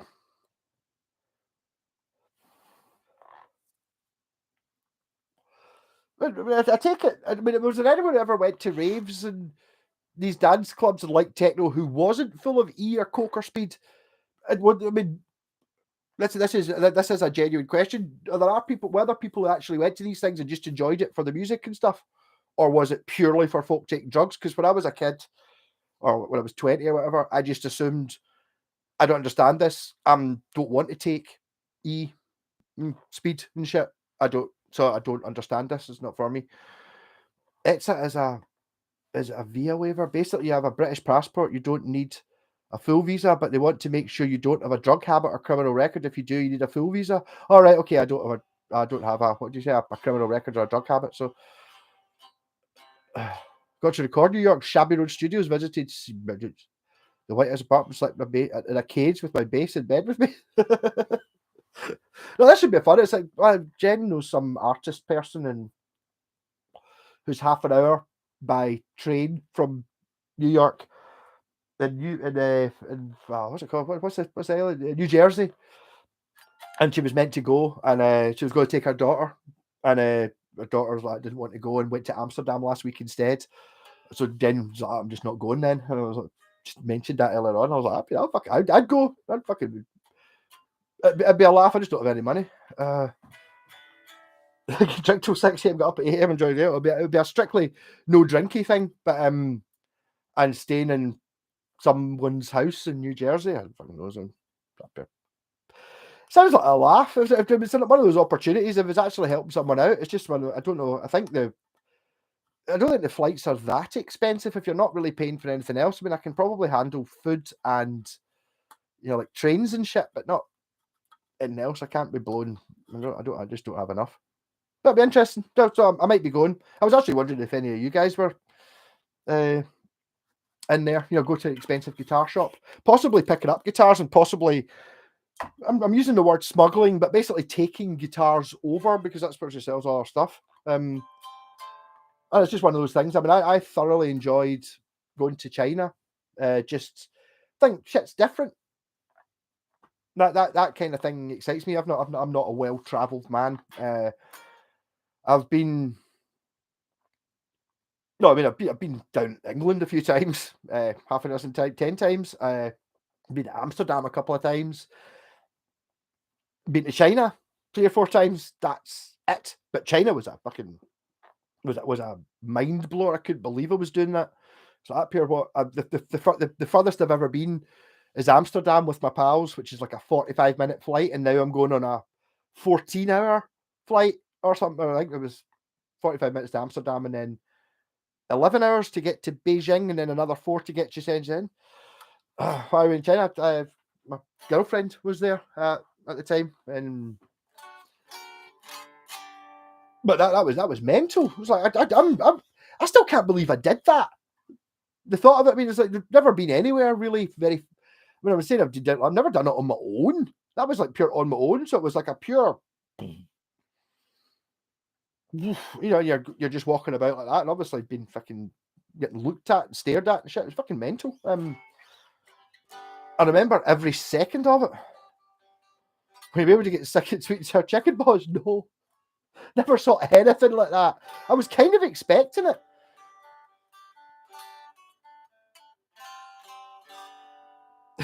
Yes, immigration's the only miserable part of going to the States. I always have problems because I'm missing part of my thumb. The scanner always rejects me. Bastards. I don't know. That's terrible. I mean, but I went to China the time I went for a month. The first couple of times I went, this didn't exist. But I remember the third time I went, the time I went for a month, it was like there was a thing where you had to go and scan your face into this thing. And I was like, I fucking don't know what it is. So I just walked past it and then went in. And then about 2 weeks later, me and Sivert were walking about in Shenzhen, just on the street. This was the day after I'd been to the mall, though, and the CID pure or whatever the equivalent of, kind of, as soon as they saw me, their attitude completely changed. But it was like pure, like, I don't know if there were guns trained on us or not. There might have been. The guys like that, it was like, stops like that, yeah, pure, Simon's like, yeah, I was up here looking at me, and the guy was just like that, pure. Right. It was basically what I had, because I hadn't filled in the proper face recognition shit thing at the airport. I didn't know what it was, so I just walked past it. I didn't know this at the time. It wasn't until after I was thinking back, going, "Oh, I remember that thing." I saw people queuing up for it. I didn't think I had to do that. But I basically walked about a mall, and obviously the face recognition had come up and had gone, "Unknown person," and then had looked at it and gone like that, pure white guy with long hair. There's not many of them. Not in Shenzhen. You can't get to these places without specific shit. But it was amazing. It was amazing. And basically, what I had to do was to get out of it was go when we went later on when we went back to Sivet's house. It was like pure take a photo of my passport, like on a text message, and take a photo of me standing outside the sign for our door for our house. It was like 22 Crystal Villas or whatever it was. That was it, and it was fine. There was never any other issues. But yeah, so mental. But there's face recognition in China, because this was about 2 weeks when I was since I got there, and it was the day after I'd gone to the mall, which is obviously the security cameras, face scanning everyone and all that, which I suppose is a breach of civil rights or something like that. But I mean, if you're not doing anything wrong, who really cares, man? It was quite bizarre though, quite a bizarre thing. But then again, I wouldn't want to be doing something wrong. I did look up what it would be if you got caught with any weed whatsoever in China. It was an instant 10 years in jail. But if you were a foreigner, it was an instant ban, and you'd never be allowed back in China again, and you were on the next flight home. I didn't take any, I didn't smoke weed anyway, so it wasn't an issue. But it was kind of bizarre. just like I don't know, it was like the culture shock for me. So America would be something different, but it'd be kind of bizarre there because everyone would speak English and stuff, and I wouldn't stick out like a sore thumb. I don't think the way I did in fucking China, walking down the street, and it would just be folk going. And the thing is, like, see here, if you're sometimes you're accidentally caught. You're sitting at the bus stop or whatever. You're not really thinking. You're kind of staring into space, and then suddenly someone looks at you and you realise that you're kind of staring in their direction. You go, "Oh shit, sorry, I wasn't really staring at you." You look away. Not in China, so someone would be driving past on a bike, looking at you, and you'd be like, "Pure lock eye contact," and kind of go, and it would still just be pure staring at you like that. Pure fucking hell, what have I just seen? I even remember one time we were walking about in downtown Shenzhen, and this wee schoolgirl dressed in the proper St. Trinian's type outfit. I don't know, must have been about 6 or something like that. Standing in the middle of the road, just going, and then she ran away. And I was like, what happened there? What did she just say? She said white devil. I was like, that's fucking hilarious. Really? And then a minute later, there was like 20 other school kids that size all up your lap. You're poking me and all that. And fucking, it's like wanting selfies. Like, mental. Absolutely loved it. I remember a lock-in. I've never been at a lock-in. I just never wanted to stay that long. Remember back in the 90s, carefully managing walks in Edinburgh between Cubs, bakers, back doors, pubs that open for postal works, finishing shifts to make sure I could keep drinking all night and day. No, I've never been that much of a drinker. That's my problem. I like a bottle of Bucky. That's it. What time is it? I'm going to bed. I've run out of Bucky. It's midnight. 2 minutes past. I'm going to turn into a pumpkin. Rock on. Love you all. Hadn't thought about that thing. So next week might be interesting. I don't know when I'll be there. I know as soon as I said pumpkin, I was like, that'll be a pumpkin all night then. But yeah, no, amazing. So it could be an interesting week. And I never really thought, I didn't realise I needed to get a visa. I mean, I assume it's just like, I don't have a criminal record. I don't know. I don't know. Did you take a blood test for drugs? I don't have it. I won't fail anything. I don't think you can fail for Bucky. I hadn't thought of that. That could have stopped it all very short. So I might not be going at all to New York, but I might be. It's kind of like a mad dream the last couple of hours before it started. I don't know. Get a MasterCard. But you know what that is.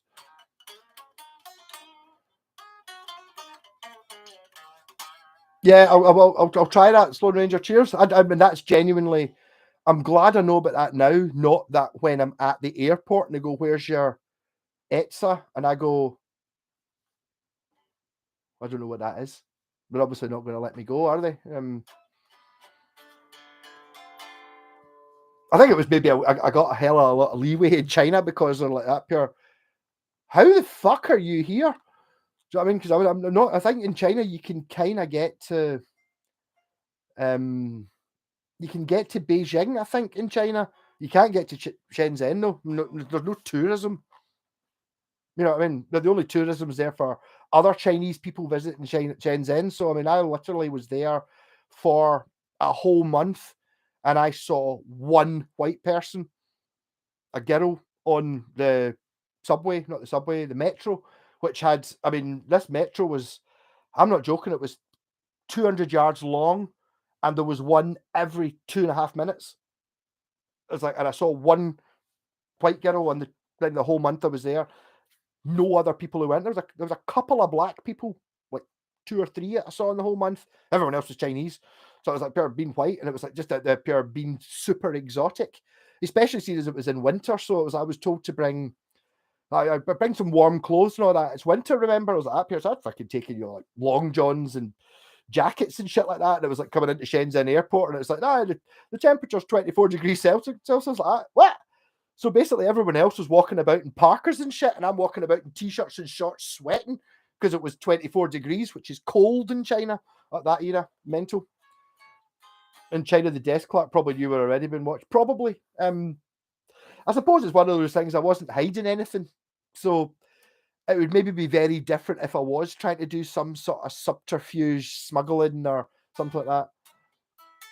Kirky equals exotic, that's a first. Well, yeah, totally. And to be honest, I did get a little bit, after a few weeks of it, I did get a bit pissed off with folk looking at me, although I did find it quite exotic. The thing that really got me was, there's a video of it where we're walking down the street and a civet bought a mockingbird, BC Rich mockingbird, and I had a wee amp that was clipped in my pocket. And I was like, we'll do a video of this. So we went for a wee walk down the street. I was walking down the street playing a guitar. Which, if you did that here, people would go, look, there's a guy playing a guitar. That's kind of bizarre. No looking at me at all. Didn't get noticed in any way. It was just like pure fucking strange. It was like pure actively looking away from me because I was doing something stupid. I don't know whether that's illegal or not. Mental. I get stopped by the police as well. Stealing the Firefox with reviews. Yeah. I don't know. That's like fucking we're lied to about China. China was lovely. It was not folk pushing about fucking wheel carts and shit like that at all. It was much nicer than here. The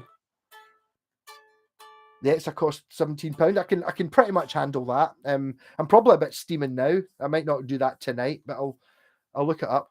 Is it just something? How do I don't know.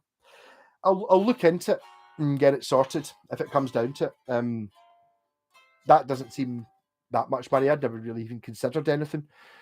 So I don't know. I kind of got a bit blanked for it. I mean, we used to be part of the EU, so I remember going to fucking Amsterdam the first time, got my passport, and I was like, nobody really wanted to look at it. It doesn't really matter. You're fucking in the EU. You're still in the EU. Who gives a fuck? All right.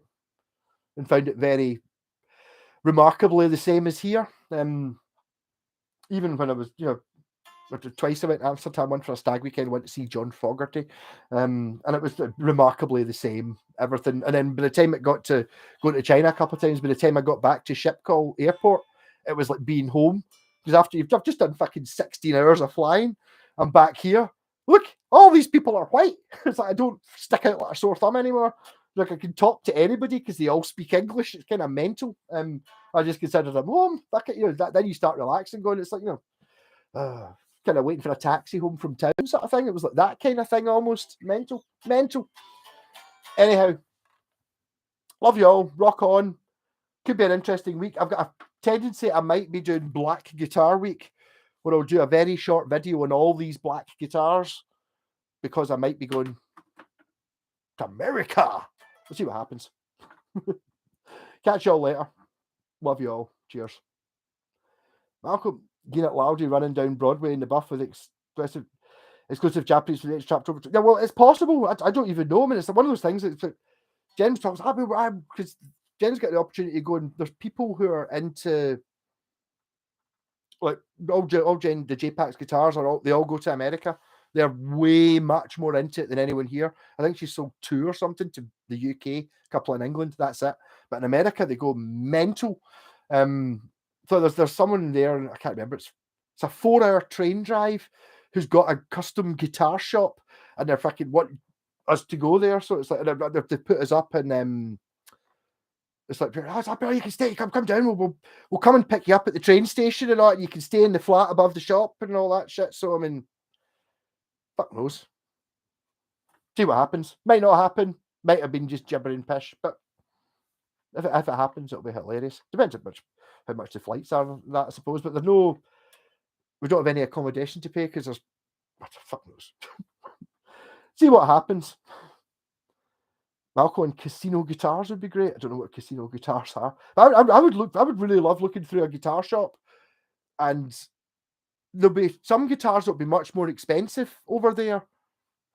I'm kind of tempted to take over a West Tone with me and try and trade it for something, because the Americans like their West Tones because they didn't get them. So you've got like a Matsumoto guitar, but a rare one. Probably not something like this, but because West Tone, because Aria Pro were in America, so this is probably about the same amount of money, maybe even cheaper in America. But because Electra, who were a Matsumoto, used to buy all the guitars from Matsumoto, West Tone never went to America because they didn't want to tread on the toes of their biggest customer, sort of thing. So There's no West Tones in America. They've got Electras, which are quite desirable because they're Matsumoto built, but you get West Tones here, which are basically, some of the models are pretty much the same guitar, but it says West Tone on it, and they're pure desirable. Like, they've whatever they equip, is an Electra Phoenix, looks like a West Tone Spectrum. It's a West Tone Spectrum. There's not one that's exactly the same, you know, it's maybe got a slightly different pickup layout, but it's like, and they go for like $700 and stuff like that, and you can pick them up here for a couple of quid. So maybe, I don't know. Anyhow, rock on, love you all, catch you later, and everything. Casino Guitars or Guitar Shop, South Carolina. I don't know where South Carolina is. I'm pure shite at it. Fun YouTube channel, possibly. Don't know. And you. Catch you all later. Thank you. And I love you all. Cheers.